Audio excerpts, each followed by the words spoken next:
we shouldn't be doing that. There's no question. I'm sorry, at any level. But you know what I would do? That for me, you know, we've just bought you the memory wire and the bracelet wire.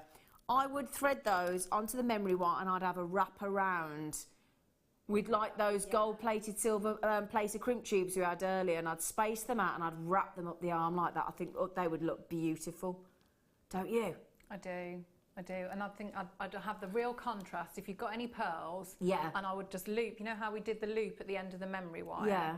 And just have one pearl on the end. Yeah. Oh, I think that would be lovely. Yes, yes, yes. 5, 9. No, you know when I said to you as well, I said I was going to bring you some spinel.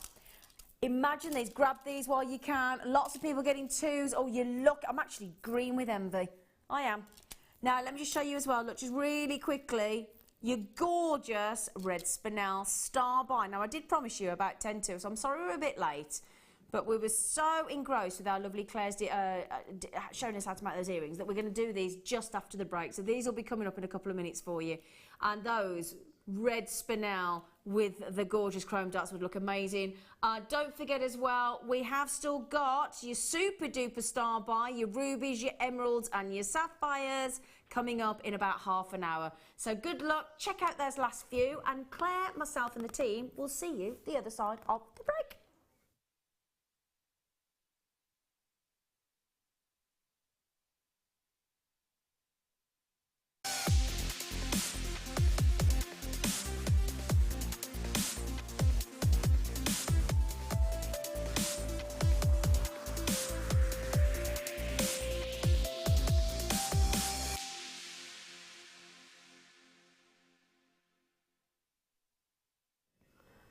Good morning, jewellery makers. How are you? Lovely to be back with you this morning. My name's Elena and I'm joined by the one, the only, I promise I'll give you a proper introduction rather than calling you your nickname. It's Linda Brumwell, everybody. Morning. How are you? Yes, I'm very well, thank you. Do you know what, Linda, that seems really weird. What? Saying Linda Brumwell. Does it? We'll go back to Luscious then, it's fine. We could call you Luscious, yeah. Luscious. That's fine. Brummy. Yeah, that's fine. I answer to anything from Hey You onwards. Yeah, and me, to be fair. Or, yeah, most things. Yeah. Even just a little poke. Answer to that as well, yes? Yeah. Be careful. I hope you're well. I hope you've had a lovely weekend. It's nice to be back with you today. We've got so much to bring you, including amazing clearance deals, incredible brand new wins. We have got tons of beautiful, beautiful pearls. Your kits are absolutely breathtaking. I've got London Blue Topaz coming up. Now, it's so new that it hasn't even arrived here in the studio as of yet. Now, for those of you thinking, gosh, London Blue, I haven't seen that on Jewellery Maker for a long, long, long time. The reason for that is the high costs of the actual colouring process of that wonderful gemstone. It has increased, get this, way more than any tanzanite, way more than any morganite, increased by 800% in terms of its price point, as it is one of the rarest colours of all gemstones.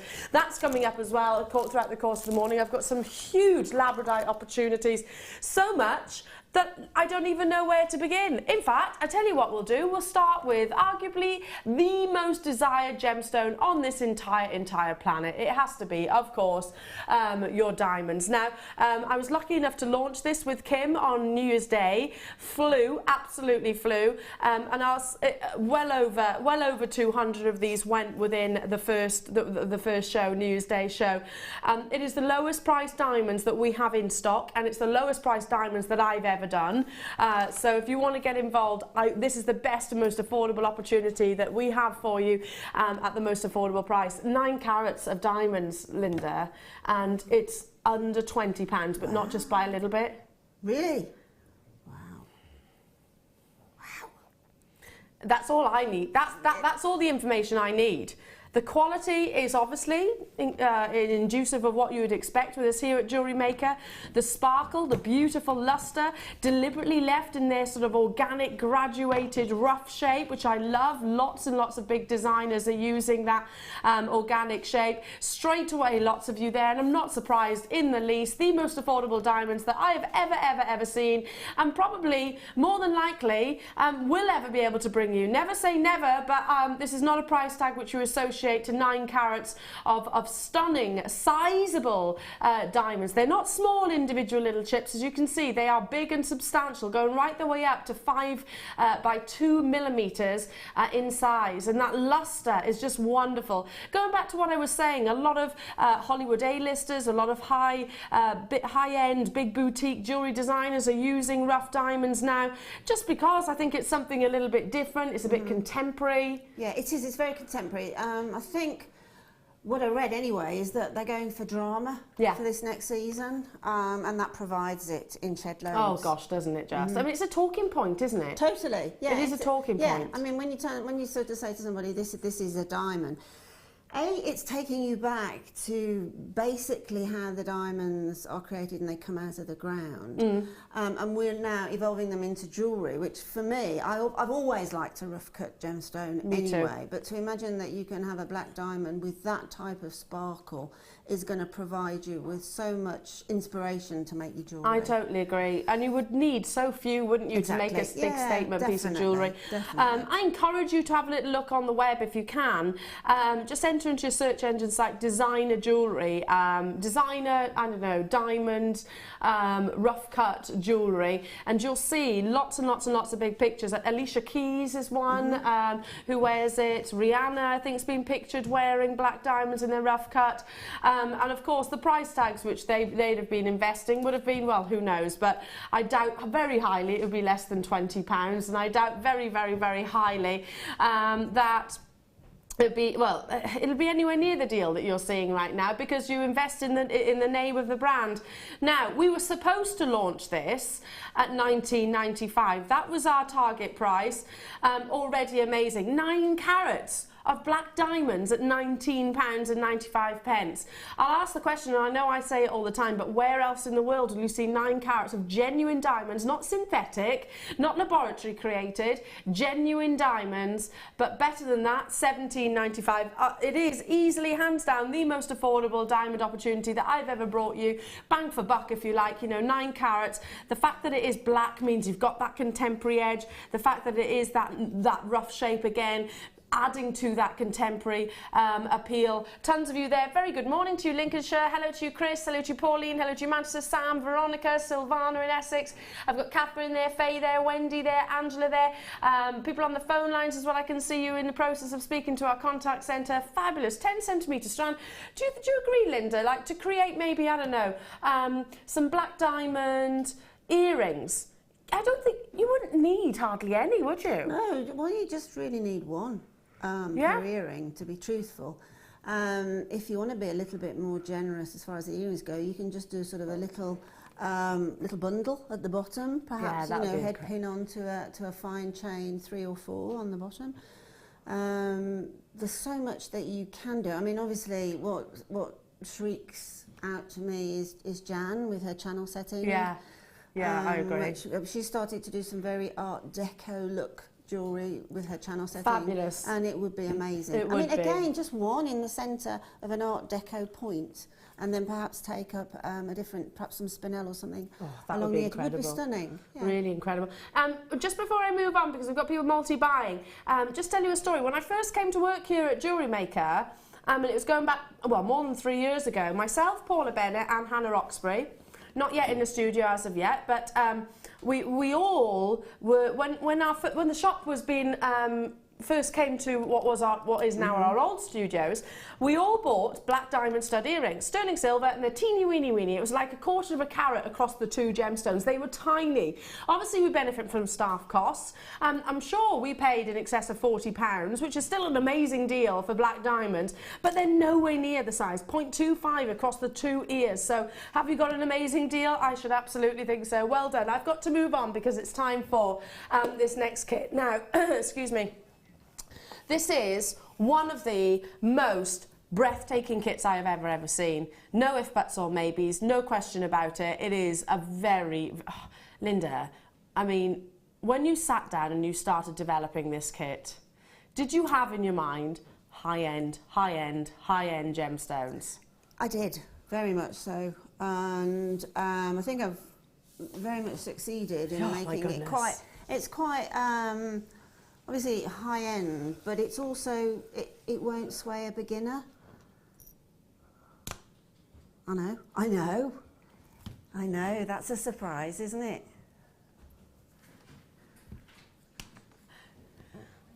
There are less than 50 of these available. So can I just suggest, if you love Linda's kit, you're going to absolutely adore this one.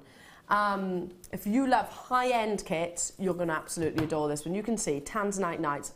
You've got Tanzanite included in here, and there's more feature gemstones above that too.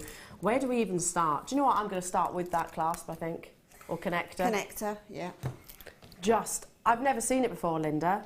You know. And I don't know what this kit is going to, but wow, I'd pay it for this. I would, without shadow of a doubt, pay it for this connector. You've got a beautiful cabochon of Tanzanite here. Sterling silver bezel set. This is just one of the components of the kit. I had to start with it just because I've never brought you anything quite like it before. Look at that exceptional clarity. The wonderful thing about seeing a cabochon, which you rarely see in Tanzanite, is that it kind of takes on a sort of liquid formation. It kind of almost looks like you could dive into the heart of the gemstones, but any imperfections, any impurities, you'd be able to spot. But look at that crystal clear clarity and also depth of colour. Now, this must have been a special item ordered for you, Linda, because my goodness, I've never seen anything like it. Yeah, Hannah Roxbury did say that she was going to get a few little bits and bobs of special findings for Sheila and I for boutiques, and this being one of them. It is very special. Well, the price that the kit's going to, I would pay for this alone. Imagine this on some sterling silver chain, just like so. Looks so beautiful. Absolutely, absolutely. And you wouldn't need anything else, would you? No, and I mean, with Tanzanite being the gemstone that it is, the rarity and all the stories that go with Tanzanite, you know, it's something that I think perhaps you should consider at that particular level. Yeah. And I have no idea what the kit price is going to be, I'm afraid. But at that particular level, I really do think it's an investment worth taking. Without shadow of a doubt. I know where it's going to. And like I said, that for this alone, I would happily invest. For this connector alone, I would more than happily invest in the cost of the kit, and you've got so much more to bring you. I mean, this is not a Tanzanite which is opaque. It's not. It's got amazing clarity, so therefore you're going to see those flashes of pinks and burgundies coming through.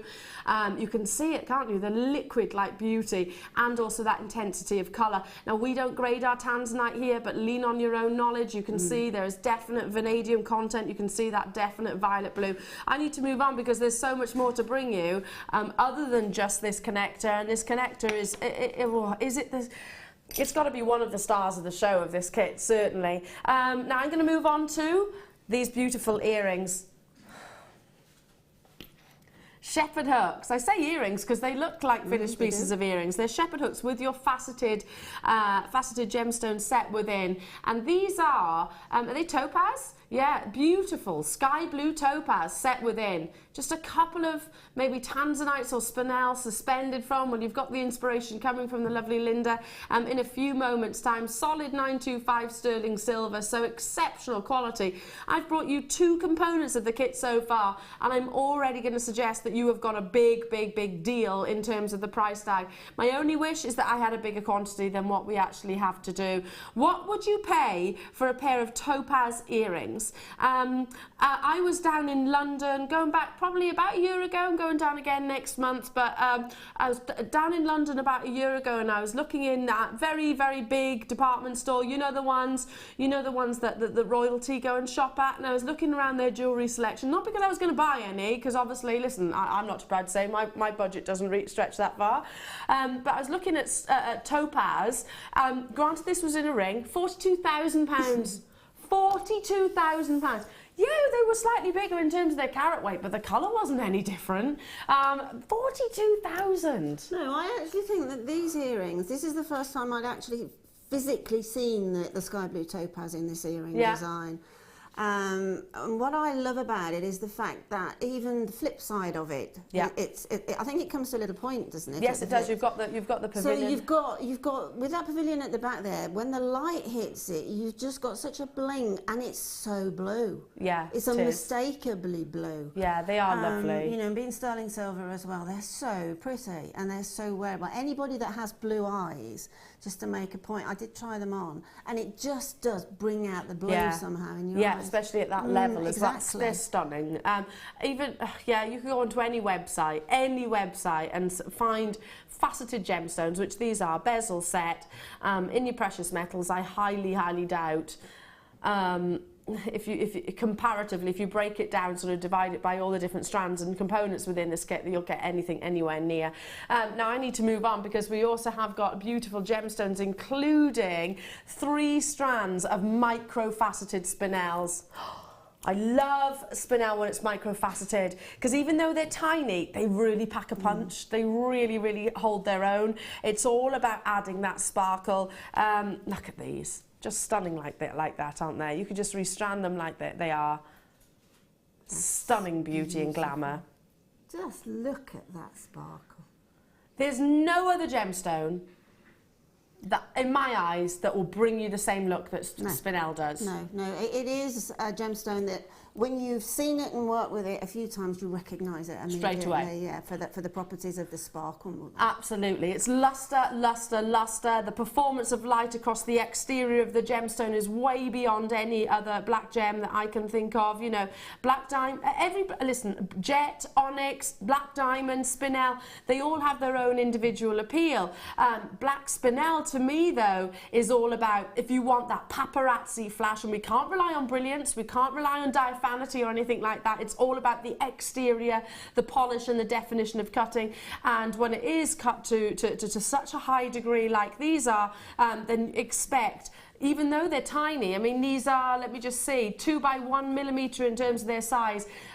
They actually look way bigger, and it's all because of that trickery, I suppose, light trickery.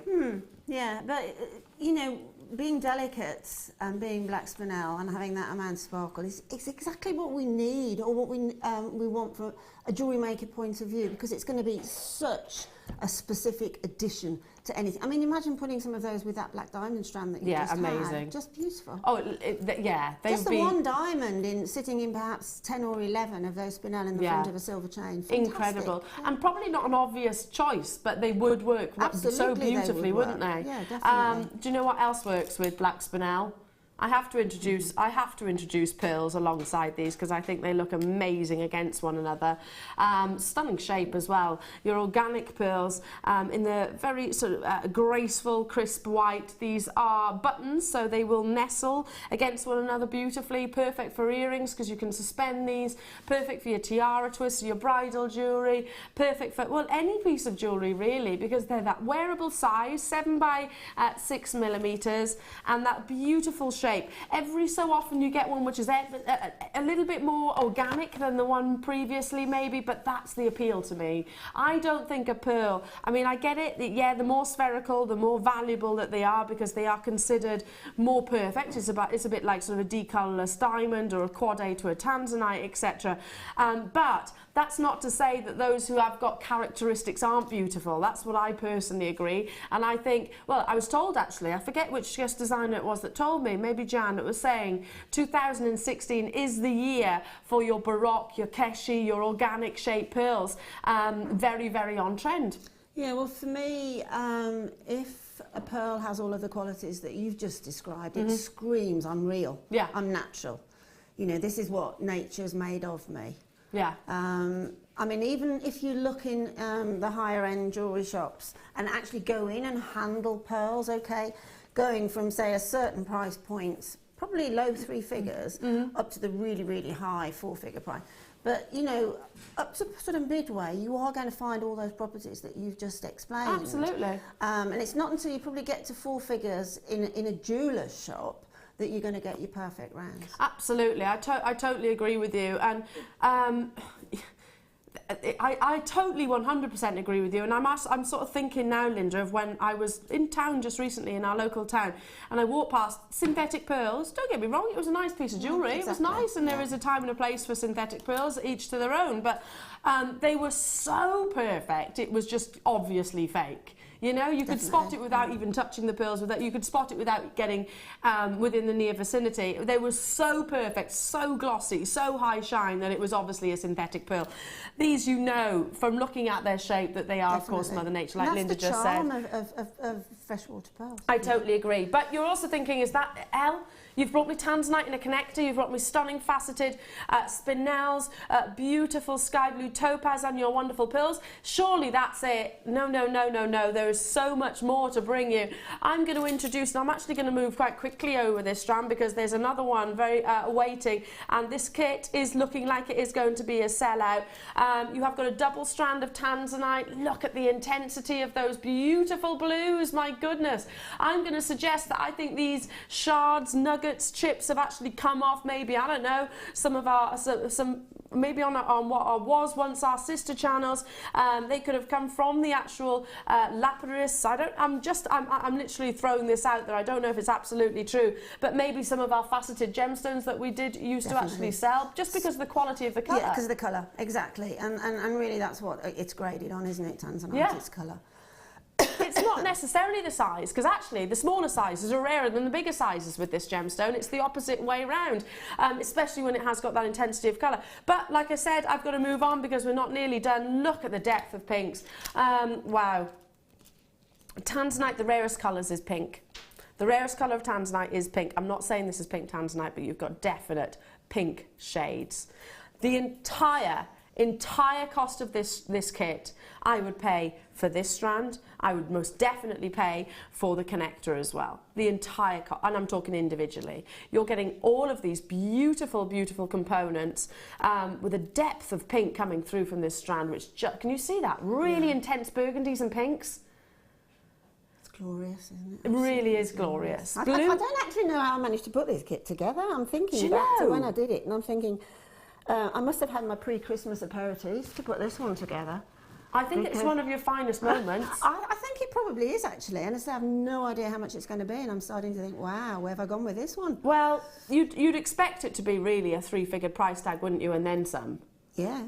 You would expect it, given the fact that you've got also, let me just take this out, you've got that stunning cut tanzanite, and all that sterling silver. You've got all of those micro-faceted spinels. I have to bring this back in. I don't want him to be left out. I can't believe you're getting everything that you are seeing here for the price that... And I know I'm teasing you with it. We should be... This is just going to absolutely blow you... We should be £62.60. Should be. Should be. Wow. Do you see what I mean, Linda? I'd pay it for the cabochon. I'd pay it for the tanzanite. I'd certainly, without a shadow of a doubt, no problems with the strand of rondelles. Yeah. That wouldn't shock me at all. And then obviously that sterling silver cabochon. Gosh. $49.95. Wow. I know it costs money to actually have your pieces appraised and valued. I understand. Listen, I've paid it myself.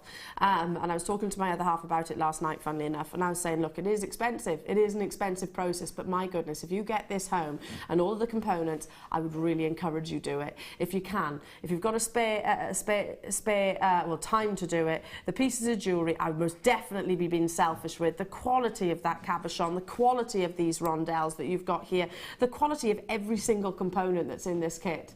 There's nothing which is actually being sort of outshone by the other, is there? No, there isn't.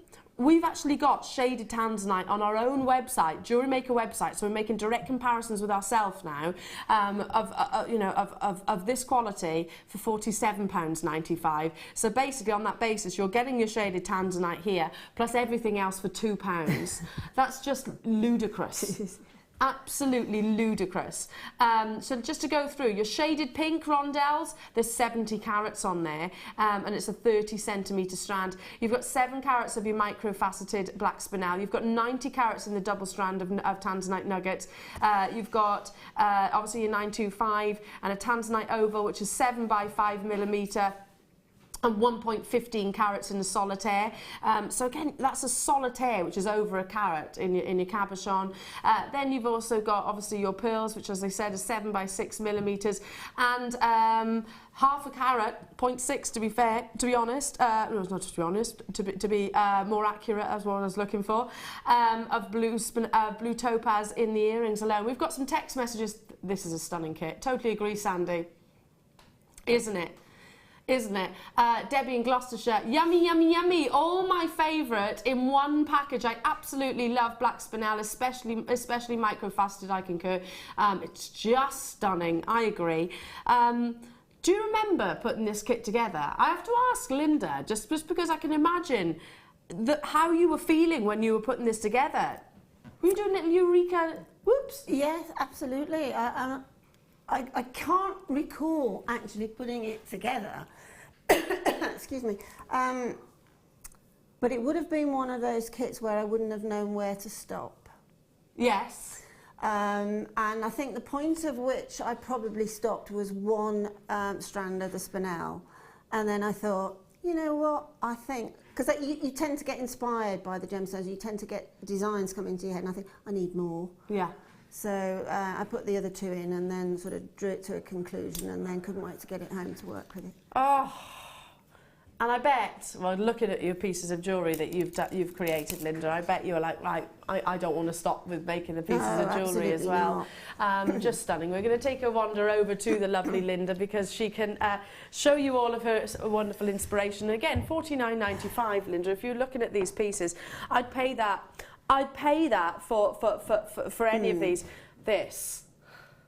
I try to make jewellery that's wearable. I try to make jewellery that has an effect of either, yes, I like it, or no, I don't, if you see what I mean. Yes. I don't want to have any grey areas if I can help it with my jewellery.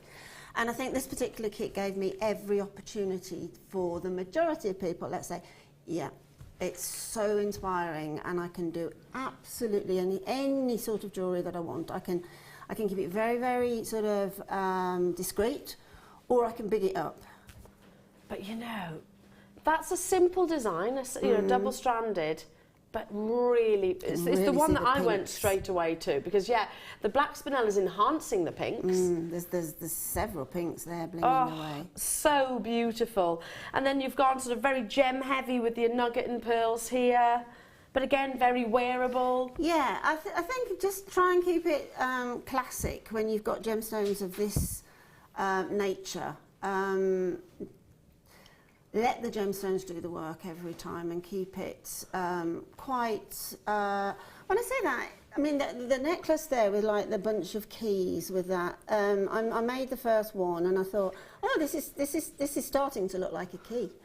So I was inspired by that and thought, well, let's have a little bunch of keys hanging from some spinel. Which is very symbolic in our jewellery, certainly here in the UK. Yeah, there's a lot of large designers really have been into keys in the last 2 years. I've just noticed as well that lovely connector on the bottom. Yeah, it's perfect for that. I mean, you can use it as a connector for strands, because you could make some little jump rings and pop them in and have a couple of strands, but I wanted that centre stage. That cabochon there, definitely. Well, it's certainly holding that centre stage, isn't it? But yeah, if you just wanted to, if you wanted to keep it simple, then you could just pop it onto some sterling silver. Exactly. Absolutely amazing. Again, the pearls, you've got that monochrome which is going to work. The tanzanite with the pearls and the spinel is working perfectly. And again, this piece set on the bias, very bridal-esque. Yeah. Very much so, yeah. Stunning. Something blue and the pearls. It's absolutely stunning. We've got people multi-buying on this kit, Linda, and I'm not in the least bit surprised. We are. Look at that, those perfect shaped flowers with those pearls, aren't they? They are, yes. Perfect shaped flowers. And I'll show you how I created that, but those pearls, I've created a flower in the simplest way possible, on the vine type of method. Amazing. It certainly doesn't look simple, does it? Fabulous. What is it that you're going to be demonstrating? We'll start with this vine. Lovely. Because that's incredibly simple. Doesn't look it, but it isn't at all. Don't be frightened of doing anything like that, because you can, if you start making a vine like that, you can turn it into bracelets, you can turn it into necklaces, you can turn it into hairwear. It's so easy to create, and yet it's got such a big stage. Do you know one of the challenges that I think, Linda, we have as jewellery makers, and I'm saying us, not so much myself, because I'm literally sort of very much a beginner, but I think it's really challenging to create jewellery that looks like it could belong in a boutique, you know, that looks like it could be Bond Street jewellery, etc., etc. That does look like it is designer jewellery. Yeah, I mean, the Tanzanite in particular has just got that stunning, I call it Elizabeth Taylor eye blue, which has got that violet stroke, hints of pinks. But for nuggets, as I think as Elle said, it's got to have come from something that was a huge starter point to get the nuggets. The quality of the colour. That's just beautiful. And the more of them, I mean, they're stunning on the strand, but when you start to bundle them, they just get more bluer. Yeah, they do. They intensify, don't absolutely. they? And it's rarer to get the smaller sizes and the bigger sizes, and to hold on to their colour. I know we're saying it might come off a bigger stone, but to hold on to their colour, like they are absolutely amazing. So you're creating this beautiful vine. Yeah. Now I'm creating this at this moment with some gold wire, simply because I can't find any point for silver at the minute. But it's going to look exquisite on gold. It'll look exquisite on rose gold, if you've got rose gold, particularly with the Tanzanite pinks. And also on silver, so it's just a personal choice. Take a long length when you're working with sort of wire for tiara designs, for comb designs. Take as much of a length of wire that you can cope with, to be truthful. This particular vine effect needs a long length because we need to double it. So I've not taken a long length here because I'm not going to complete the whole thing. But take as much as you can possibly cope with, because it's very it's easier on a tiara, it's easier on a comb. But if you're making a vine, I wouldn't advise that you add a new length of wire to your vine if you can help it, because it just gives that little bit of a point where it just gets a little bit floppy. A little bit weaker, isn't it? Exactly, exactly. Yeah. So 0.4 wire is going to go through the Tanzanite chips, and it's also going to go through the pearls exquisitely. So as I said, take a length that you can work with and double it. And then on the part where you have twisted and doubled it, if you just push the wire to a little point, we're making an anchor point to anchor either chain or the rest of the neckline piece onto it. It just gives you an opportunity to add something different, and I knew I wanted something different along the neckline, i.e. a chain. So at the point where we've just doubled the wire over, take your round nose pliers. Now we're just going to make a wrapped loop. So push away, you're about two or three mil down the plier, push away, open the plier slightly and flick the wrist away from you and then clamp down again. Bring it back over the top. Again, this is what I call my question mark stage. Take the pliers out, pop them back in, and then just twist around so that you've just got a nice wrap loop. Now, you can trim off that excess, but it's quite a good idea when you're doing a vine and you're creating an anchor point to twist around all your excess if you can. You will cover it with the gemstones, but it just strengthens up that point that will take the wear and tear from the wearing from along the neckline. Right. So that's ready there now to anchor on whatever I need to do on the neckline. Now, what I'm going to do now is just take a few, bear with me while I get these on, they're all different sizes, obviously, thanks Al, See if I can be useful. Yeah, that's great. Probably that, as I say, they're all different sizes, but it doesn't matter. It really doesn't matter. And again, it's not a specific number.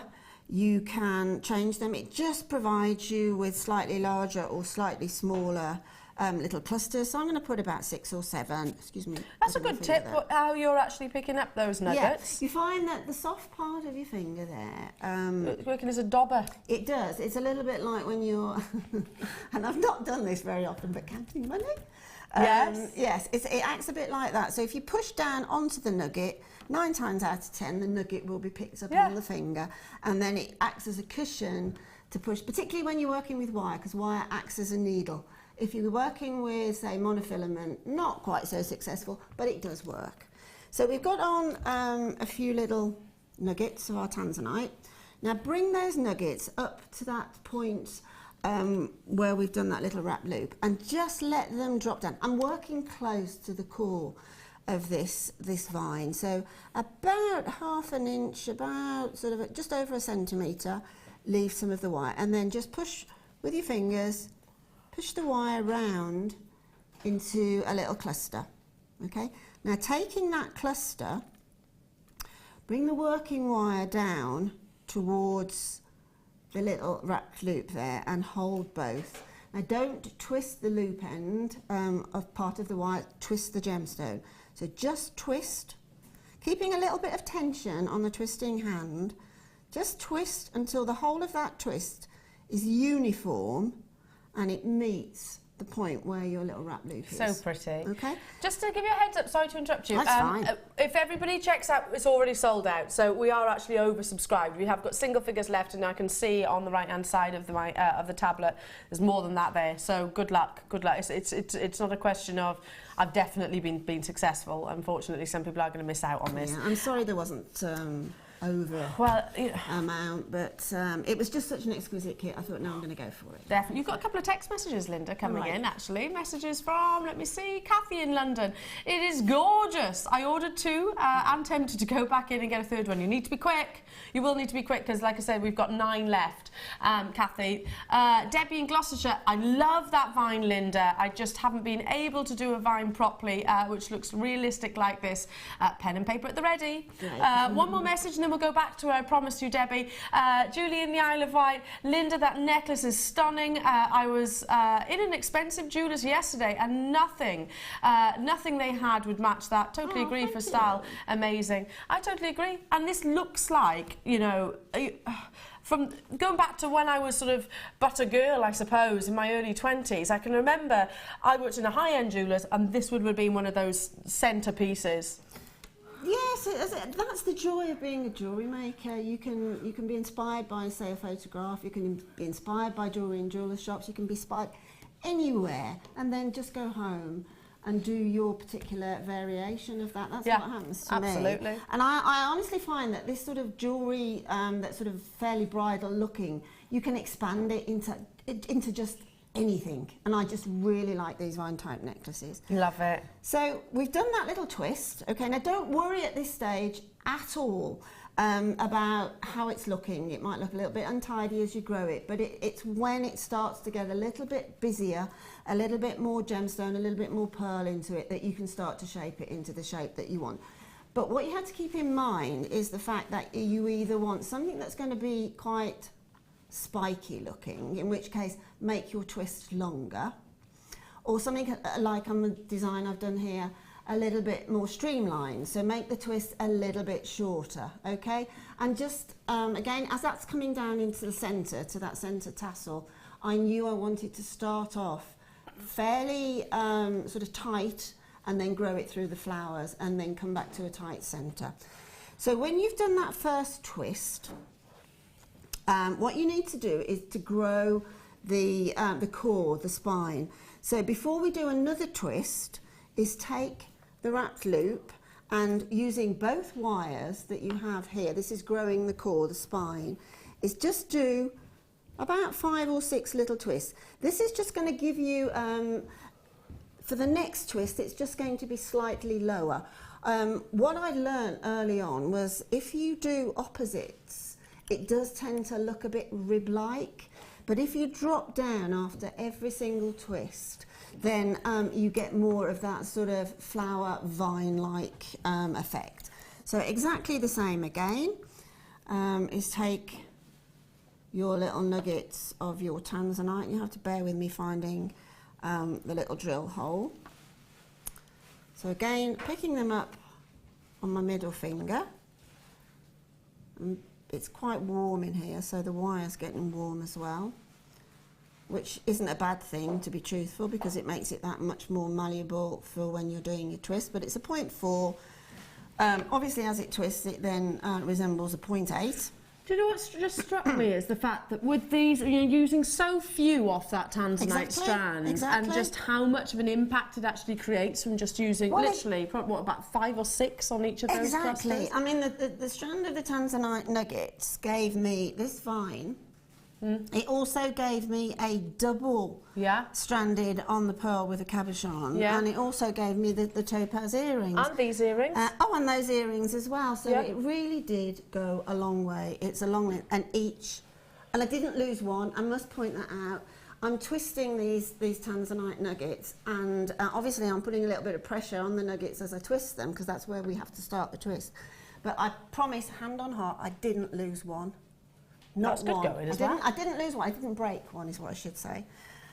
So it's I have no idea what it is on the Mohs scale, but it works great for jewellery making tanzanite. It's 7 on the Mohs scale. That's great then, isn't it? Yeah, that's 7. I think it might be actually 7 or 7.5. Can you just double check that, Kimbo? That's great. Tanzanite on the Mohs scale. I think it's 7. That's a durable. It's a durable gemstone. Very durable, very wearable. Great for everyday wear, great for lots of wear. I mean, wear your tanzanite every day.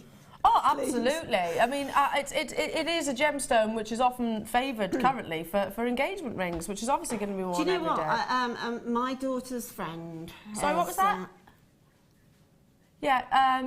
7 on the Mohs scale. So. Yeah, my daughter's friend has just got engaged just before Christmas.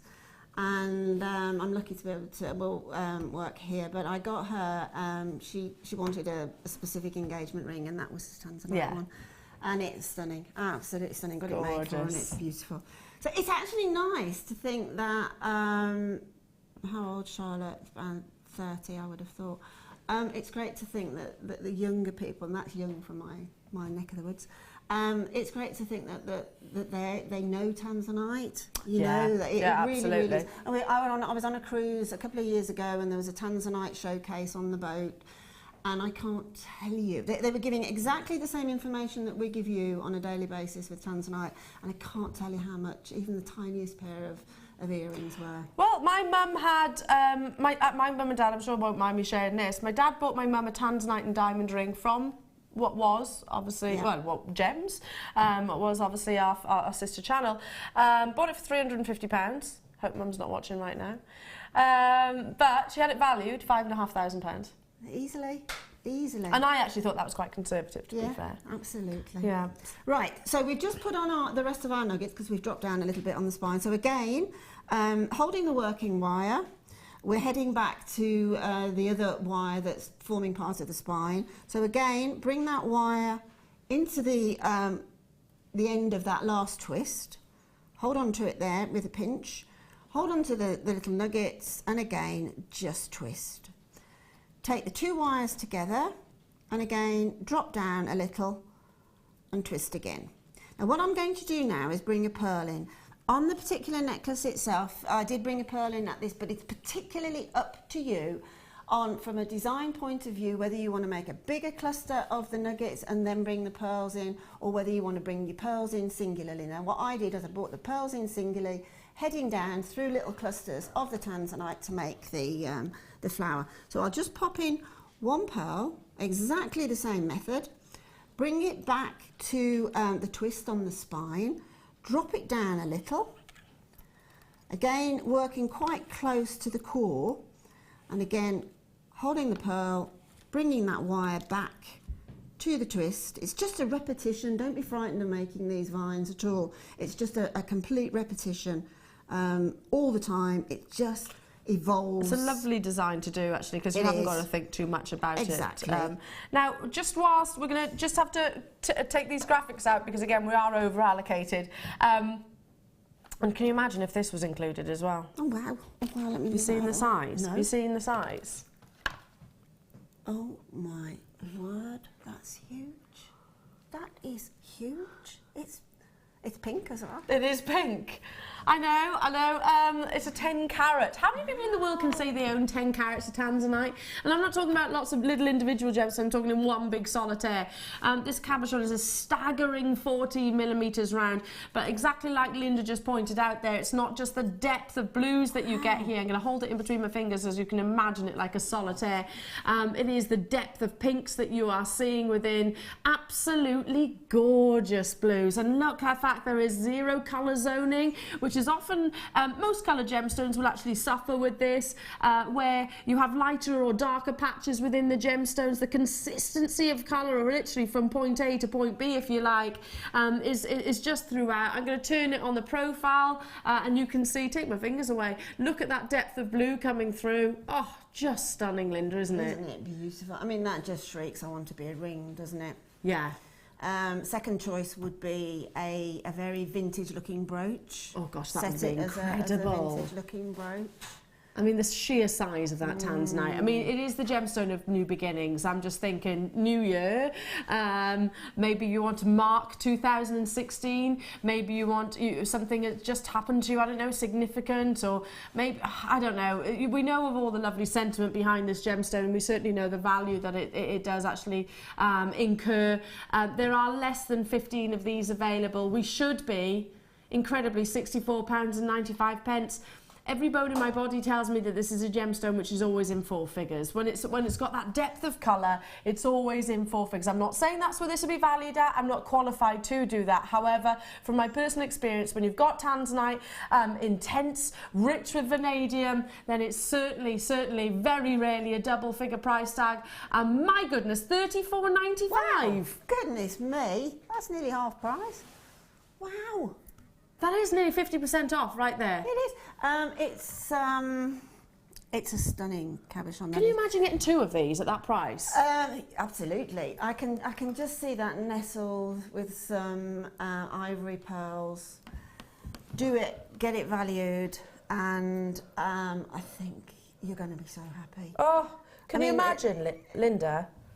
Just nestled with some. I mean, it's just the shape. It's the shape that's doing it for me, as well as the colour. Yeah, it's and rare the size to get. Of it. It's very rare to get a round so cut tanzanite. It's so usable for many things. Because have you ever noticed that very few round cut tanzanites, and that's because it's an orthorhombic gemstone. The crystal structure does not favour being cutting to a round cut. It's very seldom seen because an orthorhombic gemstone has got quite long elongations, so it loves to have a longer C-axis. That's why it's certainly one of the rarest shapes to have round cabochons like this, or round brilliant cut. Hugely exciting. We have less than 15 of these available, and that is a significant saving. Absolutely incredible, and that depth as well. Can you imagine that set in sort of a basket weave of 0.4 sterling silver wire, a little basket weave around it, or a little sunburst design around it, or prong setting? If you do your Alison Tarry prong setting workshop, that would be just incredible. Fabulous. Leave those final few with you. Good luck, and we'll go back to Linda's lovely vine. So so we've now popped on. You can see the style or the shape now is evolving a little bit. So it gets, from the beginning, you start to think, okay, yes, that's a bit sticky outy or whatever, but as you start to grow it, it gets so pleasing, these vines do. It starts to evolve, and you just want to keep doing it and adding more and more to it. But what I'll do now is I'll just come down a little bit. So we've showed you how to do the little nuggets. So showed you how to start with the little wrap loop to begin with, and then come down along the spine. Don't have opposites, come down along the spine, bringing in the pearls very close to the spine until you're ready to start to spread it out a little. So to do, can I bring this back over here? Yes, by all means. So to do the flower part of it, simply thread on 5. If you want, this is obviously only a stylised flower, but thread on 5. With these button pearls, they make the most beautiful flower. Don't worry too much. Some of these pearls have a slightly flatter bottom than the others. Some of them are rounded on both sides, but don't worry about it. Don't overthink it. Just thread them on. So now I brought all of the 5 right up to where I started the stop the twist of it. Bring them away again. Now this time we need to think, are we going to take this flower further away or are we going to bring it in? Well, on this particular, on the majority of vines, it tends to start off quite slim and then gather towards the centre and then a slightly shorter than the top, slimmer end to it. That's the way I do them. So I'm going to keep it in quite close to the spine of the vine itself. So bring them out slightly, again probably just over 1 centimetre. Now this time we need to bring the whole thing in, because you're working with wire, it's perfect. Pinch once you've got that nice floral shape. Again, taking the pearls and not twisting the wire, twist the pearls and just bring that twist back till it meets the other working wire. So now we've got our flower, our first flower. Now that flower, you can have it either side. Just because it's on my left-hand side doesn't mean it has to stay there. You can bring it in very, very close to the spine itself and then work further down. But just keep an eye on the design coming through now, on the width of it, on the narrowness of it, and just start to get the finished effect, which will grow as you work. And then just continue to twist down. And that's simply the whole thing is worked like that. And then as you come down to sort of the centre point where you want to meet sort of an asymmetric centre, I tend to do asymmetric centres with vines where I come to a point, say that's the centre there.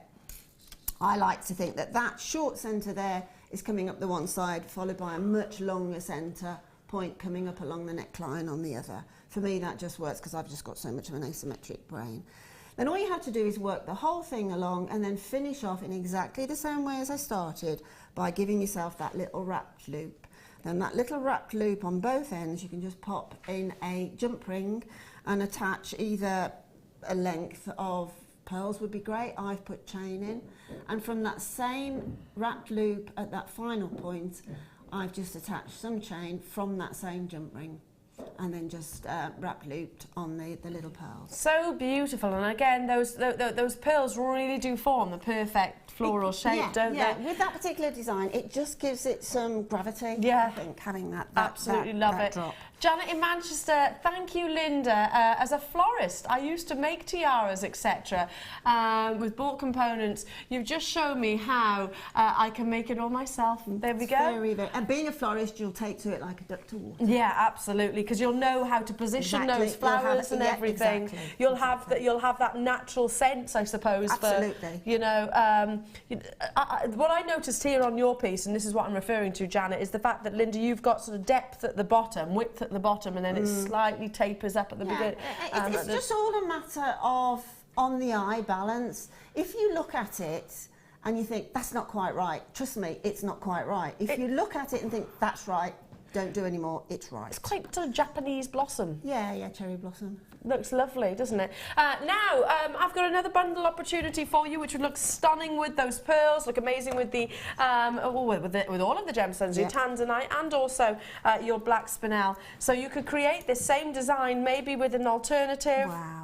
Your wonderful labradite, your trio saviour. Now you have got big individual carat weights here. There's the smaller nuggets, 360-degree strands, but those big, sizable nuggets demonstrating all of that warmth and labradescence and depths of pinks coming through, which is easily the rarest colour to actually get from this wonderful gemstone. When we say Phenomena Gem, this gemstone really truly does demonstrate the reason why and why Phenomena gemstones are actually called Phenomena gemstones. They are remarkable, that what their ability to play with light to this degree is just so exceptional. When you get this home though, believe me, it's only going to get better. When you actually see natural light influencing the surface of these gems, they glow internally. I think they're very magical. They almost have an essence of ethereal characteristics, don't they? Absolutely do. And you could literally do that same design, couldn't you? Maybe use the larger nuggets. Yeah, I mean, you could, the larger labradorite nuggets, I do find that difficult word to say.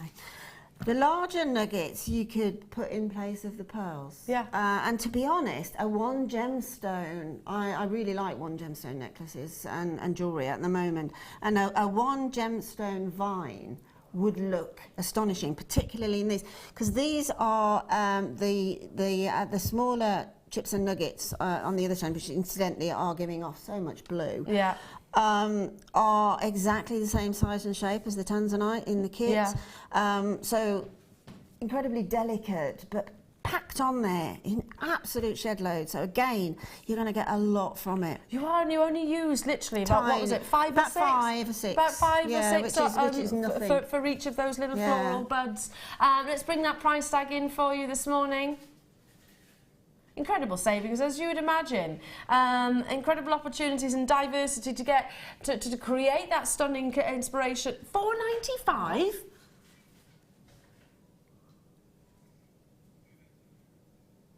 It's not very often we're rendered speechless, Linda, is it? Not me. I'm never rendered speechless. I was then. There's Wow. how many strands? 3, hence the trio.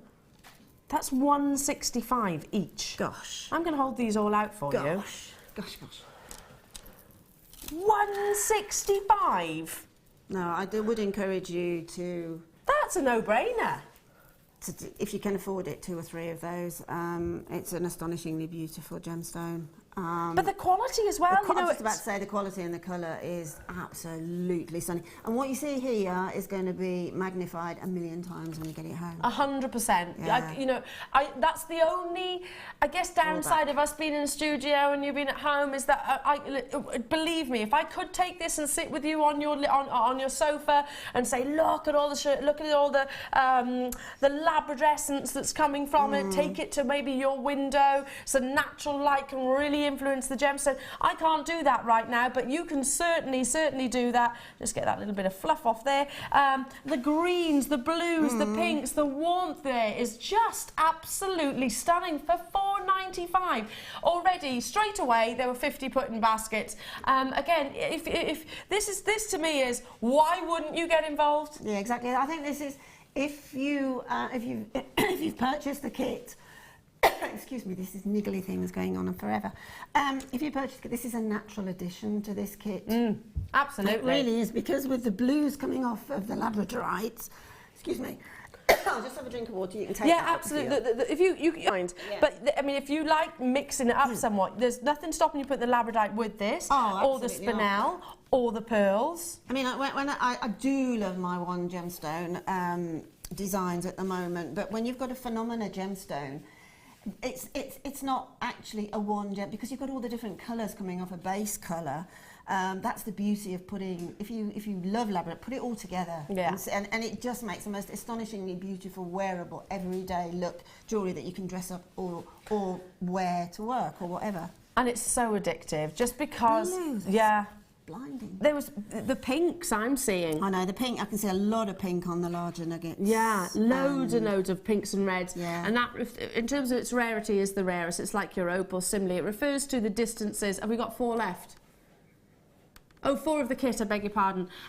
Still got quantity of this, still got opportunities for you. Yeah, going back to what I was just saying, yeah, it's referring to the distance that the colours actually have to travel in terms of wavelengths. So without getting too scientific, basically red is the rarest colour to see in phenomena and play of colours. Absolutely astonishing at £4.95. And again, Linda, could you use this with your double strand necklace design? Absolutely. Whatever I've made using the tanzanite nuggets in the kit, you can use with the labradorite and more. I mean, with this spinel, you see the tanzanite rondelles and the spinel double strand are there. This one? You could replace the tanzanite with the nuggets of the labradorite there, absolutely beautifully. But as I say, if you bought the kit, the spinel with the labradorite would be amazing. Oh gosh, wouldn't it just? Yeah. Very dramatic. I think it's quite a sexy combination. Very much. I mean, it's sort of silver and black. I mean, yeah. Yeah, it's a sexy combination, and also if you love the blues in labradorite, again using that tanzanite alongside is only going to enhance it. It's actually going to elevate it. Tons of you there. I'm not surprised at all at £4.95. That was not a price tag I was actually expecting this morning. I'd pay that for one of the strands. Without it, I would expect to pay that easily for the nuggets. Yeah, Easily, the smaller nuggets, easily. absolutely. And effectively, there's the 360 degrees. Now, I've got to move on in the essence of time because we're running out of time. There's more from the gorgeous Linda, of course, a little bit later on with more inspiration and more incredible deals. Well done. We're back after this.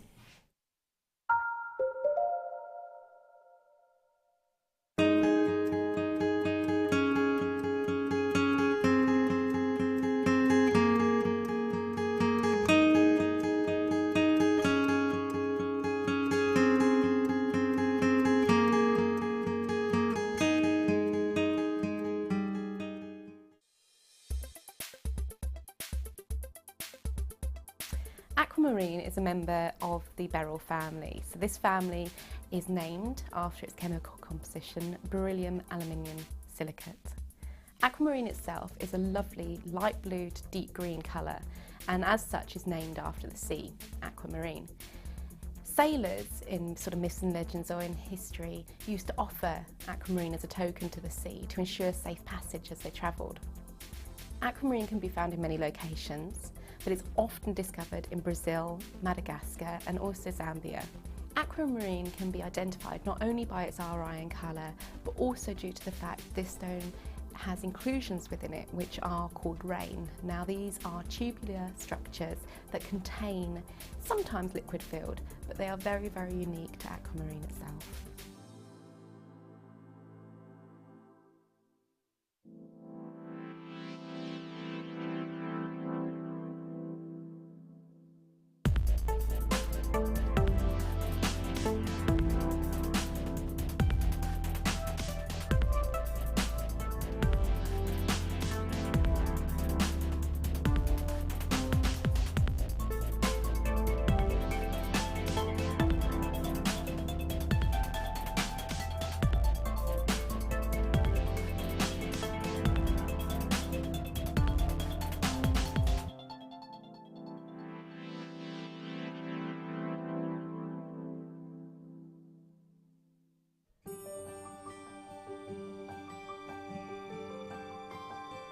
From the islands of French Polynesia, we bring you a pearl cultivated in the South Pacific Ocean. These pearls are expertly cared for by our skilled specialists all year round. Tahitian pearls on average take 2 years to form. They show a deep, lustrous quality, and the colour can vary to include overtones of green, pinks and blues. Pearls from this region are some of the best the South Pacific can offer. Don't miss our Tahitian pearl collection.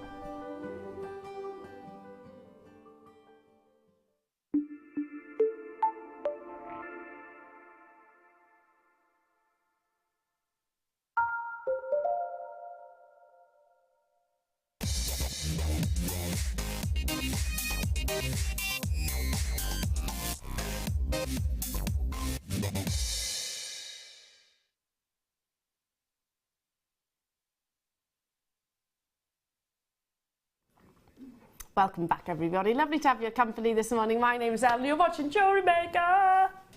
That was kind of announced like gladiators, wasn't it? A little bit gladiators. You can almost imagine us running up the Travelator. I always wanted to go at that. What was it? Was it the Travelator? Do you remember that? I don't think I actually watched Gladiator, to be truthful. I think it was... Oh my gosh. Not one of those programmes I watched. Linda, you totally missed out. Why? I met Hunter. Yeah. You met Lightning.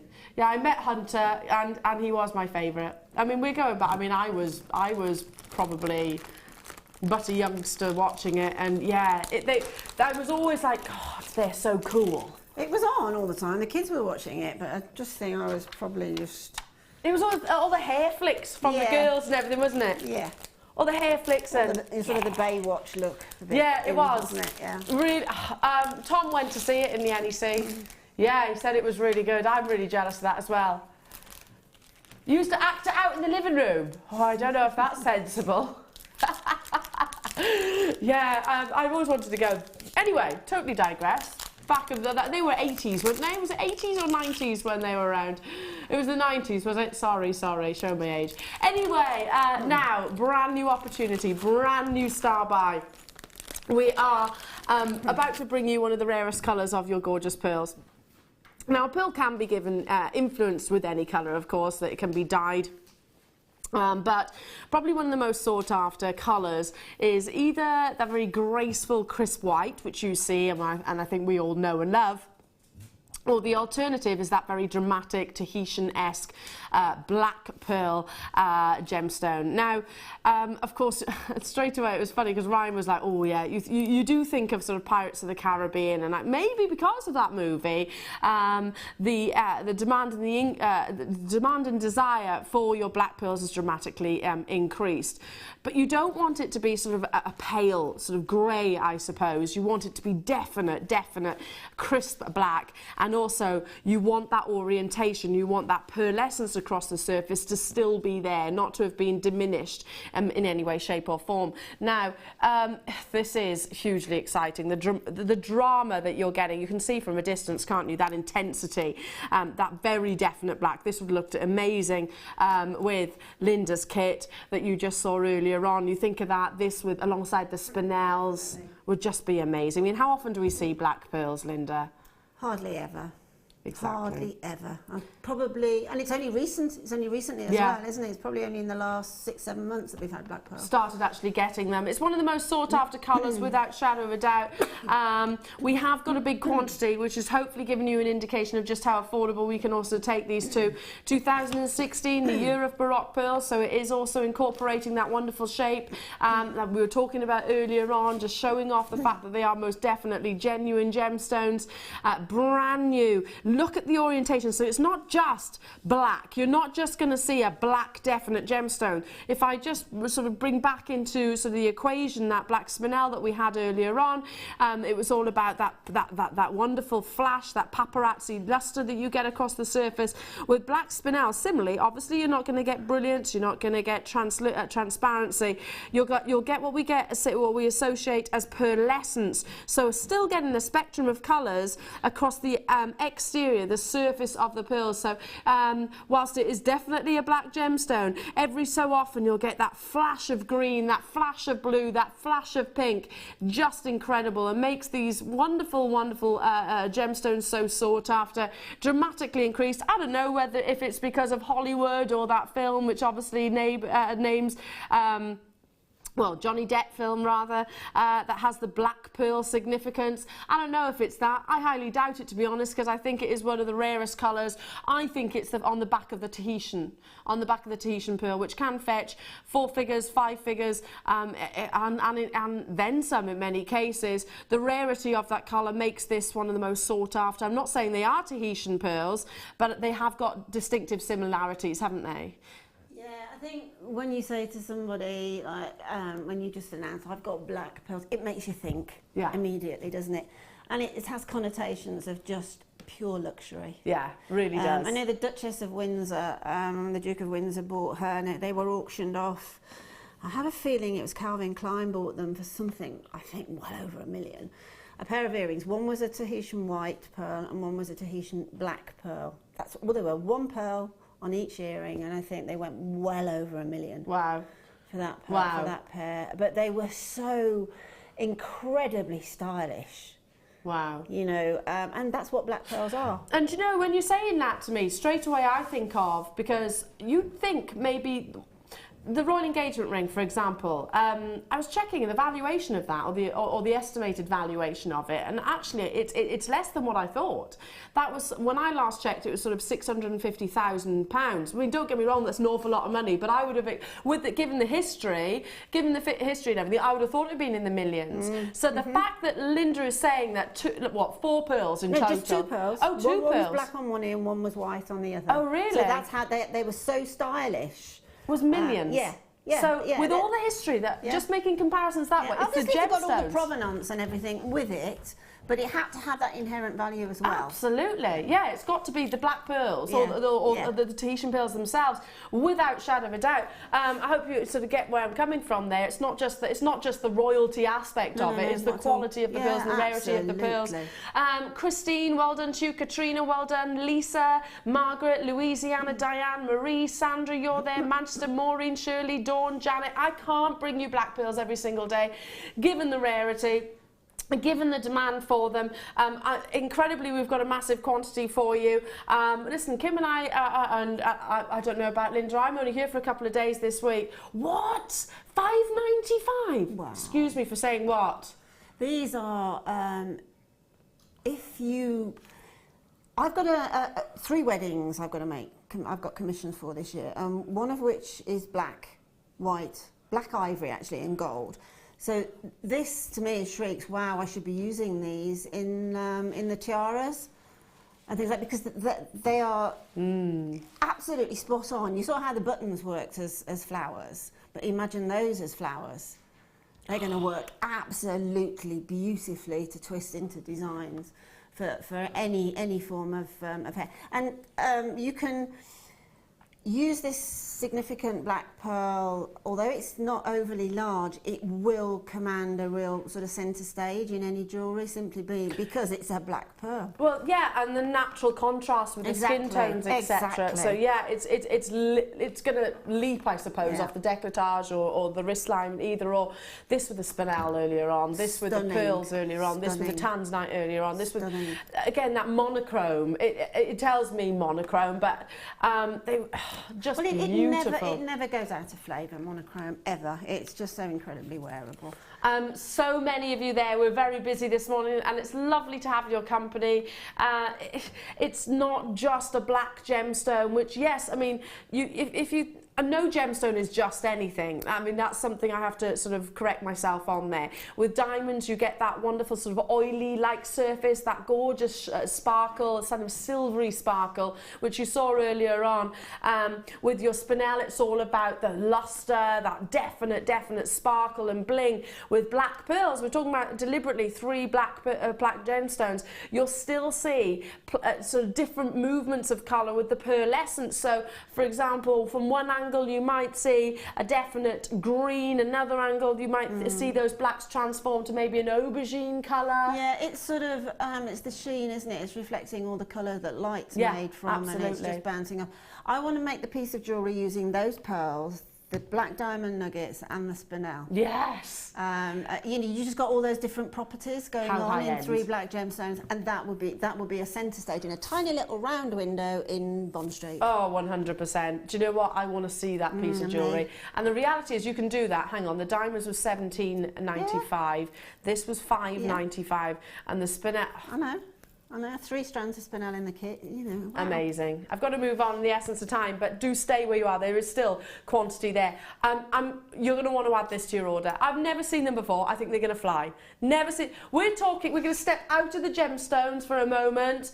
This is last in stock. I don't know who was able to bring them to you earlier on. They're on the Late Show, were they? These perfect for your trade fairs, perfect for any photographs that you take and upload maybe to your social media.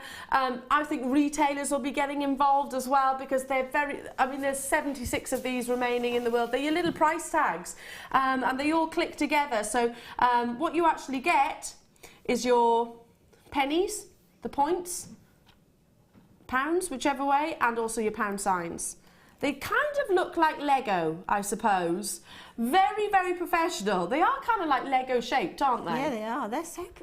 that will move you on from being sort of a perception of being an amateur to a professional one. So 100%. It just looks what you expect to find in a shop, but you will see it on your trade stand. Absolutely, and they click together. If I just take one of these pound signs, and I don't want to actually break these, but just they clip together like so. I mean, this is that piece of jewellery that Linda has just described, with the diamonds, the black pearls, and the spinel. Here we go.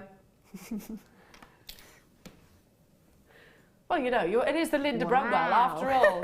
It is Linda Brumwell after all. You know, that's a bargain. I honestly can't work that price out. No, I can't. I couldn't. I wouldn't even be able to begin where to start. It's a lot of money, that one. How many millions that is. It's a very clever price going from 1 to 0. It is, isn't it? It is, but I tell you what, you're worth every single penny of that from me. You absolutely are.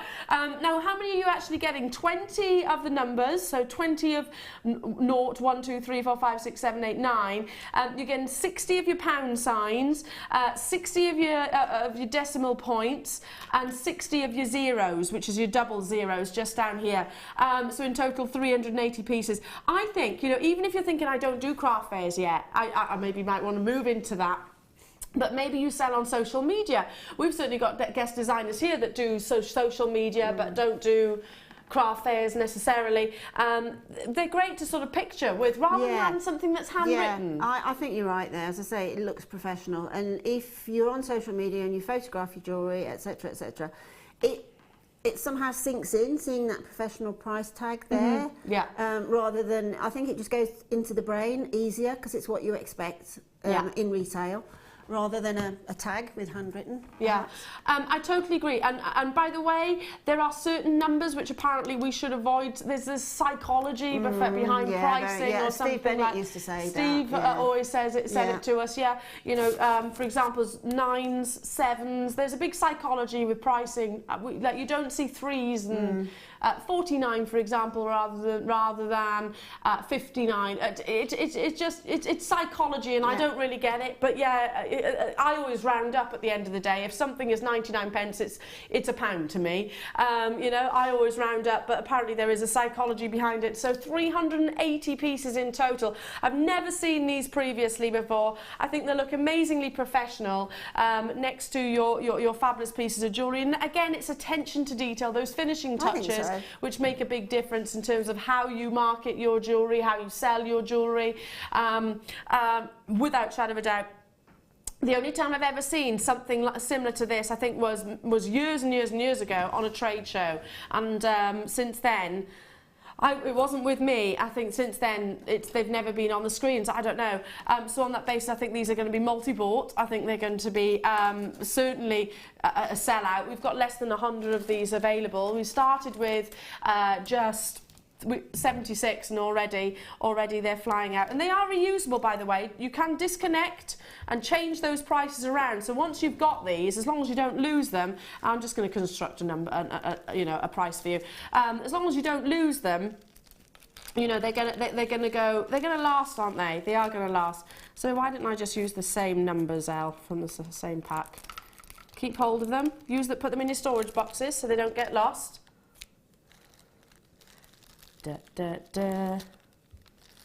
How much is it? Tell me how much it is. I'm going to do that. Wait. Then we can do the pricing together, can't we? Bear with. 1 sec. Right, I've got the pound. 1 sec. Point.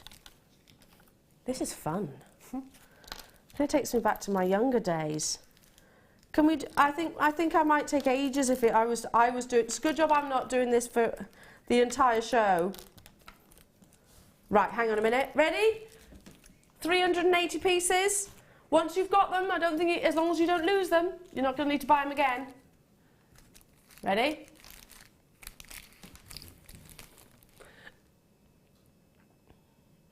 For just £19.95. See what we did there? I did. Very clever. Incredibly clever.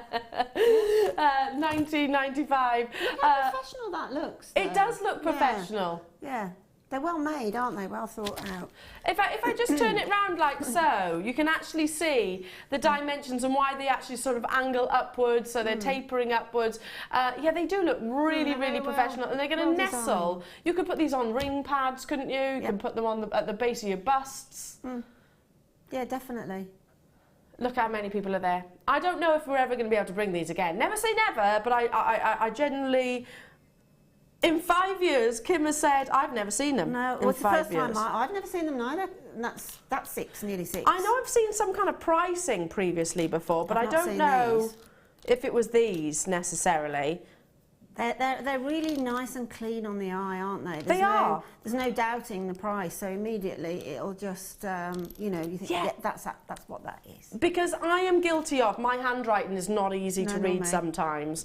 I'm guilty of that, and you wouldn't want someone to say, well, have that, I guess, debate. Well, this says that. This says no, it doesn't. That's you know what I mean? It's just saves any embarrassment. I just think it's one of those moments where it's an icing on a cake moment, isn't it? It finishes the whole. If you've spent time on the jewellery, time on your display, to have something like this is just the icing on the cake. Yeah. You've finished the job professionally. 100%. And how many crafters and traders out there would actually have that? I don't think there would be that many, actually. I think more of an afterthought, rather. I mean, I've never thought of it. Well, and it's only today that I think, wow, what a good idea. Yeah. How many businesses would make the most of this? Not just jewellery, businesses generally. Anything, yeah. Anything, you know, from paintings to, I don't know, curtains or textiles. Anything. Anything whatsoever. 1995. Do stay where you are. Congratulations to every single one of you. We only had 76, so good luck, good luck, good luck. Now, I'm surrounded. Oh, I love this colour combination. Oh, this is just a slice of L right here. If you were to say, L, tell me one of your favourite colour combinations, it would be this. Pretty in pastels. I've said it before, pastels are definitely, I personally think they're going to be huge in 2016, just because 2 colours for the first time ever is the Pantone colours of the year. So you've got your baby pinks and your baby blues in here, but then team that with your amethyst and also some gorgeous citrine brings you this exquisite bundle. And it is exquisite. Pink opal, natural pink opal, blue agate, so you've got blue lace agate here, stunning citrine, and your wonderful amethyst. Look at those tones, just so pretty, aren't they? So feminine. I keep referring to this advert, and I love the song that's on there, and I know one of the little lads that was actually on the advert himself dancing. But you know the Christmas advert for Debenhams? Yes. Where they've done that remix of You Don't Own Me. Have you noticed sort of the girls that are dancing, they're kind of like rag dolls, where they're wearing all those pastel colours with the fur or faux fur collars? I think it's going to be the pastels, that sort of wardrobe in 2016. Yes. Yeah, I think you're right, and I think it will be multicoloured pastels too. Yes. You know, last year and the year before it was quite primary colours, that big chintzy designs. I think it's going to be the same, from what I can tell. Contrast. But bringing it down more through the pastel hues. I totally agree. Yeah. Oh, see, our great minds do think alike. So this, I mean, the combination is there for you perfectly. You've got your lavenders, your baby blues, your baby pinks, and of course those wonderful lemon hues. You've got pushing 4-figure carat weight here in this opportunity. Rare to be able to bring you pink opal, especially of these sizes. They're not tiny, weeny individual chips, are they? These are most definite nuggets, going right the way up to 11 by 2 millimetre to 10 by 2 millimetre, so they are certainly sizable. I just love that combination. I have to do that twist neckline piece. I want to buy this kit. It's beautiful. It's glistening, actually. It is. From here, it's glistening. It does glisten, you're right. Oh, hang on a second, because there's so much gemstone, I had that all looped together. This is what I would do. Definitely. Do you agree? Yeah, absolutely, without a doubt. I love those sort of necklaces. I absolutely adore them. And I'm not wearing the right outfit, I suppose, but fantastic. Try not to bang my mic. Beautiful. Oh, and I did bang my mic. Sorry about that. Beautiful. Yeah, that is a bundle that can be used as a kit, totally all together. 100%. Yeah, that gorgeous twist. It's straight away, isn't it? Or your memory wire bracelets, you know, a la Mark Smith, would look incredible. Layer them up, maybe just restrand them on stretchy bracelets would look fantastic. This, perfect for your holiday jewellery. Let's bring that price tag in. I'm with you. Stop permitting. I'm joining you on this bundle, and I would simply restrand them like so and make them into a cluster style necklace, how it's laid across my hand, basically, for exquisite composite gemstones for £8.95. That's what, just over £2. £2.24 per strand. That's amazing. For pink opal. For blue lace agate, which is arguably one of the most expensive of your agates. For amethyst. For wonderful citrine. It's a palette which just, to me, oozes femininity, but not in a sort of chintzy, do you know what I'm referring to? A chintzy, girly kind of way. Yeah, absolutely. Yeah, it is. As I say, it's completely and utterly usable. That as a, I would restrand them onto, say, 0.4 wire. Yeah. All of them, and then twist them, because they'll stay twisted if you put them onto wire. Thank you for telling me that, because that's what I'm going to do. Twist them and then put your wrap loop at either end, and then attach your jump rings and a clasp, and job done. And that will look absolutely. Actually, when you put your jump ring on, your wrap loops on either end, add a little bit of chain just to go to the clasp. For the movement. Yeah, because you're going to be fiddling around. That's the weak point of any necklace is where the clasp is, only because that's what you're going to be working a lot. So just take that little bit of an inch or two as chain, but that will be the most stunning necklace. There's a necklace coming up on the next kit as well, so we can refer back to that, which would look stunning in those as well. Oh, really would. Yeah, there's a multi one. Amazing. Thank you for that, by the way, because I am literally going to do exactly as you've described there. And loads of you may be thinking exactly the same. Lots of you on the phone lines and also on the web for pushing 4-figure carat weight here. £8.95 only. Adore it. Love it. Yeah, it's, you know, sometimes pink is referred to as a very girly gemstone, which I love pink, and I am absolutely a girly girl. But this is sort of a less obvious girly, isn't it? I suppose that would be a kit. I would.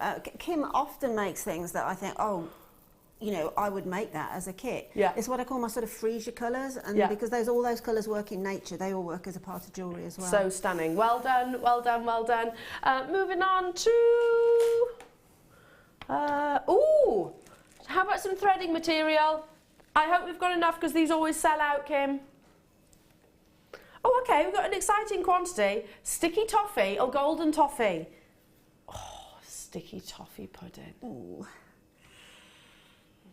I don't think there are many finer things in life than sticky toffee pudding. We went out for lunch on Sunday, and I had their significant sort of assiette de dessert, whatever it's called, and it was all the desserts on one plate, and it was meant to be a sharing plate. I ate the lot.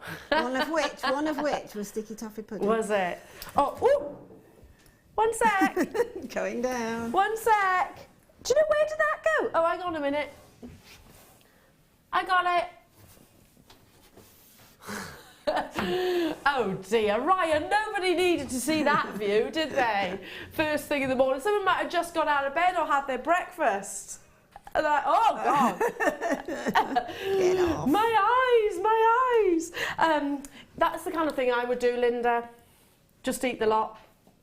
I did. I would. But, do you know, I'm thinking banoffee pie, I'm thinking sticky toffee, I'm thinking, apple tartan. Oh yeah. Oh yeah. Well, you're making me hungry now. I know. Look at this combination. It is your Eslon thread, of course. You've got 350 metres in total, and they are all the 0.4mm gauge. Yes, they can be separated, because Eslon is very tightly corkscrewed together, spiraled together to bring you that density or that thickness, but it can easily be separated as well. Always sells out. Favoured for pearl knotting, favoured for general beading, favoured for your kumihimo or your macrame. I don't think there's a medium that you can't use Eslon for. And before we started actually stocking it here, our guest designers, and I'm sure you were probably one of them as well, Linda, was saying Eslon. They were pushing our buying team to get hold of it, because it can be very, very expensive elsewhere. And I mean, to get the actual colour palettes and the different selection of colours that we have here at Jewellery Maker, usually, and this is going back to, as I said, I don't know if you had the same experiences, Linda, you'd have to buy it from one specific website and another from another website, and then of course you're paying different postages. Of course you are, absolutely. And for me, I found it difficult to source in any retailers. Did you? Yeah, I could only get it online, and that wasn't. I think I found about 2 or 3. I think I said to Hannah there was only 2 or 3 at the time that were stocking it. but not the full choice of colours that we tend to give, because that's beautiful. That selection there will work really well together. Would you imagine them just braided together or kind of scalloped? Yeah, and just totally. I mean, nicked in at the crochet centre? together in a scallop bead necklace, something like that, with little tiny little 2 mils on the edge of the scallops, and that beautiful. Just look amazing, wouldn't it? Incredible, and there's a lovely sheen to the Eslon. Janice and Aisha commented about Eslon thread, saying fantastic thread, has so many uses. Absolutely. Because it's so strong and because you can feel the quality, and that might sound a little bit daft to those people that maybe thinking, well, a thread's a thread or a cord is a cord. Not the case, actually. You can have real high shine, you can have some which I don't know, it just holds, doesn't it? And you can see that luster. Yeah, I mean, you can even what gauge is that? Does it say? 0.4. 0.4. You can even pearl knot. Yeah. As well, with obviously it's indicative as to whether or not the hole, but ream the pearls if you need to. But you can pearl knot with Eslon, and it's perfect for that, because as you tend to knot some of the silk does tend to be buying a natural fibre. It does tend to fray a little and rub a little, but the Eslon thread I found is perfect for contemporary pearl knotting. Yeah. Do you contrast it as well? Yeah, absolutely contrast it. If you want something that's really contemporary, really modern, contrast it as well. Can you imagine that wonderful mustard colour in between those black pearls? Exactly. You know, you've always got a choice when you can make jewellery, and you've always got the opportunity of being able to say if you sell your jewellery to customers and clients, I've got this, design your own piece, and I can make it. Yeah, tell me what colours you want. Yeah, and it's a very, very strong, durable thread. Absolutely, and many actual pearl knotters or jewellery makers actually favour your Eslon. I'm not saying it is better or not, as the case might be, to your silks, but many favour it just because it has got that strength, and it's not going to, I guess, give as much as pearls do. Totally perfect for kumihimo and crochet and any threading technique. It's perfect for, because it is so durable. Yeah. And it even plaiting. Yeah. It makes a neat. If you see what I mean, it's neat. Yeah, I know it's what you mean. Very neat on the eye. Totally agree. There's not going to be any sort of the consistency of the width. Exactly. Makes it real quality. Now, one of the things Sarah Elvin, guest designer, actually said to me is, Eleanor, when I was buying Eslon online, you know, I'd buy one, maybe it was this gauge, and with the postage, you're looking at sort of £10 per one of these reels. You're getting 5 here with the one postage and packaging, as you know, throughout the entirety of the day. Those who are new to Jewellery Maker, you don't pay $2.95 per order. Absolutely not. $2.95 for the entire 24-hour periods of that day. So $8.95 for all 5 of these beautiful Eslons. Absolutely. That's working out at, well, you can, 2 pence per metre? It's crazy, isn't it? 2 pence. Crazy. I mean, you wouldn't need a metre to do some knotted pearls, would you? No. Would you need a metre? You could do. Yeah, you could do. Okay. Yeah. Well, let's push the boat out, shall we? Shall we really splash out? Yeah, and say we'll use 2 metres. Yes. 4 pence. That's not bad, is it? Not bad at all. We actually outsource this. The quality that we get from this wonderful, from this manufacturer is some of the finest that we have seen. Just because, like I said, the consistency of the width, the quality and the strength of the actual cord itself, and also the different arrays of colours. I love this bundle. I love this combination. It is very sticky toffee-esque, isn't it? And mustard is very big this year, very big in terms of its colour. Well done. Do stay where you are on those phone lines, because I'm moving on to these. I love them. I love these. I think if you're somebody that likes something which is totally different, that doesn't like to be I don't know, who doesn't like to wants to break from the mould, wants to be that little bit more individual, likes quirkiness, they'll adore these. I think they're stunning. I do too. They're very catwalky. Yes. Very obvious, stunning, very much reaction. They're talking points, aren't they? But not notice them. Can you imagine wearing these with the black spinel or your next kit? They'd look amazing with as well. Absolutely. Going out to dinner, just imagine the amount of comments that you're going to get, because I don't think you'll go an entire night without having at least somebody You won't. come up to you and go, oh, I love your necklace, just because they are such features. And I'm not talking, you don't have to have them all. They're feature pendants. I mean, look at the sheer size of these pearl crosses. And they are absolutely genuine. They're irregular shapes, which I love, love, love. Don't forget, 2016 is embracing the irregular shaped pearls. It's believed to be, or it is going to be very, very big in the big high-end boutique jewellers. So, I don't know, you might be seeing pearls of this. Up until about a few months ago, I'd never seen pearls in this shape before. No, no. I didn't know it was possible. No, not me. I didn't know it was possible, and I still don't know how it's possible. No, I don't know. I can't get my head around how that's formed. That has actually formed that way. No, it is. It's astonishing. It's a real mystery, that. I Because have no idea. If you think like the motion of the ocean, so the mollusk is kind of rocking back and forth. That's how they basically emulate it when they're farming it. But if you're rocking back and forth this way, okay, so you might get one of those sort of cylinders, for want of a better word, of pearls. But how do you then get that other one which formed across? I don't know. And also, how big must those mollusks be to be able to form these? Exactly, they must be huge. Absolutely huge. I mean, a Tahitian pearl mollusk, before it can actually go into the cultivating process, and I'm jogging my memory now for a second, I think it has to be over 1 feet before it can actually start before it's mature enough to actually start cultivating. I've actually got 2 feet in my head, but I think it's 1. Can you just double check that for me, Kimber? I think it's approximately 2 years before they're mature enough to actually cultivate. So they've got to grow to a certain size. I'm absolutely certain it's over 1 feet in terms of the actual size that they have to be to mature too. Can you imagine the size of these mollusks? They're going to be enormous. They're going to be a rock. Yeah. To be able to cultivate these wonderful crosses, they go up to 50 by 32 millimetres. Straight away, we've got people multi-buying on the web. I've got telephone bidders there also multi-buying. Davinia, Conway, hello to you. Margaret, Jackie in West Midlands, East Sussex, Essex is there, Pauline and Irene and Jeanette, Perth and Kinross. I've had a flurry on the web. I'm wondering if that's because Kim has actually given you the price that these are taking, that we are taking these to. You can see a price which is not this. You see $19.95, don't you? Sorry, $9.95. But we're not stopping here. Wait, I thought you said 19. No, I thought you said $19.95. Wow. I'd pay that for one. I pay that for one. $7.95. And shall I count them?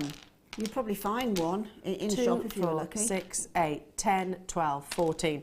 14 on this strand. Kim, I'll research it and I'll confirm. I'm absolutely certain it's over 1 feet and over 1 foot in terms of the actual size that a Tahitian pearl has to be. But I'll double check it. Just so don't take that as absolute must. I'm thinking off my memory there. I think it's 1 foot. But they're pendants. You would pay $7.95 for one. I think I might, if I were using them and I got them on a craft store, I tend to call them pearl kisses. For some reason. And I would keep them, unless I was doing something really dramatic. If you want to do some sort of semi-catwalk work, or certainly just restrand them like that, they would look astonishingly beautiful as they do there. But again, with a little black spinel between them, or many black spinels between, say, 3 in the centre point, or just one dangling. Just wrapped over in a kiss as well. Yes. Again, you could 0.25 or 0.4 wide. You could actually wrap one of the points, perhaps, and make it a little bit monochrome with little spinels or something. And they are drilled through the centre as well, so exactly. You can really make them there's stay. a lot that you could do. You could actually put your thread through that centre and then work around. So you could have a circle, a little 2 mils around that centre. They're fabulous, aren't they? I've got no idea how they're formed, like so, but I'll try and find out. I really will. It'd be interesting. It would be interesting to know. Sold out. Well done. Well done. Well done. Well done. done. Now I'm about to bring you a beautiful, beautiful strand. Certainly some of the biggest that we have individually in carat weights on the in the entire vault. On the back of that beautiful bundle that you just saw, we know that you love labradorite. You always have, and I truly believe you always will. It is the Heathcliff of gemstones in my eyes. It's dark, it's mysterious, it's got a wonderful sense of romance behind it, but yet there's just something which you know that it's got a depth to it. You know that it's very interesting and maybe just a little bit too dark, but yet internally there is that wonderful beauty that comes from the labradescence. It's your starby and it's coming up next.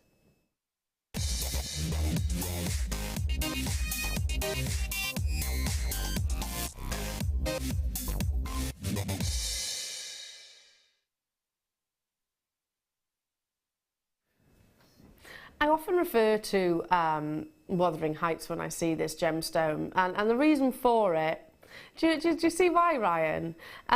Because one of my favourite films, and I am a hopeless romantic, and I've probably read Wuthering Heights I don't know how many times, but if you watch the film, which is Ralph Fiennes and I forget her name, but I think it was 2009 where it was filmed, but in my eyes that's the best rendition of it. But I think Ralph Fiennes makes an amazing Heathcliff, just because he really portrays that character very, very well. Bear with me, there's a reason why I'm talking about it, because he's got a darkness behind him. He sort of plays that moody, complex character, but also the romance of him so perfectly well. When you get labradorite, which has got that real depth, that real darkness, you know, almost black internally, that's when I start quoting sort of your Heathcliffs and your Cathys, just because I think it has got that drama behind it. And I think you're totally going to agree. The more labradescence, the more valuable your labradorite is. I'm going to assume that we all know that. And I'm also going to assume that you know the rarer colours. Well, all colours are rare, but in particular the top colours of the spectrum, the reds, your oranges, your yellows and blues. I'm going to individually show you every single one of these, but I'm going to start with that big centrepiece. 339 carats, but look at this. Can you understand why I'm thinking, yeah, that to me is Wuthering Heights? Can you see those pinks coming through? Can you see those, incredible, incredible colours of this fascinating gemstone? The romance is there, isn't it? But then there's also the dark mystery behind it. It just enchants me, and that's what I love about Mother Nature, is she inspires you to think of memories or stories that you hold dear. Not everybody will, some people might be thinking, what on earth are you on about, Elle? What on earth are you going on about? But can you understand where I'm coming from? Without a doubt. I think gemstones anyway provide that sort of ethos of romance and imagination, but labradorite has got it in, again I use that word shed loads because I can't think of anything else, and it's a surprise every time. I mean, I've never seen that much pink ever. Yeah, I know. Ever. Honestly, I've never seen that much pink. I've seen golds, I've seen greens, I've seen the obviously the Schiller, the blues, and everything. I've never seen that much pink on a backdrop of gold before. Full spectrums as well. Look, you've got a full rainbow in there as well, haven't you? That gold is so amazingly intense. Can you imagine when you get it outdoors into natural light as well, how much more you will get from it? Yeah, 100%. They're just exceptional. Yeah, here in the studio, you don't nearly see as much labradescence as what you would see outside. Can we go back to that big focus one? The fact the biggest one is producing, and that's the other side. You notice how it's different? That's actually the other side. Let's go back to this way. There we go. So on both surfaces, you're getting those. It's like the rays of sun bursting through a stormy cloud, isn't it? It is. Yeah. I mean, I can't quite find the right words to describe the effect really, but dragonfly winged I often use for labradorite because of the sort of. It's not. Labradorite to me, when it's cut like that, isn't necessarily opaque, is it? It's got like it's got like a netting on the top, and then all that phenomena is coming from underneath it. just fabulous quality. Let's go to the other side. Amazing quality. Oh, look, you've got the purples in this one. Wow.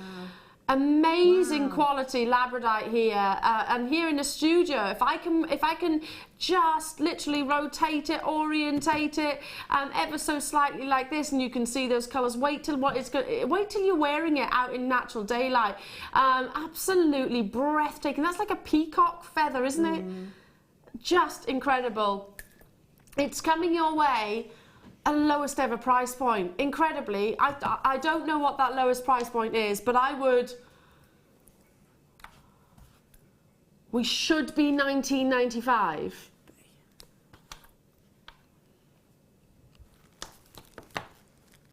Get it as soon as you possibly can. Get it as soon as you possibly can. Jennifer, Angela, Dawn, Perth and Kinross, Lorraine, wowzers. $14.95. Gosh. I mean, if one of those was in a crystal shop or something like that, you would expect to see that price tag on it, wouldn't you? $14.95 for one in a retail sort of crystal shop or a jewellery component shop. Do you know, one of my very good friends, Alex Mackay, actually, and I've said it before, he bought a labradorite, and it was a boulder, kind of like a paperweight, and I was like, wow. The labradorescence is incredible, absolutely incredible. He's got it in his front room. I've got no idea how much he paid for it, but he did say it was definitely an investment. I don't think, I think this is way surpassing the price per carat that he actually paid, where he would have benefited from, you know, being part of this industry, where he'd been able to have negotiation, probably been able to have the right connections to get hold of it as well. Stunning quality. Those pinks that you're seeing, I'd be keeping this one to myself, would you? I think what I would do, again, this is obviously down to budget, but I would buy two. And just restrand that one. Yeah. Just the one, just restrand it and wear it like that. Again, a little bit of chain running up to the clasp, and wear it, because it will be a really dramatic piece of jewellery. It really would. But it will work with every and any outfit, whether it's multi-floral or whether it's just a plain black dress or a chocolate brown. And then the other one, I think I might just break up into sort of for an asymmetric drop from it on the one side. Yeah. Coming around perhaps with the labradorite chips earlier, or use it as a tassel head for a chain drop. But how rarely do we see such sizes like this? Well, we don't. And again, for that particular strand, I feel that the guy that's actually faceted and then it's gone to be stranded, I think they've actually picked them out. Yeah, yeah. Rather than randomly, and thought, wow, I'm going to make one beauty of a strand here. Well, the labradorite has obviously gone, right, okay, I know how to cut. Even though it's in its sort of a nugget organic shape and form, he's cut this deliberately for that labradorescence, hasn't he? Exactly. I mean... Or she, sorry. It's nuggets, but for me, that enhances that particular... Yeah, me too. Gemstone. I just think you get the sheer beauty of it when you've got that nugget cut, but then it's faceted on top. It's almost like you've put the icing on the cake on top of a natural cut of a gemstone. Something that hasn't really been specifically cut into a specific shape, but it's been left as a block, from a jewellery maker point of view. Let me cut myself short. From a jewellery maker point of view, it's a strand made in heaven for me. Totally agree. So much I can do with it. And that price tag just doesn't, well, it doesn't connect at all. No. Well done to every single one of you that's got hold of that. Stunning, and it's only going to get better when it gets home. Moving on, because I've got lots to bring you. Oh, sticking with the big, sizable, beautiful, exquisite gemstones.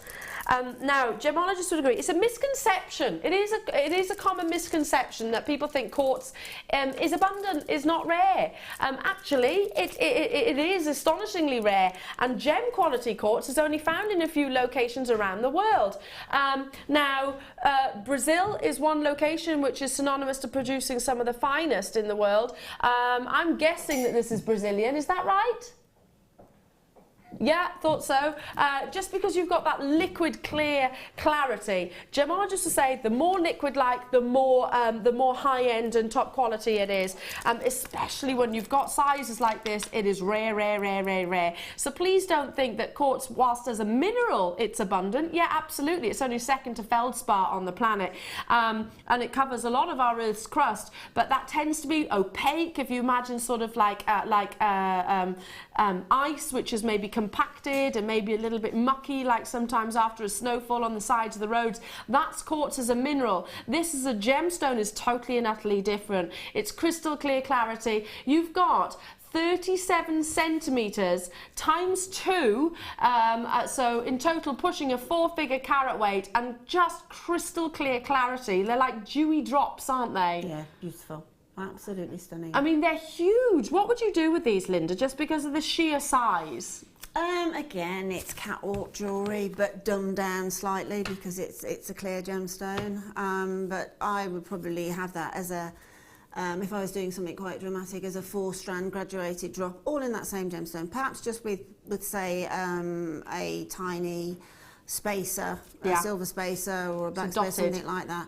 Or again, I'd certainly use one and do a chain tassel drop and really busy the chain up with lots and lots of tiny little wrap loops on to the links, and have that as a long lariat length on a long length of chain. Lariat, I'm glad you said that. Lariat necklaces are huge at the moment, and they're huge because they're so versatile. You can wear them any which way. They're basically a long length, aren't they? A long length, which is endless, basically.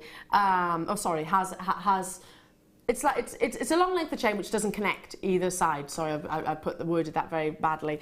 But you can wrap it round like so. You can wear it down the back like so. You can sort of elongate those. So if you've got a plunging neckline, for example, it's been around for many, many years, and big designers do use it. So yeah, just a couple of those on a lariat style necklace would look amazing. Let's bring that price tag in because we are always busy. 0800 646 555 is the number to call. Lovely to be with you this morning. $12.95 for almost 1,000 carats. Can we just focus on? I mean, look how perfectly eye clean they are.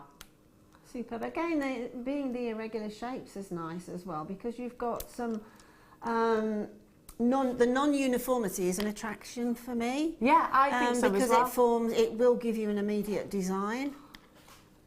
Imagine sort of like Ryan was going, coloured wire through that, or thread. You'll see that flash of colour. Well, sky's the limit, really. I mean, can you imagine little 6mm faceted clear quartz between them as well? Be really nice. Yeah, that would be sort of a contemporary bride might go for that. Yeah, I think so as well. Somebody that likes something a bit quirky, a bit different. Well done to every single one of you. Keep those entries coming in, by the way, because we do run a competition called the Wall of Fame. It is the draw today, so this I absolutely love it. It's not yet, but we are doing a little bit later on, where one of our amazing jewellery makers who sent their entries in will win £100 of Jewellery Maker readies credited to their account, and the runner-up will get £50 also. So it is absolutely worthwhile sending in your incredible inspirations. It's the Wall of Fame, and it's up next.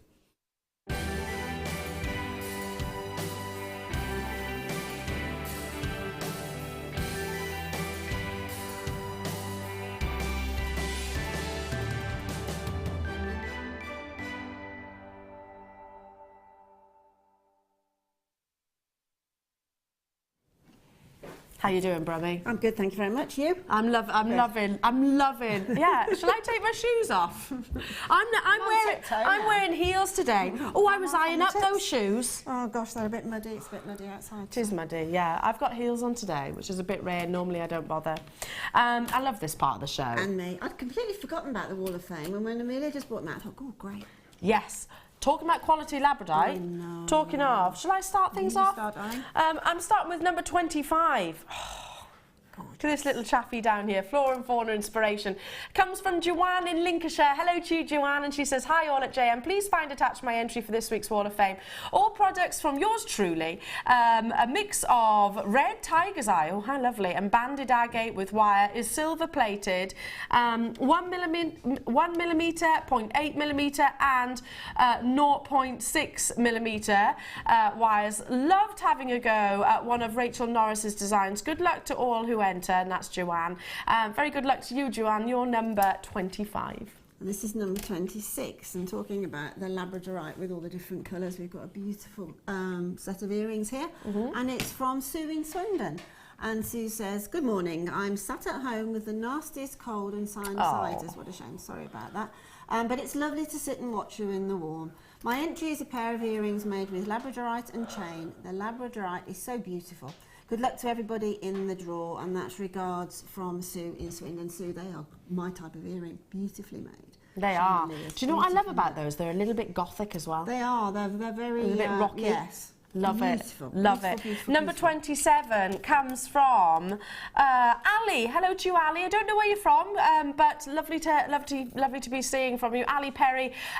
This week's entry is a labradorite ring I made a while ago using copper wire. Love labradorite. Well, I'm sure you'll have been loving that strand just. All from JM, and that is the gorgeous Ali, and she sends kisses as well. We were talking about the drama that you get with labradorite. That's a very intense colour there. So love it, and works wonderfully with the copper. This is gorgeous. This is number 28, and it's from Chris. And Chris says, "Hi all at Jewellery Maker. Here's my entry for the Wall of Fame. It's one of 4 bracelets that I made for Christmas tree presents." Oh, that was a good idea.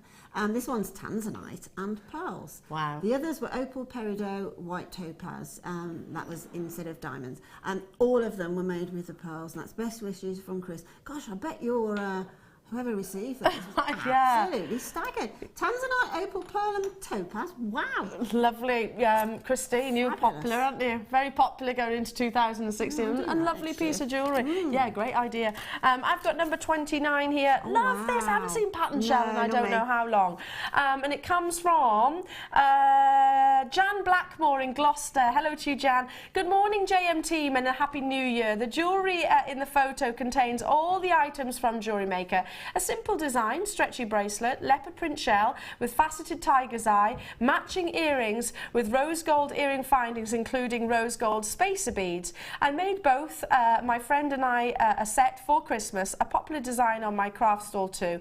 Leopard print never seems to go out of fashion. Thank you for all the New Year bargains and entertaining shows. Good luck everyone, and that's Jan at Blackmore in Gloucestershire. I totally agree, and I can understand it doesn't go out of fashion. No, never. Love a bit of animal print. Ever. Love a bit of animal print. Definitely. And I can imagine they flew. Now, have you seen the size of these pearls? I have now. Not yet, but they're coming up. When are we doing these pearls? Oh, they're coming up a little bit later on. But before that, I've got coral. When was the last time we saw I can't remember coral? the last time we had coral. Let's take a little wander this way because, whereabouts is it? I'm intrigued. Bear with. I'm excited. I'm excited because I haven't even seen this yet. Oh, it's a lovely shape. Of course, an organic gemstone. So, again, Linda, this with your kit that you've got coming up. Look at this shape. Oh, wow, it's beautiful. Can you see? They're drilled through the centre. Let me hold it across my hand so you can actually see closer. Drilled through the centre, so instead of being top drilled, look what you can actually create here. Oh gosh, they're little top drill teardrops, aren't they? Beautiful. They're amazing, but the actual drill, would you say top? I would say through the centre. Well, yeah, it looks like sort of, to me, it looks like I would describe them as sort of top drilled drops. I think they're about a third down, so that you can get that effect. They're done for a reason, that you do get the effect of so the, they of sit the next to one another. Yeah. They're stunning, aren't they? So beautiful, this gorgeous shape. And the fact that they are nestled on the strand like so means you're going to get so many of them. Now, it's key for me to mention that all of our coral, as with all of our gemstones, are ethically sourced. So rest assured that you are buying from an ethical company right now. And please do be careful when you're buying coral or pretty much all of your gemstones, really, but that you are sourcing them from an ethical background, because unfortunately they can... some locations do sabotage coral reefs. That's not what you want. You want it to be ethically mined, in a similar sort of way, I suppose, that the pearl, your cultured pearls actually are. So ethically source your coral, but beautiful organic gemstone, and one I don't get to see every single day. It's definite opaque, so that gorgeous colour comes from It can be dyed, it can absorb lots of lovely colours, or it can absolutely be natural as well. Fascinating. One of the most beautiful things that I've ever seen was actually in Egypt, looking at the coral reefs. And I'm frightened of the sea, but I was brave enough to go just to the point of the pontoon where you can actually see the coral reef in the Red Sea. I was absolutely terrified, because I'm terrified of the sea. I really, really am. You know, when it goes from warm to cold, and apparently everybody was saying there's a barracuda under the I never got out of that water so quick, but it was worth it, just because of the colours that I saw, just absolutely fascinating. Let's bring that price tag in, because already lots of you are there. We should be apparently £7.95. I mean, that's so incredibly affordable. Again, people recognise coral and its rarity and its beauty. Yeah, I mean, it has it has a look of the sea, obviously, yes, because that's where it comes from, but as does a pearl. So working those two sea organics together is exactly. With the black pearls that we had earlier on, or maybe they come from the sort of the same home, as it were. They just work astonishingly beautifully. They really do. Yeah. Maybe the peacock pearls that we've got coming up a little bit later on. Or maybe if you want to go for that catwalk neckline piece that Linda was referring to. Again, there's a kit in the making. It all works beautifully together. That would be amazing. I think this is sold out, but I'm not sure about the black pearls. But get involved as soon as you possibly can for your white coral. Wow, £4.95. I mean, we can bring you gemstones which are more fruitful and more abundant. You know, where we can have certain gemstones on what we call reorder. This is not one of those. I highly doubt if I went up and spoke to Hannah Roxbury upstairs and said, Hannah, I want to have a continuous supply of coral, I doubt the answer is going to be yes, Eleanor. I highly, highly doubt that. Needless to say, many of you choosing to multi-buy. This with the spinel that you had earlier on would look incredible. Just to create some wonderful drop earrings, perfect for bridal jewellery as well. Well, I think the thing with white coral as well, it's winter white. It's a soft white. It is. It's gentle, so it's incredibly wearable against any skin tone. Yeah. It's not bright, sort of just washed white. No, and I'm now suddenly thinking then, because you've said sort of winter or bridal, I'm thinking about a beach bride now. So maybe you know somebody that's getting married on a beach somewhere in some lovely location, then these would be perfect, wouldn't they? Sort of a long dress, bare feet, bit of chiffon. Coral. Yeah.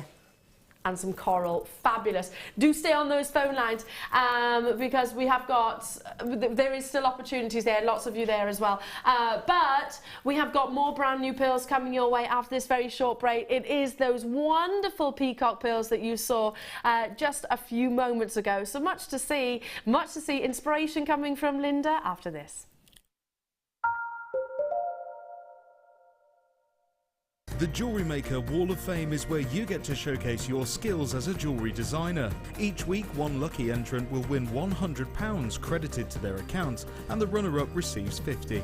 If you want to enter your design, just send a photo to studio@jewellerymaker.com, or you can post your photos to Jewellery Maker, Ivy House, Henley Road, Outhill, Studley, B807DU. Get making and good luck. Did you know that no matter how many times you purchase with Jewellery Maker in the same day, you'll only be charged one postage and packaging fee? Did you know that if you go to jewellerymaker.com and sign up to our mailing list, then you'll receive 10% off your first order with us. We'll also keep you updated with special offers, theme shows, program guides and Jewellery Maker tutorials. Jewellery Maker. Create, wear, share.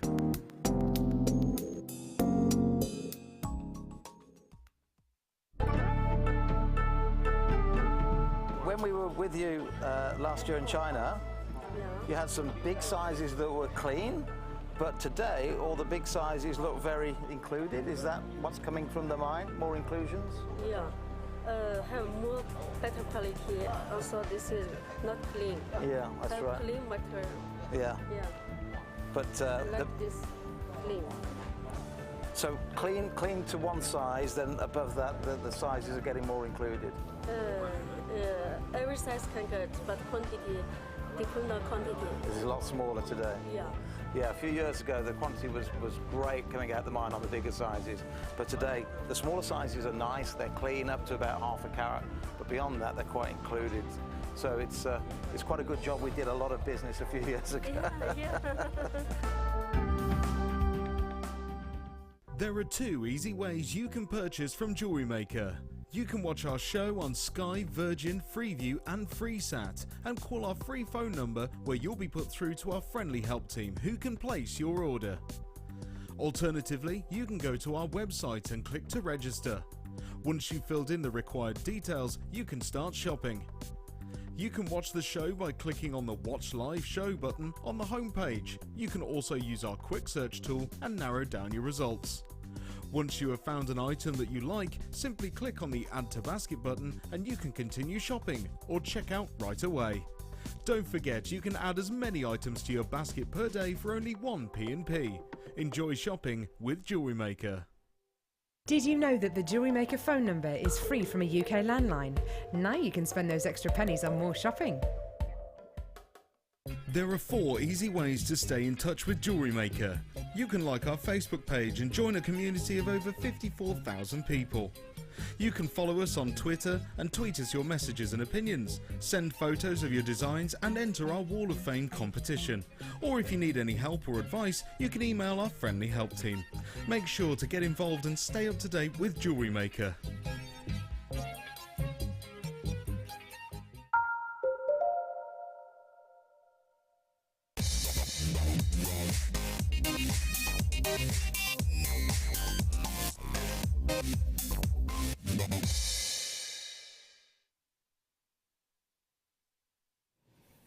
Welcome back everyone, nice to be with you this morning. My name's Elena, you're watching Jewellery Maker. I'm joined by the one and the only Linda Brumwell, who, no better person to start you on your Jewellery Maker journey, because you do run the workshop for the introduction too. In fact, when's your next one? The 24th, and then that's the introduction to jewellery making, and then on the 25th I've got a similar workshop, but we'll be doing slightly more advanced techniques. And there's, I don't know whether I'm allowed to mention it, but there is a significant gift of DVDs. Ooh! So I've said it now, haven't I? You've said it. You've said it now. Well, that's exciting, isn't it? Speak to our call centre if you wish, or go online. You can easily book onto that. Now, brand new in. Brand new in. And the reason why I mentioned beginners is because this is perfect for those that haven't got a huge jewellery making skill set just yet, myself absolutely included, but still want to replicate and make those high-end pieces of jewellery. Without shadow of a doubt, you will be able to do that with these. Now, they are pearls which have been half drilled, and there's a reason why they're only drilled, and bear with me those of you that already know this, because I'm just sort of thinking that there's going to be a broad audience right now, newcomers and obviously experienced. Half drilled to the centre, so the reason why they don't go all the way through is obviously to keep that one surface of the pearl absolutely intact, which means that maybe if you're thinking about pearl stud earrings, you don't want to then have maybe a drill hole showing. It's not terrible if you've got a drill hole, but it's much better if you don't have it. Now, what I love about these, and Kim, my producer, is a jewellery maker like yourselves as well, who said, I love them, I want them straight away. They are a beautiful shape, and the shape of them actually means, if you can imagine sort of the actual the earlobe itself, they're gonna be quite protruding. I couldn't say the word then. They're going to stand lovely and proud actually off the ear, because they are quite tear shaped, which means also they'll be perfect on your sort of drops. They'll be absolutely perfect for solitaire rings. I'm going to hold one of them up so you can actually see. Holding it with my actual grabber, just so you can really scrutinise the shape, the smoothness, and just how perfect that nacre surface is. And you can obviously see there's no drill hole across the surface there, because the drill itself is just on the underside here. There's that slight shape, more like balloon shaped, I suppose. And of course that gorgeous peacock colour. Now, you are getting in total 5 pairs, so that's 10 individual pearls like this. Absolutely absolutely beautiful shape, and they're so incredibly uniformed. Can you see why they are actually called your peacock pearls? Because they've got those wonderful iridescent colours and performance of colours as well. Rare to see this actual shape though. Yeah, I've brought you half drilled buttons before, but the actual balloon shape like this, can you see how they're going to stand proud? So it'll sit perfectly in maybe a prong set ring, in a wire wrap ring, in your butterfly backs. They're going to look amazing because they're going to be elevated, aren't they? Yeah, definitely. But they're going to make the most beautifully shaped drop. Yeah. Because it's such a gentle drop shape, it's just going to look exquisite. What I like about using those as drops is just by popping a head pin or say a 0.6 wire and tiniest bit of E6000 or one of the other glues, and then doing a wrap loop or a simple loop onto it. Because then you get that look of no mechanics involved, because you don't see the little end of the head pin sticking out the other side. It's professional. Took the words right out of my mouth then. Absolutely, it's professional jewellery. Let's bring that price in because loads of you there already. And again, it's all different skill sets. If you're new to jewellery making, you can actually source findings, which is all you need. All you need. And you can create 5 pairs of earrings or 10 pendants. That's working out at £1.39 per pearl. Sorry, per pair. So wait. That's 69 pence per pearl for a genuine cultured pearls.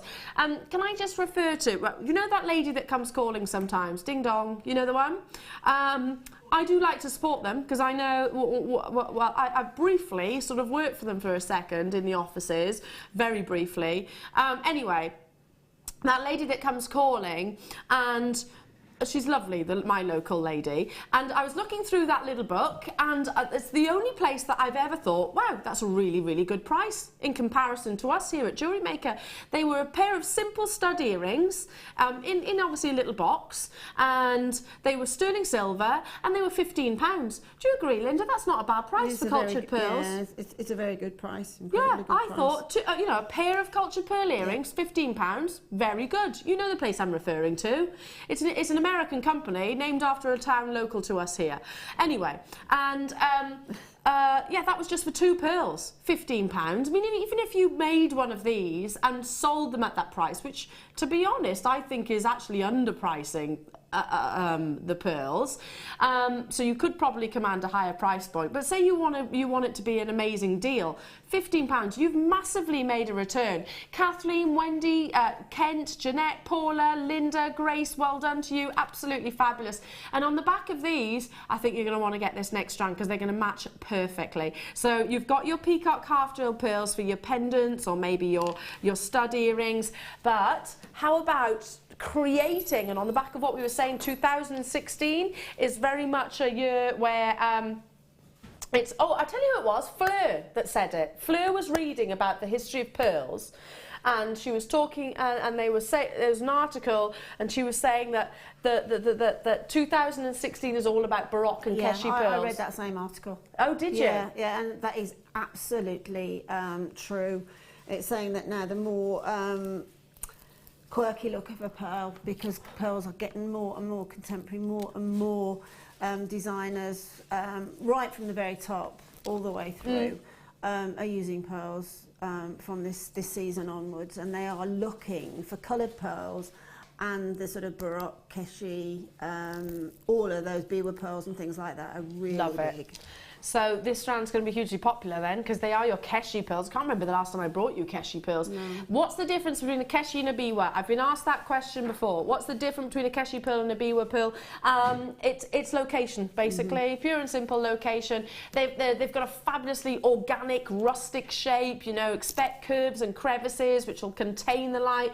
Like this one here, look how it's sort of grabbing the light, grabbing hold. Areas which sort of which dome out out, and then you've got curves inwards, just absolutely stunning. Yeah, loads of you there instantaneously. That peacock colour, which will work wonderfully with those peacock half drills earlier on. Similarly, they look amazing with your black pearls. They look incredible with those crosses that we had earlier on the back of what Linda was just saying. Yeah, that article is always embracing the more outrageous, I suppose, for want of a better word. The more what's that? The crosses have all gone, so I need to stop showing you those, really. But yeah, the more outrageous, the more organic those shapes are, the more desired. Yvonne, Wendy, Fife, Lisa, Pauline, Helena, Judy, Marie, County Down, Sally, Janet, Kafili, you're there as well. To bring you Keshi pearls, very exciting. As you can see, the measurements, they're not spherical, they're not even trying to be. Let's bring that price tag in for you this morning. I can't believe we can do this. $5.95. Now, that's like a giveaway price point, isn't it? I mean, the only reason, please do not think this is any reflection of the true value or the worth. The only reason that we can and we do what we do, A, is because we don't work off massively escalated margins, but also because we are very significant in terms of our pearl buying. Our buying team are recognised. They've got wonderful connections to pearl traders all around the world. When we can buy in quantity, we will buy in quantity. So we tend to be often, I guess, a first preference when it comes to your pearl traders. So if you think about it right now, hundreds will go in this given moment in time. And obviously, most retailers would be lucky to sell one a day at best. Some jewellers, it'd be one a week or one a month or one a year. Sue, Isabel, Valerie, Alma, Diane, Lisa, hello to you, Carol, Joanne, Midgler Morgan, Grace and Anita and Bernadette. Tina, you're there as well. Do check out them as soon as you possibly can. What would you, out of everything we've played so far, Linda, what would you put alongside this? What would I put alongside it? Well, certainly the Tanzanite would work. The Tanzanite from your first kit? From the first kit. Yeah. Have you got, what's that deep blue one there? That's gorgeous. Is that Apatite by any chance? It's London Blue Topaz. Oh, that's the topaz. Gosh. It's just arrived. Oh, gosh. Well, it's just snuck in. Oh, without a doubt. Can you imagine? Oh, yes. That is just... We are talking about fabulous. Some of the rarest colours in gemstones right there. Right there. Gosh. You've got those Tahitian-esque blues of your peacock and then the London Blue Topaz. I love the mix of the phenomena of a very... well-cut, faceted gemstone, obviously topaz being sparkly as well, mixed with the pearlescence of the pearl. Totally agree. Those two different phenomena together just work so beautifully together. I want to buy that strand, by the way. Yeah, I've got to buy it. And me. I can't believe 800% price increase. I know, this is going to be more of a considered strand. It is. But then please do your research and you'll realise exactly why London Blue has almost disappeared, hasn't it? Of the you know, it's not in your average jewellers now. It tends to be a very, very, very high end. Back to your peacock pearls, absolutely incredible. Dial in as soon as you possibly can. Loads of you there. John and Janet buying 4, Dorothy, Jackie, Janice, Valerie, hello to you, Berkshire, Mary, Christine. I'm not surprised many of you choosing to multi-buy, and again it's going back to the fact that we have got such an influence in terms of our pearl buying. When we first started, obviously we were a smaller company. I mean, Linda, you'll remember the days when it was sort of filmed by one camera in a tiny sort of little studio. Absolutely. I mean, initially for the first, I think it was from the January to the May before we went live, so they were pre-records basically. Yeah.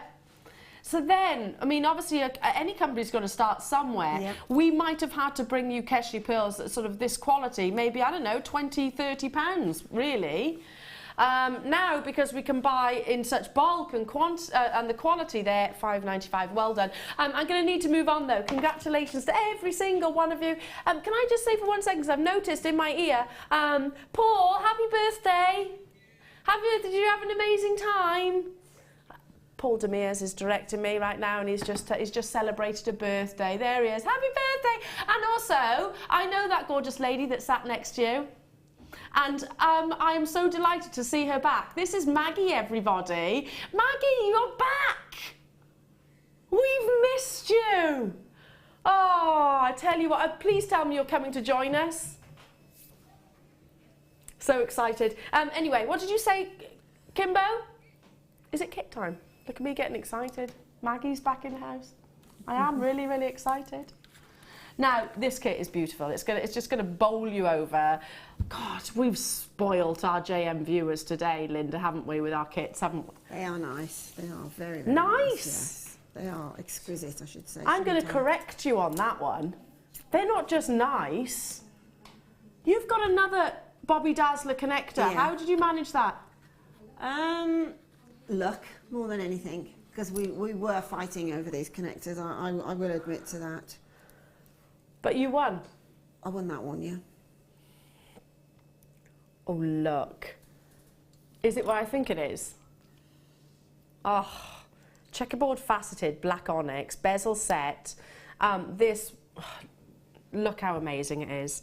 It's a statement in its own individual right. Checkerboard faceted on both sides as well, so it is, you know, something that you could wear either way, like so, if I just turn it round. Elegant evening, it's wow, it's certainly that. If you love your 1920s, your sort of Great Gatsby inspired jewellery, or maybe Downton Abbey, then this would be absolutely perfect for that, where they were big into that checkerboard faceting, weren't they? They're big into the monochrome as well. I've never seen this connector previously before, and again, I would just maybe some of those incredible pearls, triple stranded all the way around. Yes. Would just be amazing. I can't wait to see what you've done with this as well, Linda. And there are gemstones which will go incredibly with this. Onyx is not a gem that we see every single day, but it's certainly used by lots of the big designers. Gucci, without shadow of a doubt. Tiffany's & Co, without shadow of a doubt. Lola Rose uses black onyx. I've got a black onyx Lola Rose piece of jewellery. It is an opaque gemstone. Again, like your spinel, it's all about that surface luster. Just stunning. I don't know how many we've got of this kit, but I think is 61 available in the world. If you think about this maybe as a sort of choker style S jewellery piece, or maybe just strands of chain coming from it, it'd be amazing. And speaking of chain, funnily enough, I'm going to bring you an opportunity where you've got plenty to do that. You haven't got to be, and we've all been in this situation previously before, where we've got a high-end sterling silver chain, but you have to use it sparingly because there might not be enough of it available in your stash.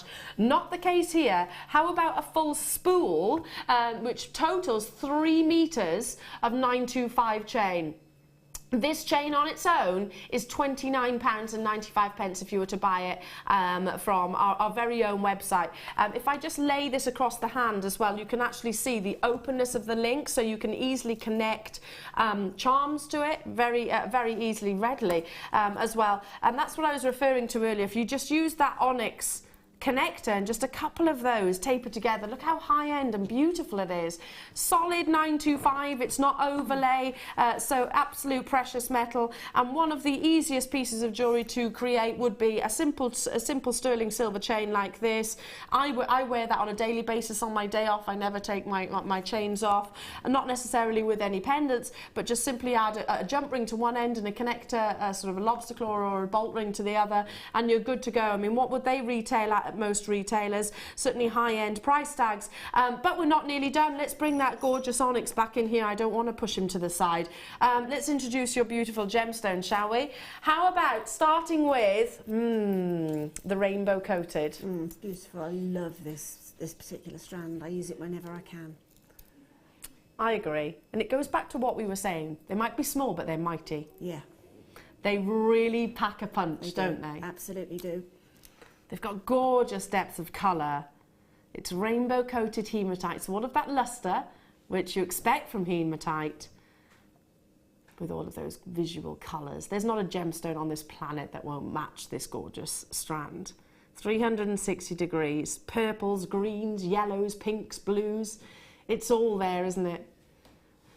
And just a couple would make, oh gosh, I am eyeing up so much of your jewellery. Linda, you know it's not uncommon for me to walk out wearing a few of your pieces of jewellery. Yeah, okay, well, we won't I'm watch eyeing up so many pieces because of the gemstones and, of course, Linda's amazing talent. Now, other than this is 10 carats here, and they are 2mm rounds, and it is 36 centimetres. Then let's bring you. Oh, what shall I move on to? It's hard. I'm going to bring you the onyx. Oh, look at these. Aren't they glorious? That's the only word I can use for that strand. Glorious. It's totally different to a spinel. It is. Yes, it is. It is different, and it's different close up on the eye as well of it. It's because it's got rainbow colours coming off of it. It has. Especially alongside your rainbow-coated hematite. It's beautiful. It's kind of got a silvery lustre, and that comes from the way this gemstone has actually been treated and faceted. They are faceted rounds. They do measure 3 by 2 millimetres. I would simply restrand this, and I know you've really invested. This is those earrings that you've made with these are amazing, absolutely incredible. Straight away, can I just say, even if we were stopping here, for the fact that you have got, I'm going to pop that there, the fact that you have got 3 metres of sterling silver chain, that black onyx bezel, those two together are almost £42.90 if you were to buy them from our very website. I don't know if you can actually get them on our website currently. No, you can't.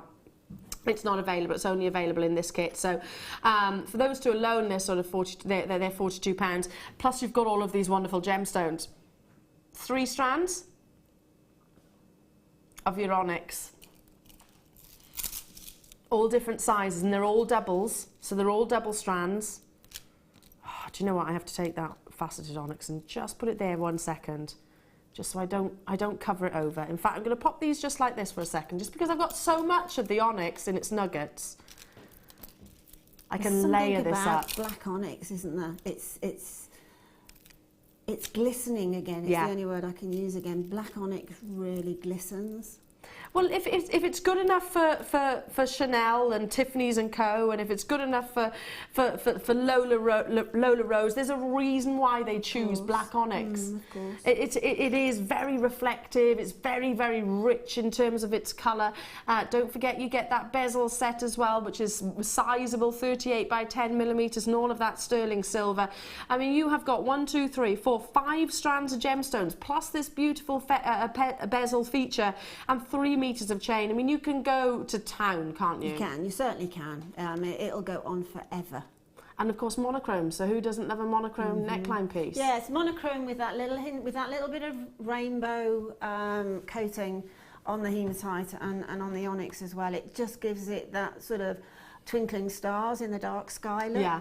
I totally agree. And never be frightened of coated gemstones, because 95% of the world's gemstones will undergo some kind of treatment. We make sure we source ours from reputable gemstone suppliers, so that treatment, we are absolute sticklers for making sure it is meeting our criteria and standards and durability. And one of the newest kind of treatments, which the newest gemstone treatment is actually the sort of the coating, the exotic process, which brings you that kaleidoscope of colour, like what you're seeing on your screen.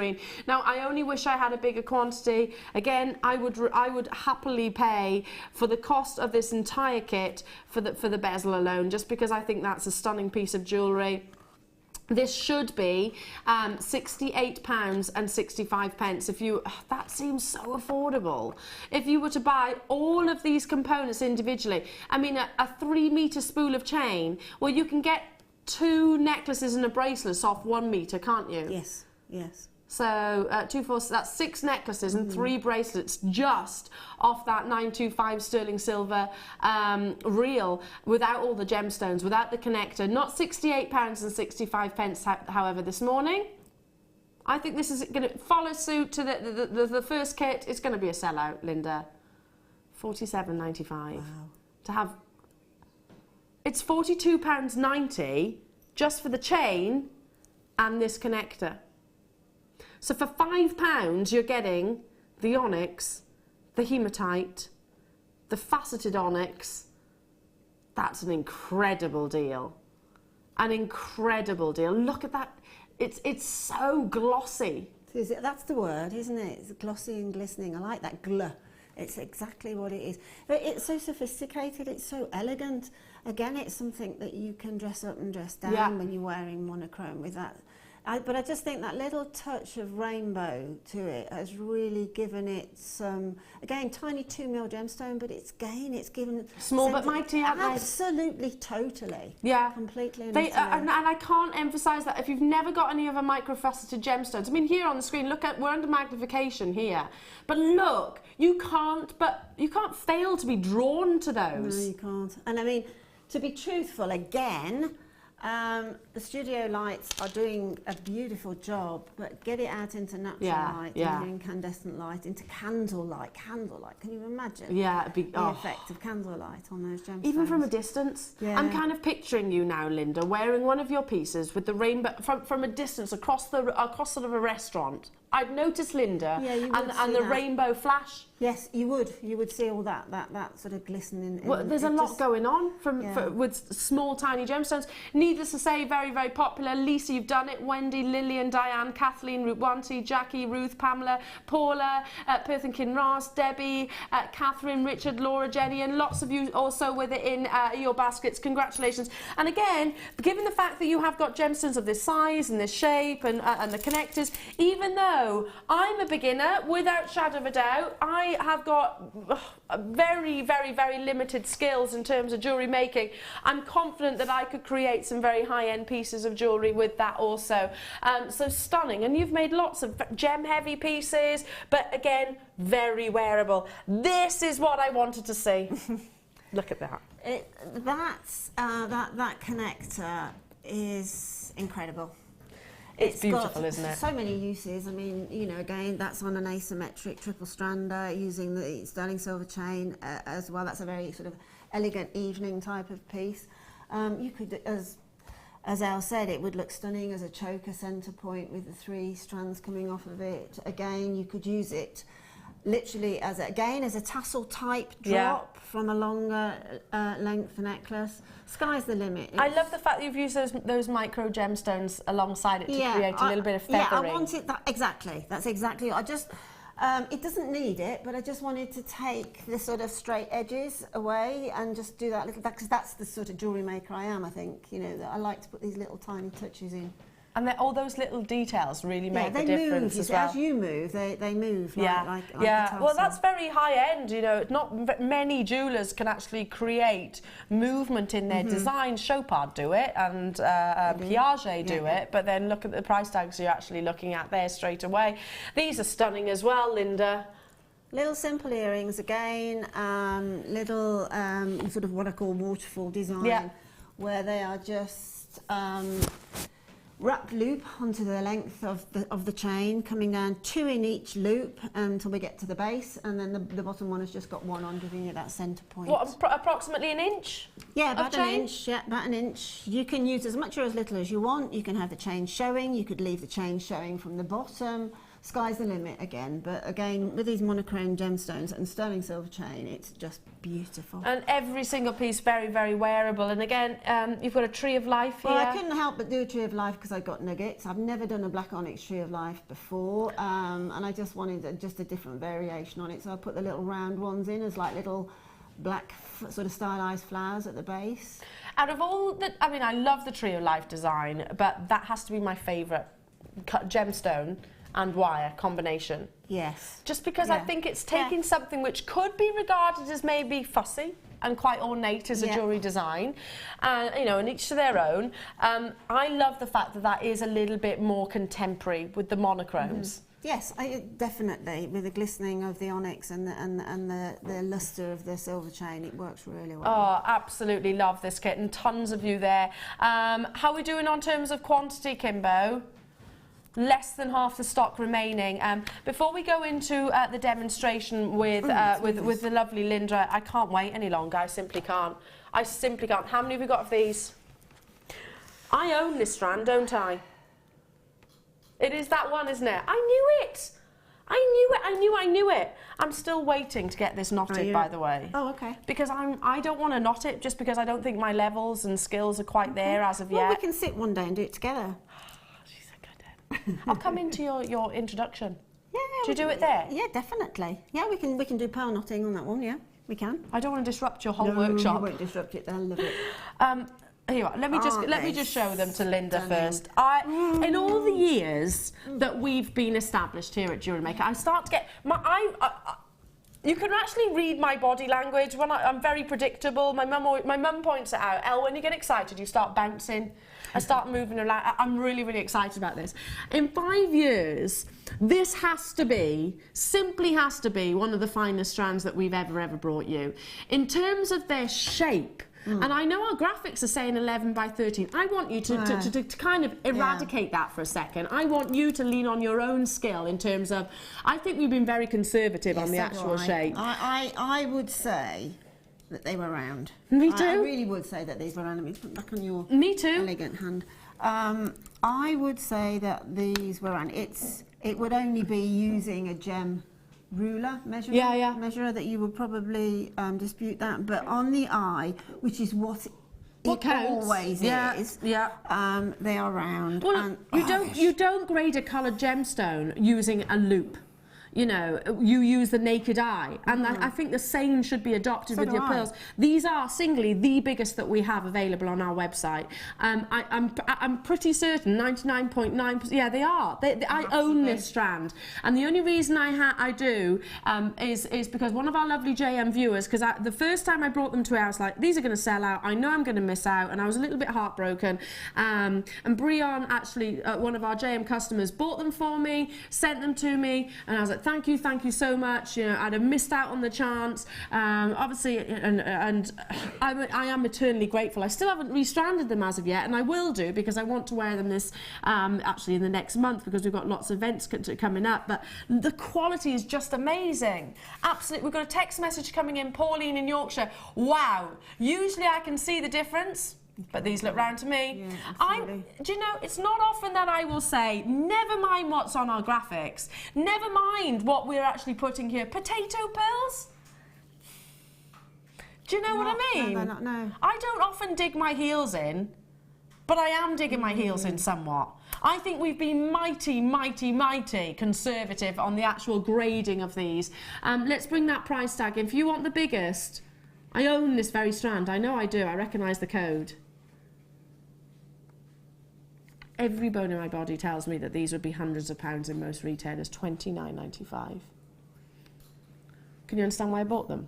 Oh, without a shadow of a doubt. Could you imagine seeing those restranded in a jeweller's window? In my local town, we've got a fantastic jeweller's double-fronted in an arcade, in a mall, and they make on the premises. And if I saw that strand, I promise you, if I saw that strand in that shop, it would be with a little pearl clasp on it. Probably in gold? With a perhaps, you know, the old-fashioned pearl, which we're trying to get hold of again, where it just goes in and loops in. Yeah, what I call a pearl clasp. 4 figures. Promise, hand on heart. 100%. 4 figures. 100%. Again, similarly, the first jeweler, the first jewelers that I started at is probably the most high end that I've ever worked with, and they had one pearl cabinet which wasn't even the size of this desk, but every single piece was 4 figures or above. 4 figures or above. Not the earrings, granted, but every single piece was 4 figures or above. The majority of this size were actually, you know, really pushing those 4 figures. Straight down into single figures almost, so please do make those confirmations. They're stunning. If you think they're good now, wait till you get them home. I haven't done anything with it yet. A, I'm not confident in the knotting process, and B, I'm trying to actually source a gold class to go with them. Yes, exactly. Because it's all, you know, personal preference, but in my eyes, these warrant a gold Without clasp. a shadow of a doubt, that's the type of strand of pearls that I would just restrand and nothing else to.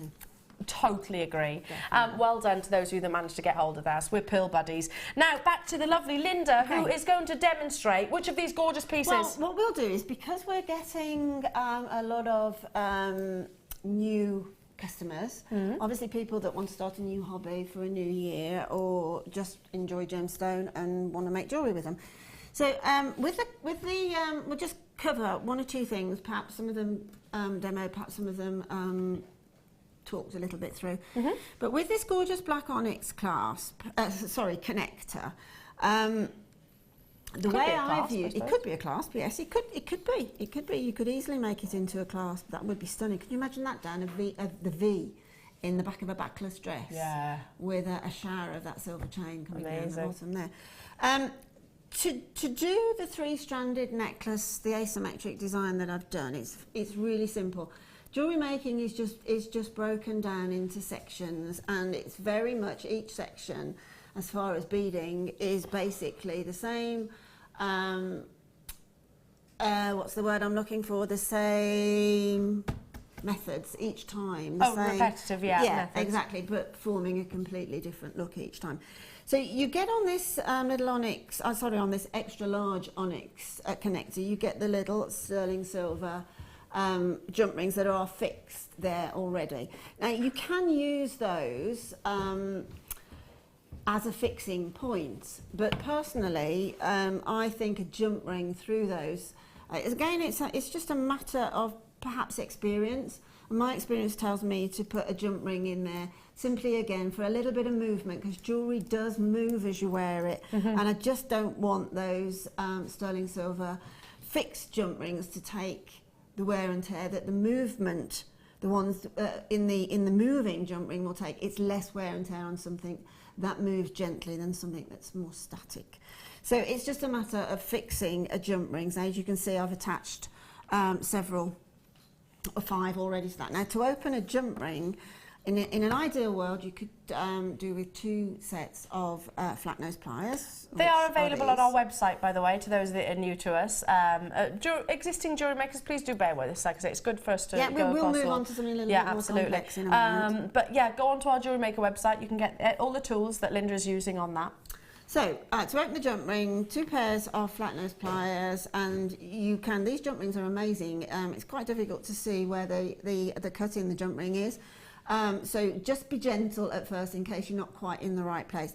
I can see I am there, so just open it towards you, never side to side, always towards, and then you reclose them in exactly the same way, but obviously going in the opposite direction. The reason you're doing that? Good point.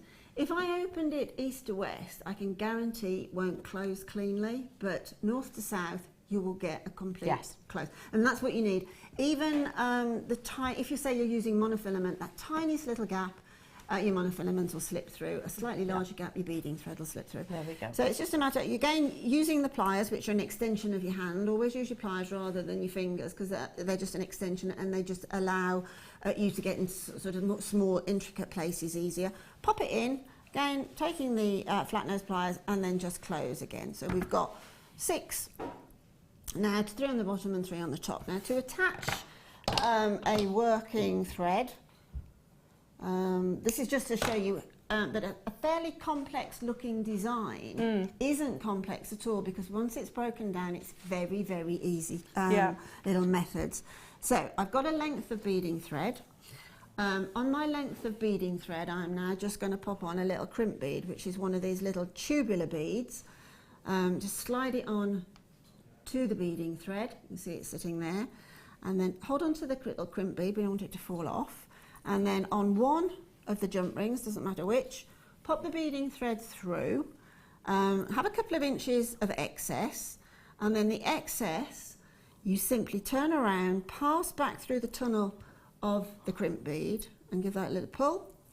Ease the crimp bead up towards the jump ring. Now, don't go right on top of the jump ring. Give yourself a 1 mil to 2 mil gap, because again, that's the wear and tear on putting on the jewellery and the movement of the jewellery. Getting your flat nose pliers, compress that crimp bead. Now you've now got that completely safely ensconced within the crimp bead. Trim off your excess, and now you've got your working thread to thread with whichever gemstone that you're going to use. And obviously just repeat that on all of the other jump rings, so that you're going up, down and up the neckline. Now what I've done in this particular case is I have threaded the black onyx along from the bottom of the onyx connector and up round to the clasp. Yeah. And then I wanted because I needed it as an asymmetric design, I wanted to then take the rest of the neckline on the other side slightly differently. So all I've done is taken the beautiful it's stunning sterling quality, silver isn't chain. it? Forgive me a second while I just free it Yeah, up. no problem. Those pearls have sold out, by the way, so well done those of you that managed to get spotting hold. something there that's really it's been there. This strand has been there for about 20 minutes, and I'm shocked that I'm still in the building. Because it's been such We're going to tease you some more with it as well, because it's not coming up just yet. But I tell you what is, I think peach is going to be huge this year. So do I. It was massive in the 80s. I mean, I think so many girls out there have got pictures of themselves when they were a bridesmaid in the peach dress and the puffball sleeves. Yeah, got that one. Yes? Yeah, I've got Have you got that one? I've got that one when my daughter was in that peach dress for my brother's wedding, exactly that peach dress with the puffball sleeves, and she had the little bracelet. Little bracelet. Did she have the flowers around the head? She did! How did you've been peeking at my photos? I don't think there is, especially of our generation. I don't think there's a single girl out there that hasn't at some point been pictured in peach. Exactly that. In peach. Exactly And I'm joking about it because in the 80s it was huge. Yeah. In particular in that sort of satin, wasn't it? The really high gloss. She's been through my photo album. And it had to have the swags like that all the way round. Ruched up. Yeah, I was never. That's uncanny. I wasn't a bridesmaid in peach, but I did because I loved peach so much. Were you a peach bride? Bridesmaid rather. Bridesmaid rather. You got something to tell us? Kim, yeah. I was never a bridesmaid, but I did have a peach dress. Right. Yes. Excuse me, that snuck up on me. Excuse me. Anyway, so yeah, and I used to be really jealous of all the little girls and their flower garlands. I want to be a peach bridesmaid. Anyway, that photograph in and show you exactly. Yes. It's just uncanny. You should. I was a carnival queen. Right. Which I find hilarious that you can be a carnival queen at the age of 10. And I had the most dreadful haircut. It was untrue. Anyway. And I had peach flowers. Yeah, peach flowers. Yes, it was the era of peach. It was, but I think the peach is coming back in this year. And good. Long live the peach. Absolutely. Because it's a lovely colour. It kind of reminds me of your morganites, your kunzites. It's very complimentary of all skin tones. And these are absolutely beautiful. I would wear these without shadow. Look at the amounts of pinks that are coming from. I would almost, to be honest, to be picky, I would call that a champagne colour to me. Yeah. You know that orange bottle of champagne. That's what I would call. Oh, I know. With the lady on the front. My dad always calls her the really ugly lady. I hope she's not watching. Well, she does kind of look a little bit witch-like, doesn't she? Yeah, exactly. Yeah, that particular brand of champagne. Yeah, but she did well on that brand. She did very well, and it's very nice, indeed. Very nice. And you can't actually see her; it's only her outline. So I hope I'm not being but too that insulting. to be honest, I had a glass of that on New Year's Eve. Here, and it's that Did you have a glass or did you have a bottle? It was Ella. What am I saying, Elena? That's you, isn't it? It was Martha and I indulged in a glass of that same champagne on air New Year's Eve, and it's that colour. Very nice. It wasn't me. No drinking for me. It was no. You can have mine because believe me, I would normally indulge. I would normally indulge in a glass of champagne. Yeah, it has got that champagne-esque, that luxury sense of colour behind it. The pearlescence is kind of emulating the lustre that you get. You've got 5, is that 5 pairs? So 10 in total. And similarly, you heard me talking about the fact that they are totally blemish free. The drill has been contained halfway, if I turn it up like so, halfway into the middle of the gemstone. So all you need is a little bit of that really strong glue, sort of E6000, would you suggest? Yes, definitely, on a head pin. Yeah. If a little tip on these as well, sometimes if you find that you haven't got anything at home the right gauge, if you've got any of the flat head pins, you know, the flat head pins we've got some little squares on, I know which one you mean. they will work fine as well on the back with a little bit of E6000 Just not sitting on the necessarily back. going into Not the drill necessarily hole? going. That's only if you haven't got it. Ideally, in the perfect world, I would say a 0.6 or one of the head pins that are in our sterling silver. I would say the sterling silver, to be truthful. In our sterling silver findings packs, sterling silver wire, tiniest little amount of glue, and then. And that's it, and you're good to go. You've got a piece of jewellery which is very high-end and luxurious, and of course you're going to wear time and time and time again. We need to bring that price tag in. All that talk of champagne. I mean, is that a champagne price tag? No.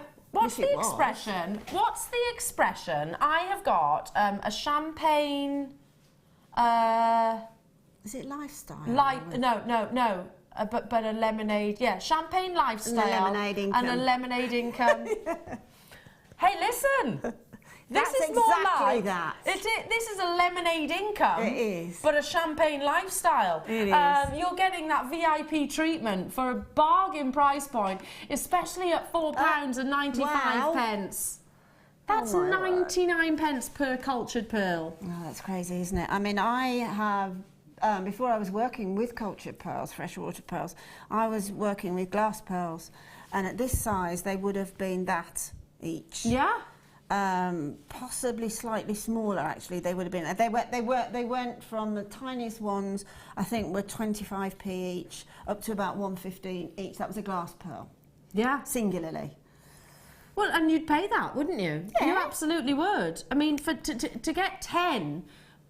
Genuine cultured pearls, which are obviously have been cultivated for less than how much? Oh, hang on, that's 99 pence, not each, per pair. Of course it is. What am I talking about? Yeah, 99 pence per pair. So that's less than 50p. I mean, again, just as a little point in passing. I would definitely, at this price, without a shadow of doubt, it's a no-brainer. Purchase these now, and I know for a fact that very shortly we will be having the specific findings. Yeah. So just sit on them for now. Yeah, the specific findings to make the studs with the little butterflies will be in very shortly. So if you want to wait, you can make your own, but if you want to wait, and it won't be very long, purchase these now, because and you're good to go, aren't you? Unfortunately, they come from different suppliers, so consequently we can't guarantee that we've got one and the other together at the same time. And even if we do, the one flies out and the other one flies out when they're in. You need to get them when you can, don't you? Yeah, I think so. Without doubt. Thank you. I didn't know they were coming back soon. Shirley in Yorkshire. Hi all at JM. I got married in 1982 and my bridesmaids were in peach. I think it's such a lustrous colour, and agree, it's time it made a comeback. I think it is.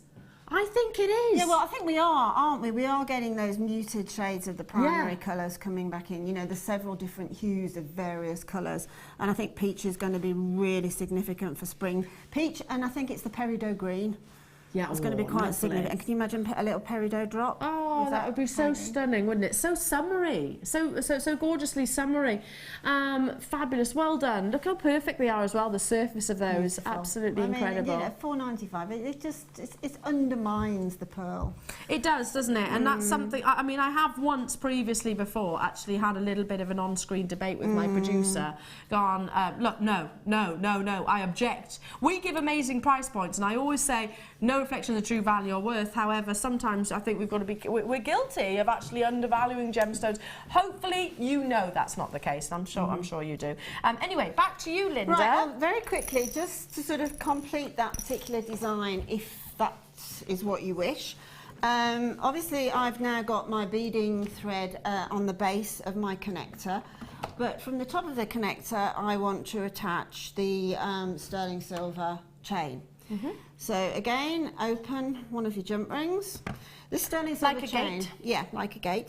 This sterling silver chain is absolutely exquisite in as much as the links are not overly large, but large enough to go onto a jump ring without a problem. So all I've done is popped that link of chain onto the jump ring, let it dangle, and then again, as I did before, just close the door again from south to north. Completely nice closure there, so that is not going to come out. So what I did then was established what length of chain I wanted to, and because I've got 3 lengths, I thought rather than just have all chain going up to the clasp, I broke it up. So what I'm going to do is I'm just going to, now this is sterling silver chain, okay? I see what you mean. This is sterling silver chain. So there's a little bit of the link that's just fallen away. Now I'm just going to pick that up and pop that back in there. I know it's insignificant, I know it's tiny, but if you save these tiny little bits of sterling silver for a couple of years, you will get a significant little bag. And I do know for a fact that there was an article on television some months ago, okay, this guy worked in the jewellery industry and he had a bag about like that of little offcuts of precious metal, and I think it got something like £2,000 for it. When it was taken to the right place. Absolutely. So don't throw them away. No, definitely. Just keep them. As I say, they look insignificant, but they're not. Right, now, I haven't got any 0.4 sterling silver wire here. So I'm just going to use one of my head pins here. I'm going to take the little bobble off.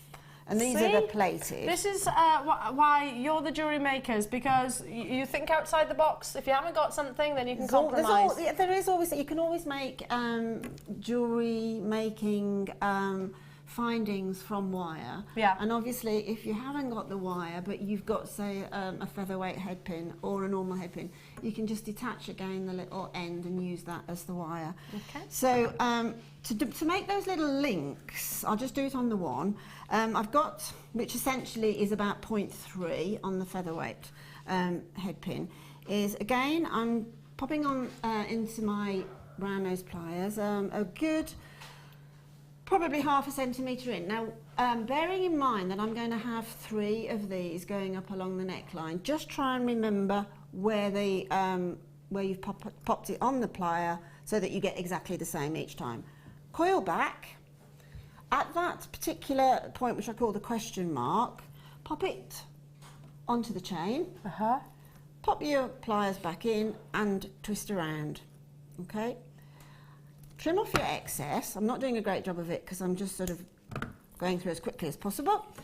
Take one of the coated onyx. They're stunning, aren't they? Pop it on, pop your round nose pliers back, again, halfway stage, Little question mark, pop your next link, let that dangle, pop your pliers back in and finish that off. I won't trim that off now. So there we've got that working strand coming up towards the neckline, and then that eventually will have the 3 strands running parallel and just going up to the neckline, up to the clasp. That's job done. Very sort of quite a complex looking necklace, but it's not when it's broken down. I'll turn it back round so you can actually see here. And obviously the little dangles are again on the head pins, just wrap loop directly onto the jump rings again. Absolutely beautiful, Linda. And again, a piece that you could wear on every occasion, couldn't you? You can dress it up, dress it down. Given the fact that you have that monochrome, wonderful. Thank you so much. And I love the fact, I mean, it's been a while certainly since I've seen some of the basics demonstrated. So again, we are obviously covering all different levels, so thank you for those of you that are thinking I already know, and thank you so much, my darling. Now, we were saying these arrive and sell out straight away. They are essential for those of you that like to make lots of pieces of jewellery, like it to be quite quick, as in not investing loads and loads of time. They are, let me just grab, Wes, can you pass me the tweezers, my lovely? Sorry. So Wes, there he is. There he is in his bobble hat. I think you're like part of a 90s band. Yeah, I can imagine Wes. Like that. Just like that. Yeah. When you dance, you dance like that, Wes? Like EMF. Unbelievable. Do you do kind of like a mosh like that? I love this terminology. A mosh and an IMF. I'm going to remember that and quote that when I get into this cool people. I don't know if it's cool anymore. Is it not cool? I don't think it will be at my age. I'm very cool.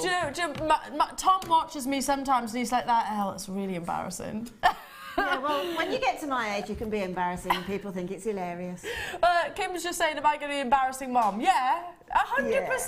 Well, that comes with having a baby. You have to say, yeah, I'm going to be embarrassing. Yeah, definitely. I mean, you know, the ones that go, come on, give me a kiss at the school gate and everything. Mum, Mum. The ones that sort of, you know, lick the finger when they rub something off your face. Well, my son used to come out of school with that bobble hat on, but it was down here, and he'd walk deliberately past me because I go, come on,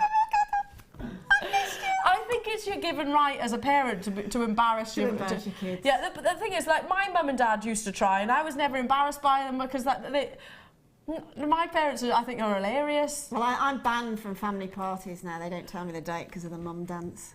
The mum dance? Does it go like this? Yeah. Well, my mum dances like that as well. Shoulders and the shoulders. Yeah. That's the mum dance. I need to get this hip done and then I can get back on that handbag dance. That's all right. What's the dad dance? Oh, the dad. Oh, don't talk about How does the dad dance go? I don't know. They're a little bit more. It's just completely uncoordinated. Your dad looks like a thunderbird, like that. A puppet one, yeah. I say to my husband, listen to the music, and he still goes.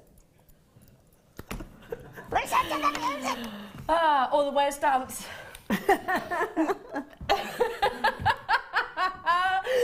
Sorry, I don't know. I genuinely don't know how I went from... No, I don't actually. From findings... No, let's get back. To dad dancing and mum dancing and being embarrassing. I've embarrassed myself, there we go. But I'll never take yourself too seriously, eh? No. Anyway, God, I've totally gone. I've got no idea what I was saying earlier on. I know they do sell out straight away. I mean, it's so easy to create a high-end piece of jewellery using these. You've got 50 pairs. So 100 of these individual findings. As you can see, the little round ball there on the centre, and there is a slight little loop, I suppose, underneath for you to suspend gemstones from, should you wish. If not, you can always take that off. If I turn it to the profile, there is the post, and of course that classic butterfly, which is one of the most secure. Now, when it comes to earrings, if you are thinking about creating very gem heavy, so maybe waterfall earrings, I would actually suggest that sometimes these findings are actually some of the best to use. The reason for that is because they don't tip forward. Exactly. Gravity, if you're thinking you're loading the one side of the earring with gemstones and weight, gravity will want to pull that earring forward. So you will actually need a shepherd hook, which has either got a very dramatic elongation at the back or have the security of maybe a clasp. You can sometimes get those shepherd hooks which actually hook over. These will stay really, really secure. So you've got that added sense of security, and also they are going to sit nice in the ear. 50 pairs in total. Let's bring that price tag in for you. They're gold-plated copper. It should be $8.95 for 100 individual findings. Gosh. I mean, you could probably do belly button posts with these as well. I was just thinking, some people have multi studs, don't they, in their ears anyway? Yeah. So it's ideal. And there are definitely, and I found this out from selling jewellery, there are definite people that only will wear stud earrings. Yeah, absolutely. And not shepherd hook. I tend to wear studs more than anything. They've never been this price before, by the way. $4.95. This is a brand new low price. Grab them whilst you can. I can't even do the maths on that. 9 pence a pair. So 4.5 pence each. You know what's popular and very trendy right now is if some people have got those cuffs, so you can actually hoop it over at the top, or sometimes if you've got your ear pierced at the top as well, put one through there, one through the bottom, and you can really sort of cascade gemstones all the way around. Absolutely fabulous. Never been at this price tag previously before. Needless to say, we're inundated on the web and on the phone lines. So those pearls that you had earlier on there, you could suspend them on a head pin, couldn't you? Yeah, definitely. And you've got a pair of earrings. They were 99 pence a pair. These are 9 pence a pair. So you can...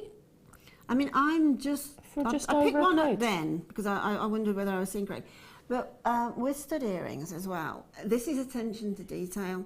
With stud earrings with little butterflies, if you've just got a straight post, sometimes that little butterfly can ease its way off. Yeah. But this is attention to detail at this price. There is the tiniest little groove at the end there. There is. Which stops that from happening. I've just noticed that there, and I thought, wow. Because in the days when I used to wear a lot of stud earrings, that used to happen to me. I used to lose the butterfly they slide off. or the earring. But this has got this little groove here which acts as a stopper to stop that butterfly from coming off. It's a good 1.5 mil from the end. Do you know what? You can actually hear it as well. Yeah, you can. You can feel it. You can also hear it. If I hold it up to maybe a little bit closer to my mic, I wonder if you can hear this. Did you hear that then? Yeah. Oh. Yeah, that's the resistance. That's the That's that little thump. Resistance. See? You can actually feel the resistance and just how tight the post actually is with the butterfly itself. So yeah, that's real quality. Amazing. Well done to every single one of you. Do stay on those phone lines. We're running out of time this hour. And thank you so much, Linda. As always, your inspiration is always received with wide open arms. Now, straight after the break. Oh, I tell you what, this is a great way to start the year. The fact that I'm bringing you this wonderful gemstone. Back about, approximately about a year and a half ago, maybe even more actually, could have been 2 years, I don't know, but I actually asked Steve, and Linda, I know you speak to Steve Bennett, who, by the way, still deals with us on our gemstones. I actually asked Steve Bennett, I said, where has London Blue Topaz gone? It's almost disappeared off the market. And he was like, good question. I've noticed that because once upon a time you used to see it in many jewellers, and the reason for that, cost. The cost, it has dramatically increased. But we're about to bring you one of the rarest and most sought after colours in the industry. Think of indicolites. Think of beautiful, the Hope Diamond Blue. And that about epitomises your London Blue.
Ruby is an incredibly popular gemstone here at Jewellery Maker. Its beautiful red tones are instantly recognisable as an incredibly precious gemstone. Ruby itself is a member of the Corundum family, whose sister stone is going to be sapphire. Ruby is the only member of this gemstone that has its own name. Now, when we look at ruby, we look for really beautiful, even tones, and these can run from rich reds, which are often referred to as pigeon blood ruby, right through to lighter, paler tones, almost going into the pink tones as well. Ruby is a birthstone for July, so it makes the perfect addition to your collection if you're looking for those unique presents. And it is the 40th wedding anniversary stone as well. Ruby itself is incredibly hard, being 9 on the Mohs scale, making it perfect for all kinds of jewellery, and we know that ruby itself is the everlasting symbol of love.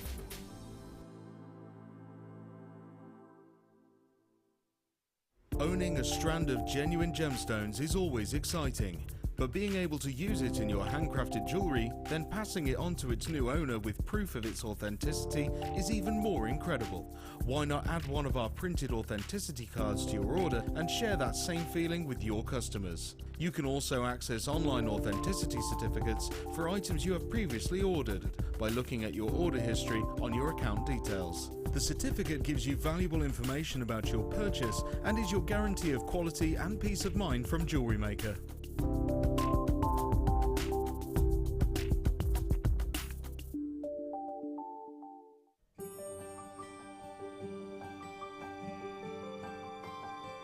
From the islands of French Polynesia, we bring you a pearl cultivated in the South Pacific Ocean. These pearls are expertly cared for by our skilled specialists all year round. Tahitian pearls on average take 2 years to form. They show a deep, lustrous quality, and the colour can vary to include overtones of green, pinks and blues. Pearls from this region are some of the best the South Pacific can offer. Don't miss our Tahitian pearl collection.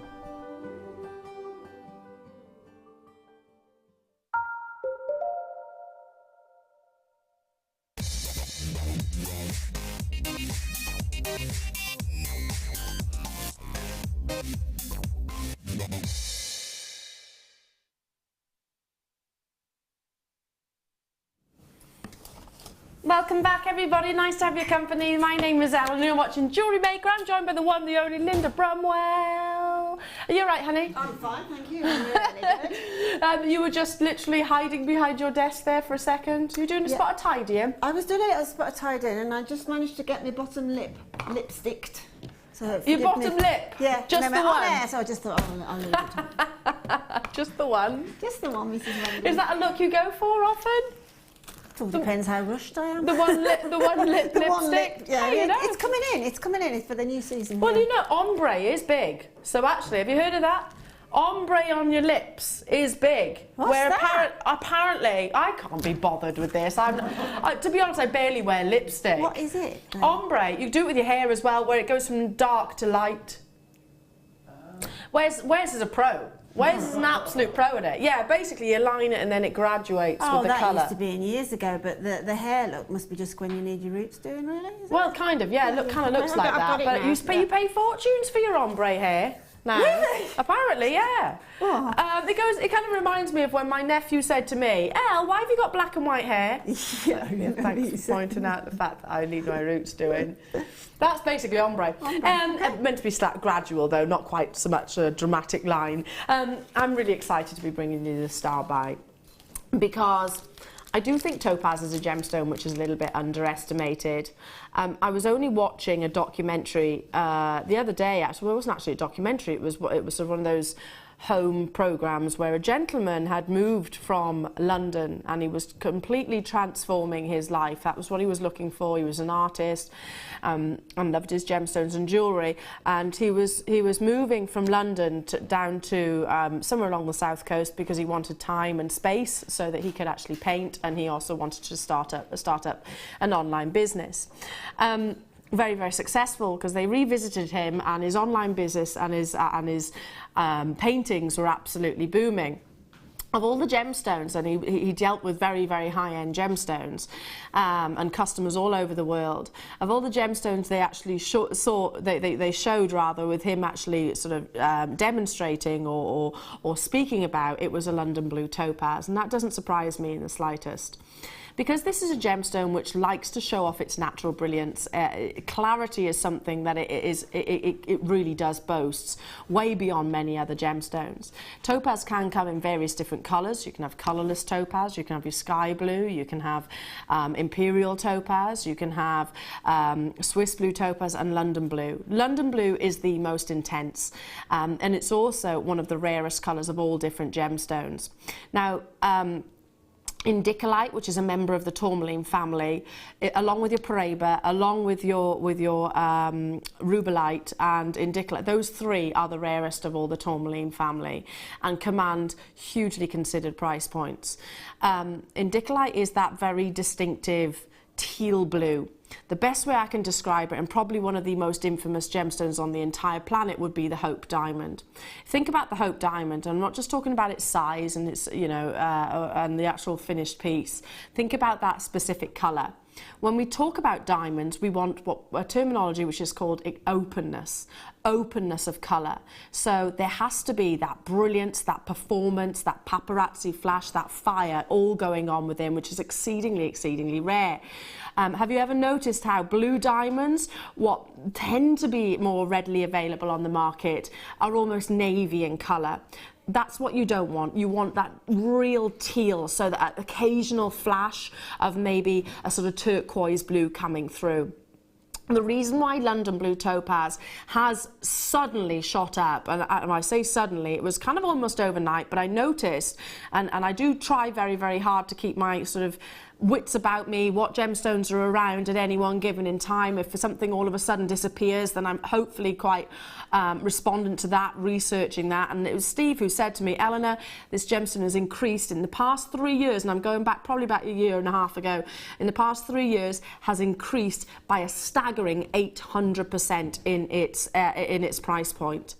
on the back of that information, I took my own London Blue Topaz, which is a simple solitaire, bought from what was our sister channels, in gold, had it revalued, and I totally concur with everything that Steve said. My valuation was double what it was previously. It's so sought after because of the rarity and the beauty of this gemstone.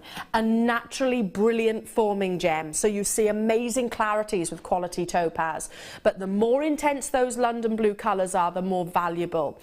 Why is it called London Blue? It's said to replicate the skies above our capital city. Well, I for one love London. I am very patriotic. I absolutely adore Britain. However, I've never seen London skies look as beautiful as this, and I've certainly never seen such glimmers of light. Now, we only have 32 of these available. Yes, it's more considered. Use that 30-day money-back guarantee. Get this home.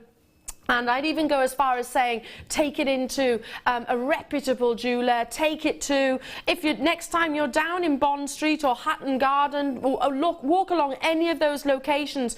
Bond Street, for example, the really high-end jewellers, you'll start seeing London Blue Topaz in. I wanted to mention that programme that I was watching only a couple of days ago, ironically, and it was London Blue that I could see this gentleman actually negotiating with customers over. It's every single sense luxury, and yet it used to be more readily available. I can remember when I used to tune into Gems TV and see whole hours and on sort of repetitive quantities of London Blue Topaz. I don't do that anymore. Have you noticed even they, given the fact that they are one of the most significant colour gemstone buyers in the world, if not even they can't produce huge London Blue Topaz opportunities, or if they are, they tend to be one of a kind, maybe your Lariques, or very, very limited edition. Deborah in Pennsylvania, you know it, my lovely, a regular viewer of with us here at Jewellery Maker and other channels, Route 1T, West Yorkshire, Somerset, Sue, well done. You are all absolute collectors right now, because I can't give an evaluate. Well, I have in my head a price point that I think this strand would normally command outside of these four walls. I'm not allowed to verbalise it, but that's why I said go into our very high-end jewellers. Get in touch with any gemologists out there. I'm sure they would absolutely welcome seeing the quality of this strand. It's been years since I've been able to bring you London Blue Topaz. It has. I think the last time I did was in a showcase on our USA channel. Certainly last year, and they were all sellouts. We haven't got a single other London Blue Topaz available on our website. What does that tell you? 800% price increase in the past 3 years. Out of all the gemstones that I know, I don't think there's another one that has actually come remotely close in terms of its surge in price point. We are over a third of the stock actually going now. Going back to what we were saying with that pearl, Linda, I would be thinking gold, gold, gold, gold. If you love gold, and this is only my personal choice, I love gold, so I would be thinking the quality, the brilliance and the colour. I think whichever way you're looking at it, whichever colour precious metal you're going to use, make sure it's precious metal. Yeah. Without a shadow of a doubt. But I just think it's a privilege that we are offered a strand like that from a channel that offers components to make jewellery. Yeah. I find that a complete privilege to be able to buy something like this on a temporary strand that we can do with what we want.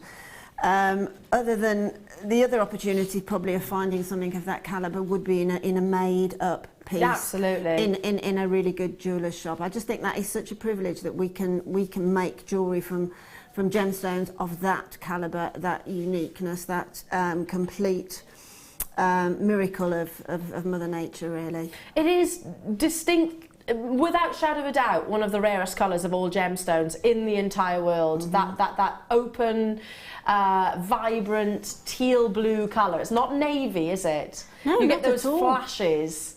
You get those flashes of Paraiba blues coming through, and even some warm pinks. It's not just completely one colour, is it? And that's the beauty of gemstones, and I mean the sparkle that's coming off of it as well.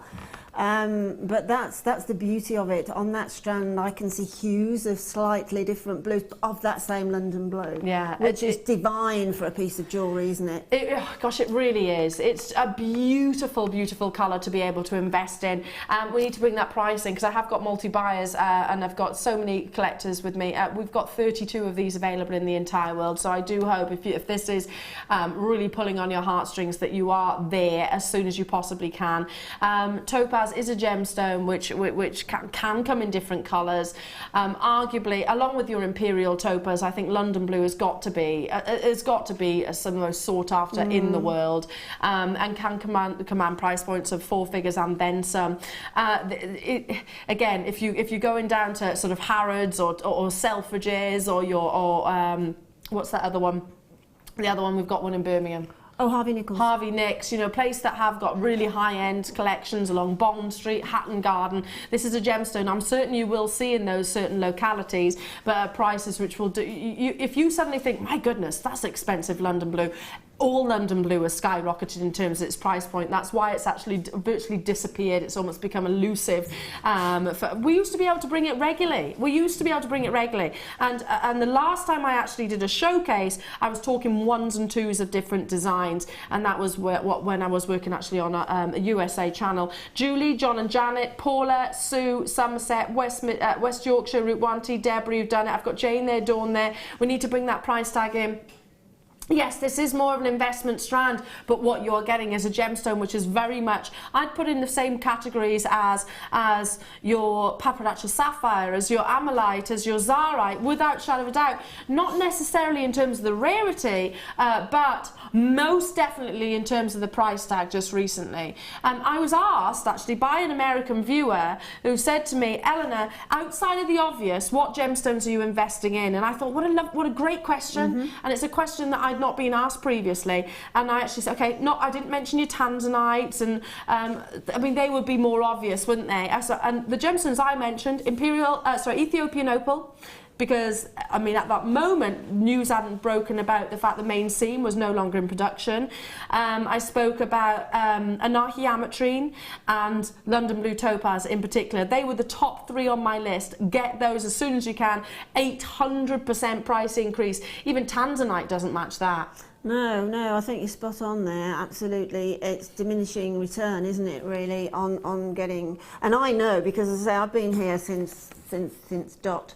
And on the odd occasion I have seen London blue topaz. I can honestly say, again, hand on heart, I haven't seen it quite that colour. No. I've seen almost, but not that. And whoever has faceted it has made a superb job of it completely.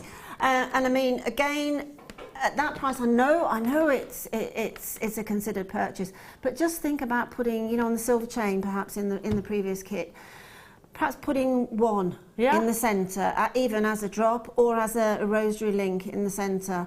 That's a £100 necklace. Oh, definitely. It really is. And it's also, you've got to think about the rarity of this gemstone. That's going to push the price up too. And really, really elevate your reputation as well. Without a shadow of a doubt. If you can offer, you know, a credible gemstone like this, the rarity of it, if you can offer it, but promote it. Don't just put it there. Promote it. All that you've just said really needs to be written down, you know, praised, written down and put on a showstopper of a centrepiece. And that's all readily available all via the web, you know, it's well documented the increase in this. The more intense those London blue hues are, the more valuable it is. I need to move on. Massive congratulations to those of you that were successful in that.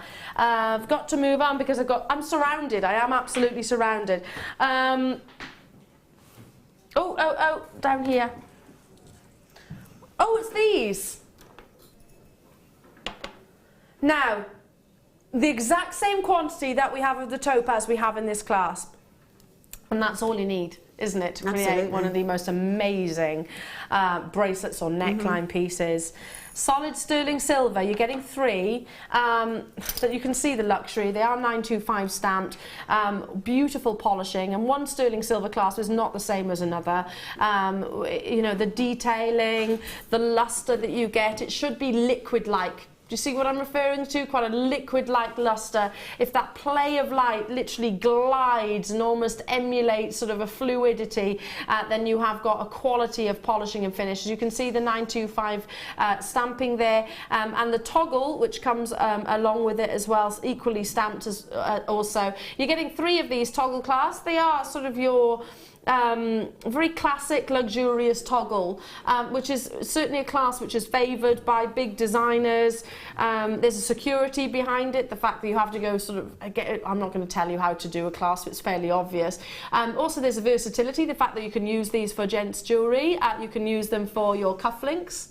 Absolutely. And maybe actually transform what would be the, I don't know, that's the toggle, that's the clasp, isn't it? Maybe transform the clasp into a bezel setting for one of those toe pads. Yeah, definitely. I mean, if you're using it in the sense of a clasp, I certainly wouldn't just let it hide behind the neckline. No. Use it as an asymmetric clasp, as a centre clasp, make sort of, you can drop again, lengths of chain from it, etc., etc. Just use it as a centre stage. Yeah, it's beautiful. And the black diamonds earlier on, I mean, both of your kits. Absolutely, without a doubt. I mean, that's the type of, you know, with the London blue as well.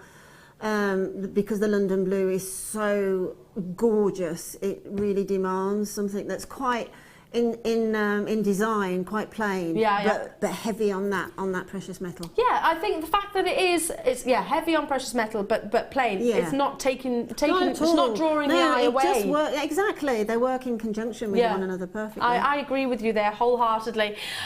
3 pairs that you're actually getting here, or 3. I don't know what PR is that. Is that meant to be 3 pairs? But well, 3 pieces basically, at £3 each. Gosh. £3 each. Gosh. I don't. If you went into a jewellery workshop and bought your 925 sterling silver individually, I highly doubt you get 1 for that price. Lynette, Sue, Sheila, Rachel, Bernadette, Davinia, hello to you, Marianne, Kent, Midlothian, you're with me. I've got telephone bidders there on the phone line as well. We've got less than 50 of these available. And they are absolutely flying. They're going to sell out today, no if, buts or maybes. If you think about it, Sheila's bought 3, Midlothian's bought 2, Davinia's bought 3, Kent's bought 2. So it's not a case of if, it's a case of when will this actually sell out. All of that precious metal that you're getting within. I love the simplicity of this. I love the fact that you've got that real liquid-like shine, liquid luster, and that's everything that we look for with our sterling silver. I don't know when these are going to be back on your screens before, and I certainly don't know if we're going to be able to replicate that price tag.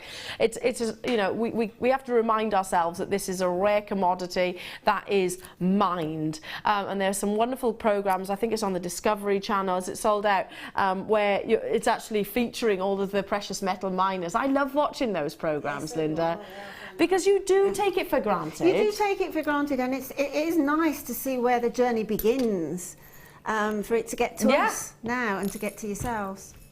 Absolutely. And the fact that, you know, after all that sifting and all those heavy machineries, you can see it rustling through, can't you? It's a complete eye-opener, and it shows you costings, really. And from a jewellery maker point of view, it just thinks, how can we do it? And I don't know, never have worked it out, never will, but just take advantage of it. Yeah, 100%. Well done, well done, well done. Moving on. Oh.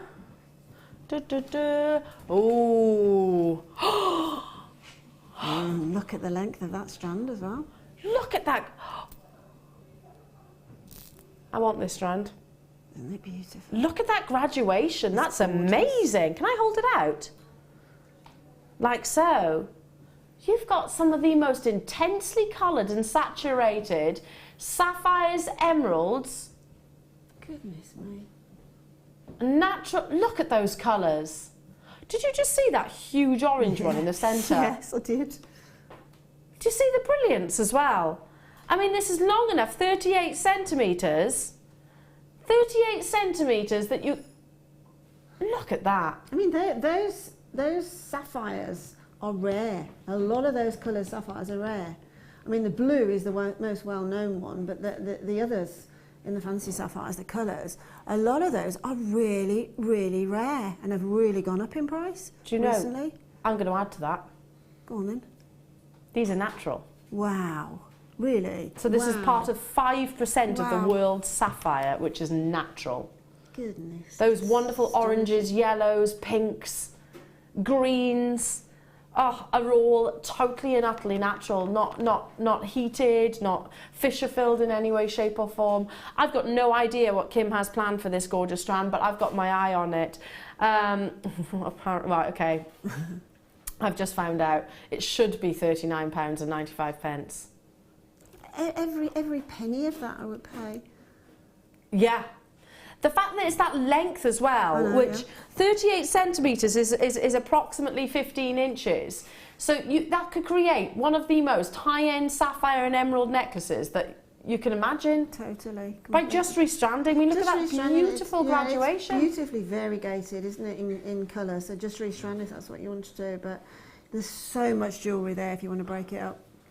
Yeah, absolutely. I mean, we're forgetting the emerald. There was some stunning green emeralds on That's there unlike too. me as well. Yeah, there's some stunning greens there. Look, can I just show you one before I go on to the emerald? Look, I'm not going to say anything. Oh my word. But. I remember Matt Bennett saying a couple of years ago that they were trying to source orange fancy sapphire, and he was finding it really, really difficult. And I bet very, very expensive. Oh yeah, very. Well, that comes with the fact that it's very difficult to source. Absolutely, it's the rarest colour, isn't it? It's the rarest colour of your sapphire. $39.95 is an incredible deal for all of that intensity of colour, that sparkle, that lustre, and the fact that it is natural. Not $39.95. Aren't you glad that you made those confirmations on those phone lines nice and early? $27.95. Sorry, without sounding like a stuck record, but I don't know a single other location on this planet that will be able to source. No, absolutely not. No, I mean, definitely not. I mean, there must be hundreds on that strand. Yeah. Hundreds and hundreds of stones. Well, let's just count. I mean, if you count how many there are to, say, the centimetre and multiply it by 32, you're going Well, we won't even count the small ones, shall we? We'll count sort of just to the centre, so we can average it out. Yeah. To the centimetre, I'd say at least, well, there's 4 there. Yeah, there's 4 there. 4 16s is 64. So you've got a good minimum of 130 stones on A there. minimum, yeah, absolutely. And some huge ones on there as well. Look at this. This picture's stunning. This strand that we are looking at right now, it does make mouth water because we are under a magnification here. You're going to see more imperfections on this photo than you would once it was actually in your physical hands. And by the way, you don't grade your collared gemstones with a loop. That's for your diamonds. Actually, gemologists would grade a coloured gemstone with the naked eye themselves. So what you've just seen is actually scrutinising it more than it would within any laboratory. Well done, Sarah, Susie, County Down, Richard, Joanne, Rwanti, Carol, Bertha, you've done it. Vanda as well, you're with me. Incredible to have your company. Got to move on. This is going to be limited, on and gone. On and gone. Loads of emerald on this gorgeous strand. It's your ruby and your sapphire in here. So if you've been longing for ruby, here's a great opportunity. Well, 3 of the big 5. A 20 centimetre strand. You can see there's a different shaping these. They are rondelles, but they're ever so slightly wider. Again, look at that ruby red, that very definition of red. Gorgeous. Gonna have to bring your price in because it is gonna fly. We are busy, busy, busy this morning. Straight down. You've got cashmere blues, you've got Ceylon blues, you've got Columbia and emerald greens. I've got no idea what the location is of these, probably Africa. But it's not the country of origin which determines the price point, it's the quality and the intensities of those colours. I mean, look at those greens just there. Amazing. Natural ruby, not Fisher filled in any way, shape or form. Natural emerald. The sapphire's just undergone a little bit of heat treatment. Norma, well done. Rubanti, well done. Joanne, Beverly, you've done it. Cheshire, you're with me as well. Congratulations. More limited on this opportunity, so it's a case of get involved as soon as you possibly can. When it comes to your ruby red, you want that rich, intense primary colour. Without shadow of a doubt, you have it here. Busy? Gosh, it's busy. Pretty much sold out. I need to move on. Do check out as soon as you can. Right, I know what box it is. It's been winking at me. Can we just have a little shot at our Linda's face? I can smell smoky quartz, let alone... as soon as I picked it up, Brum, you went... Oh, no. I love it. It is beautiful, isn't it? Love it, love it, love it, love it. Always have done, always. Do you love a nice strong coffee? I do. I do, actually, yes. Yes, I do. It always reminds me of espresso. Yeah, it's, again, you know, there's different hues because you've got some nuggets there, you've got the different hues, which is just so completely delicious, so incredibly wearable again. Yeah. And look at that with the lighter hues. Oh, it's just divine. I totally concur. It's so special. You saw the difference so a few years can make with like London Blue Topaz. What's to say that the same won't happen with smoky quartz? Absolutely. Because it's certainly a gemstone, which you've got 2 strands here so far. I'm about to bring in the third. I mean, when you talk about those gorgeous colours, like you say, there's champagne, there's cognac, there's coffee tones. There's brilliance. It really, really excites me as a jewellery maker, smoky quartzes, because it's just, if you don't want to wear black for whatever reason, then smoky quartz is the answer every time. It's so elegant. It really is. It's so... Please get it home, particularly a bundle like this, get this home and you'll fall deeply, inexorably in love with smoky quartz, because that's probably the best bundle. Again, Kim is brilliant at this.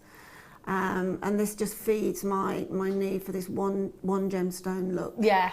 With all the different colours. With all the different shapes and everything. I'd be quite happy sitting for a couple of days making jewellery from just that. I'm sure. The fact that you have got the faceted rounds here, what size are they? Let me just see. Faceted rounds, can we see that, Kimbo? Oh, here we go, 10mm rounds. There's 250 carats there. Then you've got your rondelles, which are 30 carats of, and they measure up to 4x2mm. And then you've got all those different shapes and intensities of saturation from those incredible double strand nuggets. I totally agree with you, Linda. And it's a gemstone which works with all of the findings, doesn't it? Your copper, your antique, your gold. Totally, completely, and utterly. Immediately, you know, when I see smoky quartz, my brain goes into overdrive. But I would use those and I would make it multi-graduated necklace, multi-stranded graduated drops of all those different shapes and sizes. I'd probably have a 6-dropper from, say, a big beaded bead there in the smoky quartz of the large rounds, and then drop all of those. I'm sure it's going to be a fantastic price, and that is exactly... I did a necklace like that in citrine years ago. Did you? And it's always been my favourite ever. Do you still wear it? Yeah, it's always been my favourite that I've ever made. It was one I couldn't part with, but I want to do it with those because that was just the one shape. This I definitely want to do with all the multi So let's just say you're very excited by this bundle and you want to buy it as well. I agree, and the fact that you have got that slightly more delicate colour, it's kind of bordering on Zarite colour, isn't it? It's almost sort of zircon Zarite. Yeah, beautiful. So amazing. I'm sure we're not the only ones who are getting really excited. Oh gosh, this is going to shock you. It should be...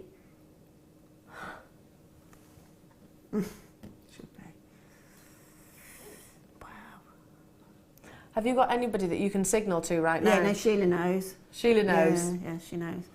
Because you're about to see a £10 reduction, £13.75. That's giving it away. That's a free gift basically from the value, inherent value from that. I mean, if you are and are about smoky quartz at this price, please get this bundle home.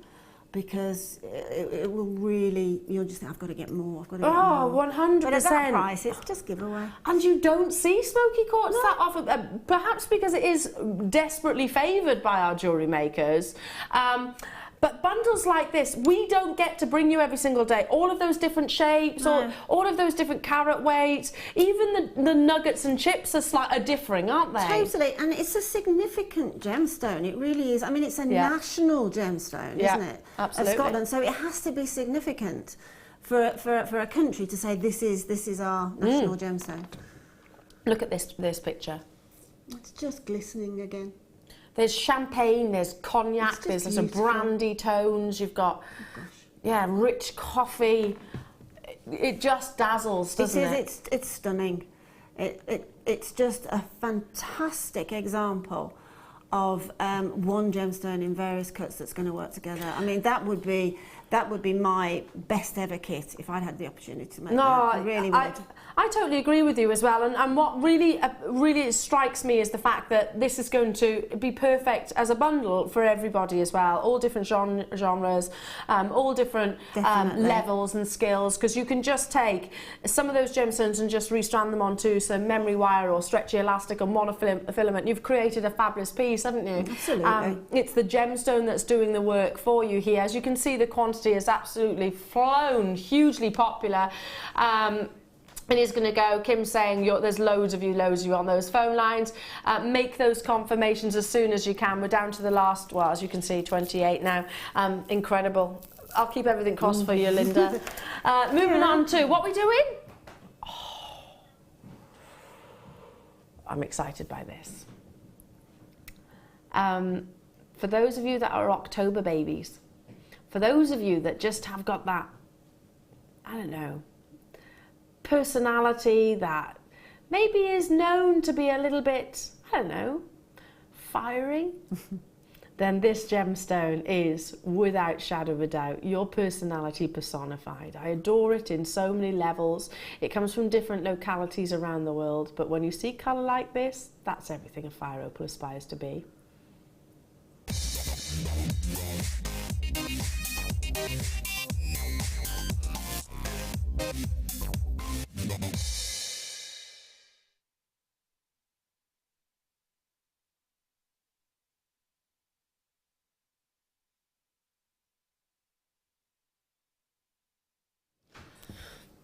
Welcome back, everybody. Now, fingers at the ready for those of you that are with us on the phone lines, those of you that are with us on the web again.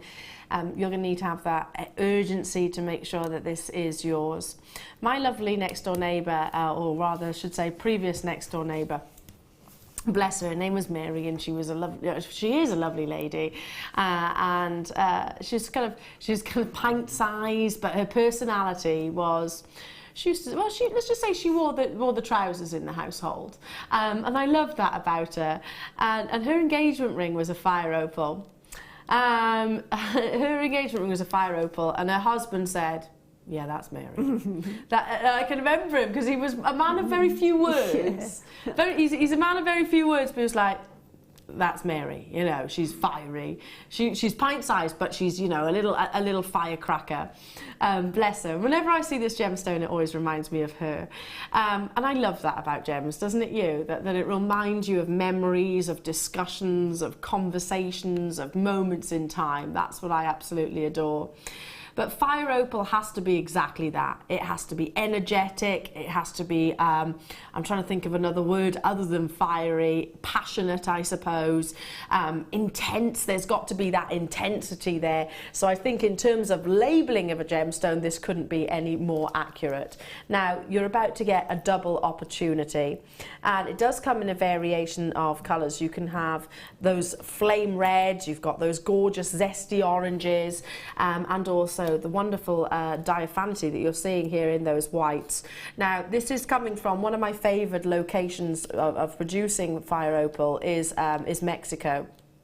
If you think about Mexico and the cultures and the fashion, certainly, and the location itself, the beauty of the location, you'll often see those reds, those burning embers. And I think, for me, Mexico is, that's one of my first locations to get it. It's what you imagine the earth to be like, don't you, in Mexico? It absolutely is. I mean, I remember that Steve Bennett will talk for hours on fire opal. Yeah. And I mean, I think the thing he said to me, which sort of made me sit up and think, he said it's born of fire, and that's exactly what you're getting on the strand. It's just so beautiful. I guess it's no surprise that this gemstone is often mined just outside sort of volcanic areas. I guess that's no surprise, because if you think about a volcano, sort of mid-eruption, etc., with all of that hot lava and all of the activity and the energy, and just, I guess, so how angry it can be, you get those same intensities with this gemstone. I don't think there's another another one like it. Given the fact that you have got here natural gorgeous colours, no, you won't be sacrificing on the play of colour. You still see play of colour within fire opal, but you also get a colour and an intensity which often, in many cases, can actually be dyed. I'm not talking necessarily about fire opal, but opal is often dyed to actually absorb these gorgeous colours. This is totally and utterly natural, so isn't that amazing? It's like flame burning embers. It's stunning, it really is. Again, I mean, you know, tanzanite's graded on its colour. Well, fire opal, if I remember rightly, is graded on its diaphanity. Absolutely, it's translucency. It's translucency and everything. It's just another one of those gemstones that you need to get home. Yeah. And look at, particularly the multicoloured fire opal that you've got on there. It's one of the best strands I think I've ever seen. Just beautiful, and Linda's absolutely right. Yeah, it's all about the diaphanity, so which is referring to you wouldn't call it clarity, but actually you don't want your opals to be, or fire opals, I should correct myself there, to be opaque. You want to have a translucency behind it, absolutely. This is the smoky quartz. Wow, Louise in London, in Manchester rather, is saying, yeah, totally agree, Louise. It would look amazing, wouldn't it? Just really ignite and intensify. Well, again, with fire opal, again with all opals, they need to be worn. They want to be worn. They're quite porous, and they like the warmth of the skin and this, that, and the other. And they just get better and better and better with wear. Absolutely, I totally agree. And if ever you've opened up your jewellery box and you've looked at maybe your opals, whether it be fire opal, whether it be Ethiopian, whether it be Kubapedi, whatever, and you've thought, hang on a second, why do they seem to be losing? They've almost like they've gone to sleep. Pop them on, or as a quick fix, I'm not saying submerge them in water, but just pop them in your bathroom for a little for a little time. They love to have moisture. If you think about it, this is a gemstone which is amorphous. It's formed out of tiny silicas, so yeah, the opals do need moisture. So if you find they've kind of gone a little bit sleepy, any opal that is, no, don't worry, it is reversible. Just like absorb them to sort of some influence of water, I suppose. Already, Sally, Kent, hello to you, Christine, Elaine, Joanna, Antonia, lovely to be with you. Sally in Yorkshire, you're with us as well. It's all about that diaphanity, yes, absolutely, and it is most definitely about that intensity of colour, and you've certainly got that here. I mean, this, again, if you want to be sort of quirky or controversial with the London blue that you saw earlier on as a massive colour contrast, double opportunity, totally and utterly natural. How are we saying it should be £49.90?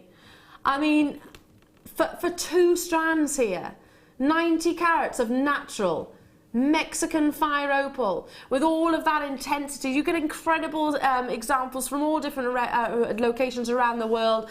But if you love a gemstone to sort of look like the location, then most definitely Mexican fire opal is that. Wow, brand new low, $29.90. That's £15, just over, well not even, sorry, just under £15 per strand. It's amazing. Just again, giveaway. What can we say about that, Linda? I don't know what else to say about that other than this is an absolutely ridiculous deal. If you managed to get hold of that Toffee Eslon bundle earlier on. Oh yes, yeah, definitely. We'll put the graphics at the bottom of the screen for that. That's only going to enhance and intensify those hues as well. Oh, just incredible. I'm not surprised we're inundated. That's a £20 saving. On this screen right now, you can see the diaphanity that we were referring to. Exactly. And again, if we just go back to Steve, our former boss, he was, he launched American fire opal, and American fire opal adopted similar grading systems to that of your tanzanite. We did that through ease, I suppose, was because the quad A would be the best, most translucent, most the most rich in diaphanity gemstones that you get. So it was very easy to gauge the quality. You can see the diaphanity here. Diaphanity is another word, I suppose, for kind of like translucency, basically. How much through can you see through the gemstone? And you really can. Look at how many of you are grabbing this opportunity, and I don't blame you. Don't you think that October babies are a little bit spoilt with their birthstone? Just because you've got so many different varieties of it. There's boulder opal, there's Kubapedi opal, there's jelly opal, there's crystal opal, there's Ethiopian opal, there's black opal, there's mosaic opal, there's dendrite opal, there's Peruvian opal. Australian opal, there's fire opal, there's... Oh my gosh, there's so many varieties. I mean, you know, with the sort of declining tanzanite and some of the other gemstones at the moment, you know, Steve being one of the world's big gem hunters, this is the one that's exciting him now. I know that for a fact. Fire opal is the one that's exciting him the most now. Well, he said, was it the last Hong Kong trade fair? I don't know if they've been back since, but the last Hong Kong trade fair, this was the gems. This, along with serenite, was the gemstone which was really hot on the traders' lips, and it was actually drawing traders to the Gemporia stand. Yes. You know, all they had was like literally a sort of display at the bottom of their stand, and there was so many gemologists and traders coming because on the back of the fire opal. Yeah, so and do you know what? I don't blame Steve for having that as one which is really capturing the attention, especially at a saving like that. If he was in the studio right now, I bet you Steve would be jumping around. He would, without a shadow of a doubt. He could talk for hours about fire opal. Now, apologies, I've just had a message from upstairs saying we have got a problem with our programme guide. I'm awfully sorry about that. If you do want updated information, go onto our website, that will be accurate. Have a little look on the programme guide there. So we're having a few issues, we do know about it. I'm awfully sorry, we are trying to correct that for you as well. So now it's time, drum roll please. Who's going to be the lucky winner of this week's Wall of Fame?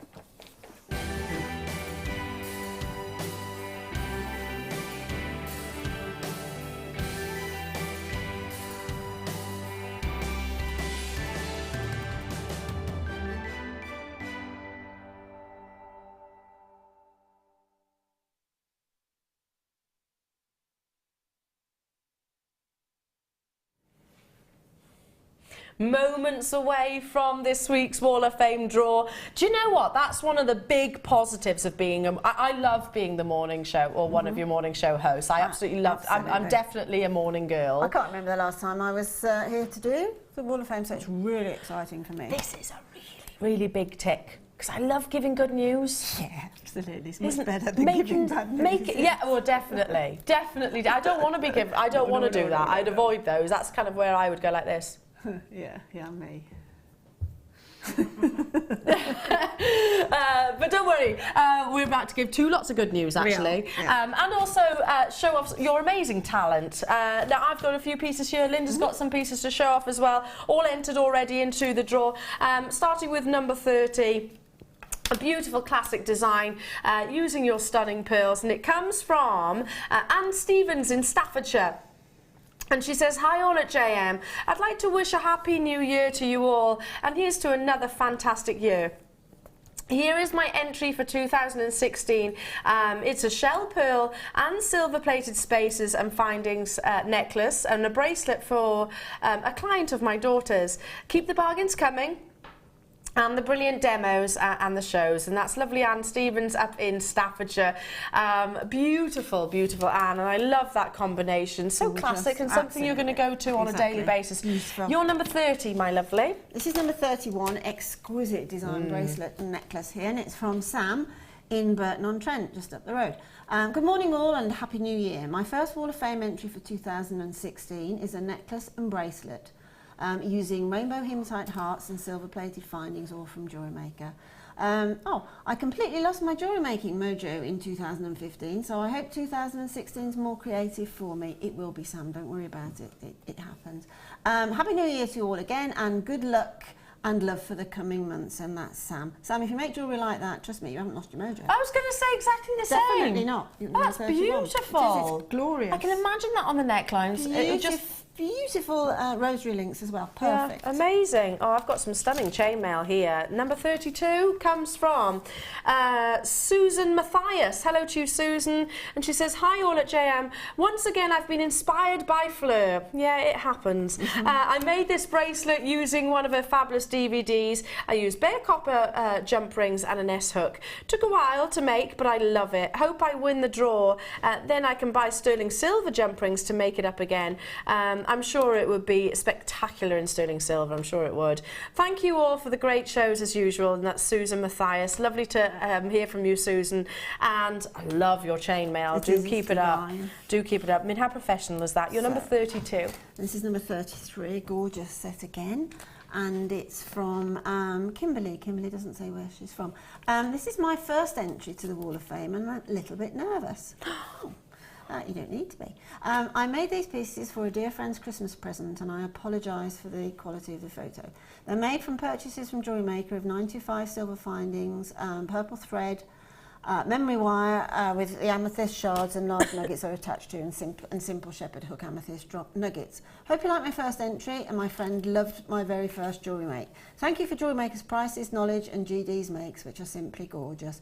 And that's Kimberly. Kimberly, that's beautiful. I bet your friend was over the moon and you're 33. Yeah, love that, Gorgeous. love that. And never be frightened to enter Never, in the Wall of ever. Fame. You know, everyone's got to start somewhere, haven't they? I've got number 34. I love the photography of this as well. Very, very nice. Very arty. And it comes from Lynn Truen. Hello to you, Lynn. And you're from Ipswich. And she says, please accept this as my entry to this week's Wall of Fame. It's a pendant made of turquoise magnesite with a silver-plated chain and findings. Simple but nice. Everything I used was, of course, from Jewellery Maker.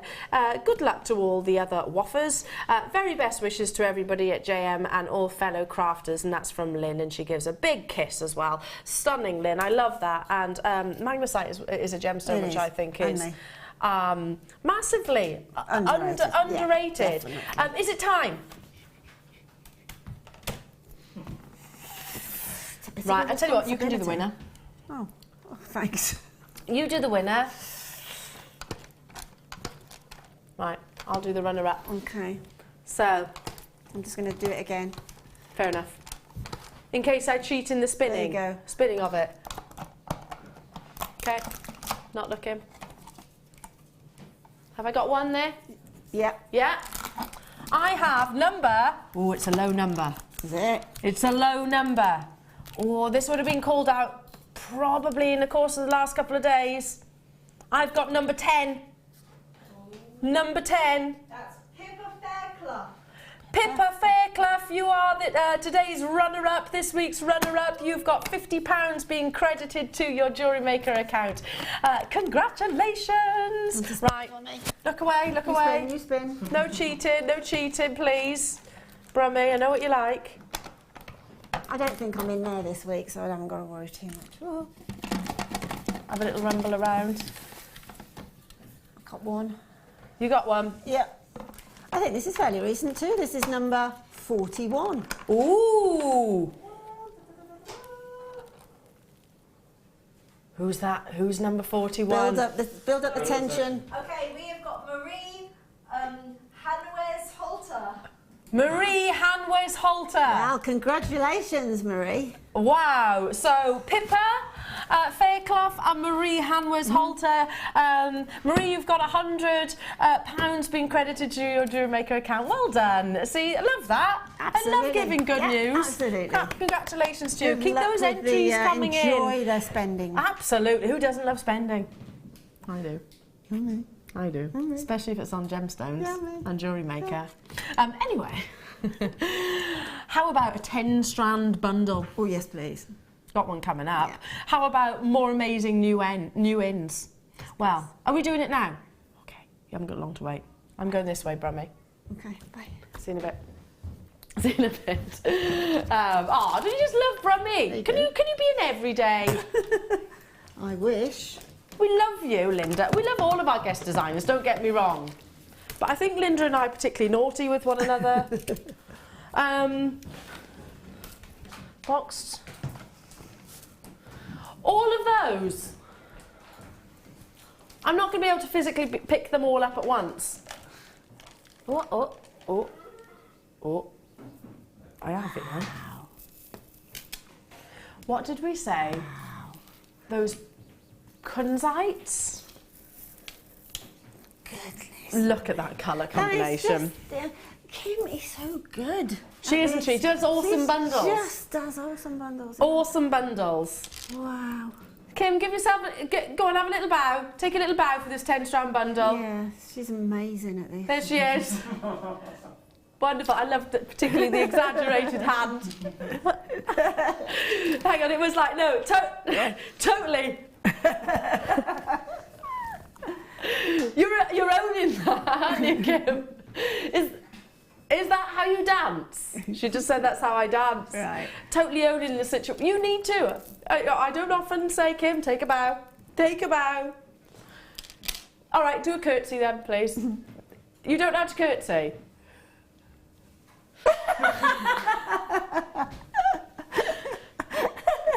We need to send a letter to the Queen because if royalty visits, we'll have to rehearse. Yeah, I was going to say. Yeah. I think Queenie would love that. Yeah, I think she'd particularly the bow. Yeah, she'd knock somebody's eye out.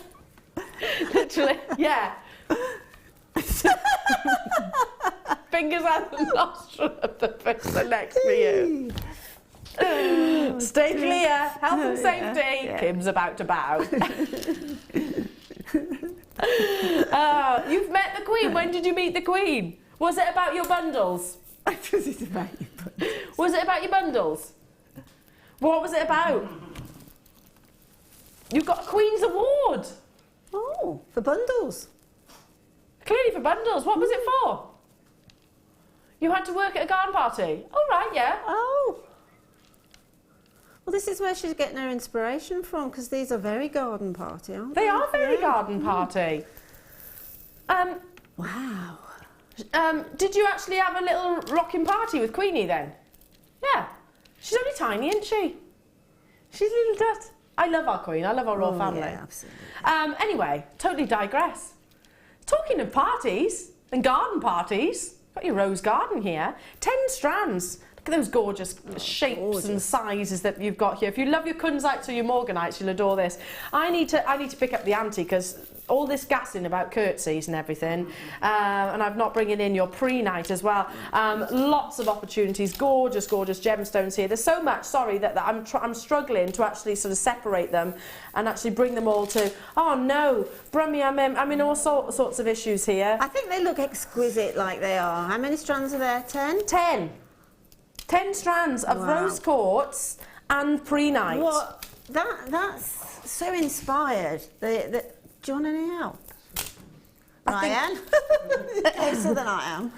I think we're almost there, yeah. Rose quartz and pre-night, again, a stunning combination. And the different hues in that pre-night, so pretty. It's spring, isn't it? Oh, it's just gorgeous. It's worthy of putting together as a kit because it all works together beautifully. Again, big, brave, multi-stranded necklace with all the various different shapes and colours. It's just perfect. It really is. To me, it's like little bouncing lambs running around the field.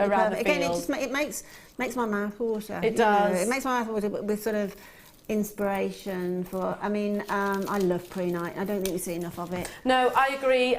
It's such a wonderful combination. 10 strands in total. I mean, I don't think you're going to need to buy rose quartz or pre-night for a very long time. You've got big size pre-night too.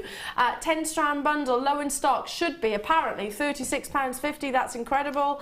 I love using those nuggets and those shapes and sizes when it comes to these soft pastel gemstones. Again, just create that big curtain cluster neckline piece. Did you notice how our graphics were like literally hesitating on appearing on your screens just then? They were going crazy. A great introduction to gemstones. If you haven't used rose quartz or pre-night before, this is a fantastic introduction. Fantastic for beginners, fantastic for far more experienced jewellery makers, fantastic for any make. Can you imagine Prue with Kamahimo, what she could do with Prue's coming that? up next. She is, isn't she? Yeah. She would love that. Janet's saying cherry blossom trees. Absolutely. Trees of life, Trees yeah. of life, yeah. Stunning. There's nothing that won't work. The colours are exquisite. I love it. Absolutely. That's one of the most, don't you think, uplifting sights when you see a cherry blossom tree? Oh, yes. Because they're so pretty. Yes. It's going to be a sellout. Loads of you are there. Yeah, I love it. And then, unfortunately, they only flower for a short period of time, don't they? Yeah, they do. But once they're there... But that's the beauty of it, you know. Something that's short-lived like that, we really love the rarity of it, and that's gemstones. It is. Yeah. It is.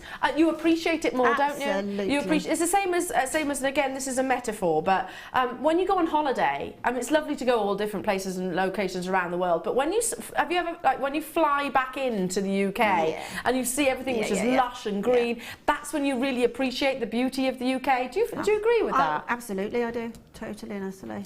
It's sold out. Well done, well done. That's incredible. What, less than £2 per strand? Amazing. Incredible deals. Lots more coming up, though, throughout the course of the show. Yes, we have got the lovely Prude coming up next. We have got golden rutile, which are drop dead stonking. They are so beautiful, with dramatic shards of gold running through the centre. More amazing bundles, more incredible deals after this. There are 2 easy ways you can purchase from Jewellery Maker. You can watch our show on Sky, Virgin, Freeview and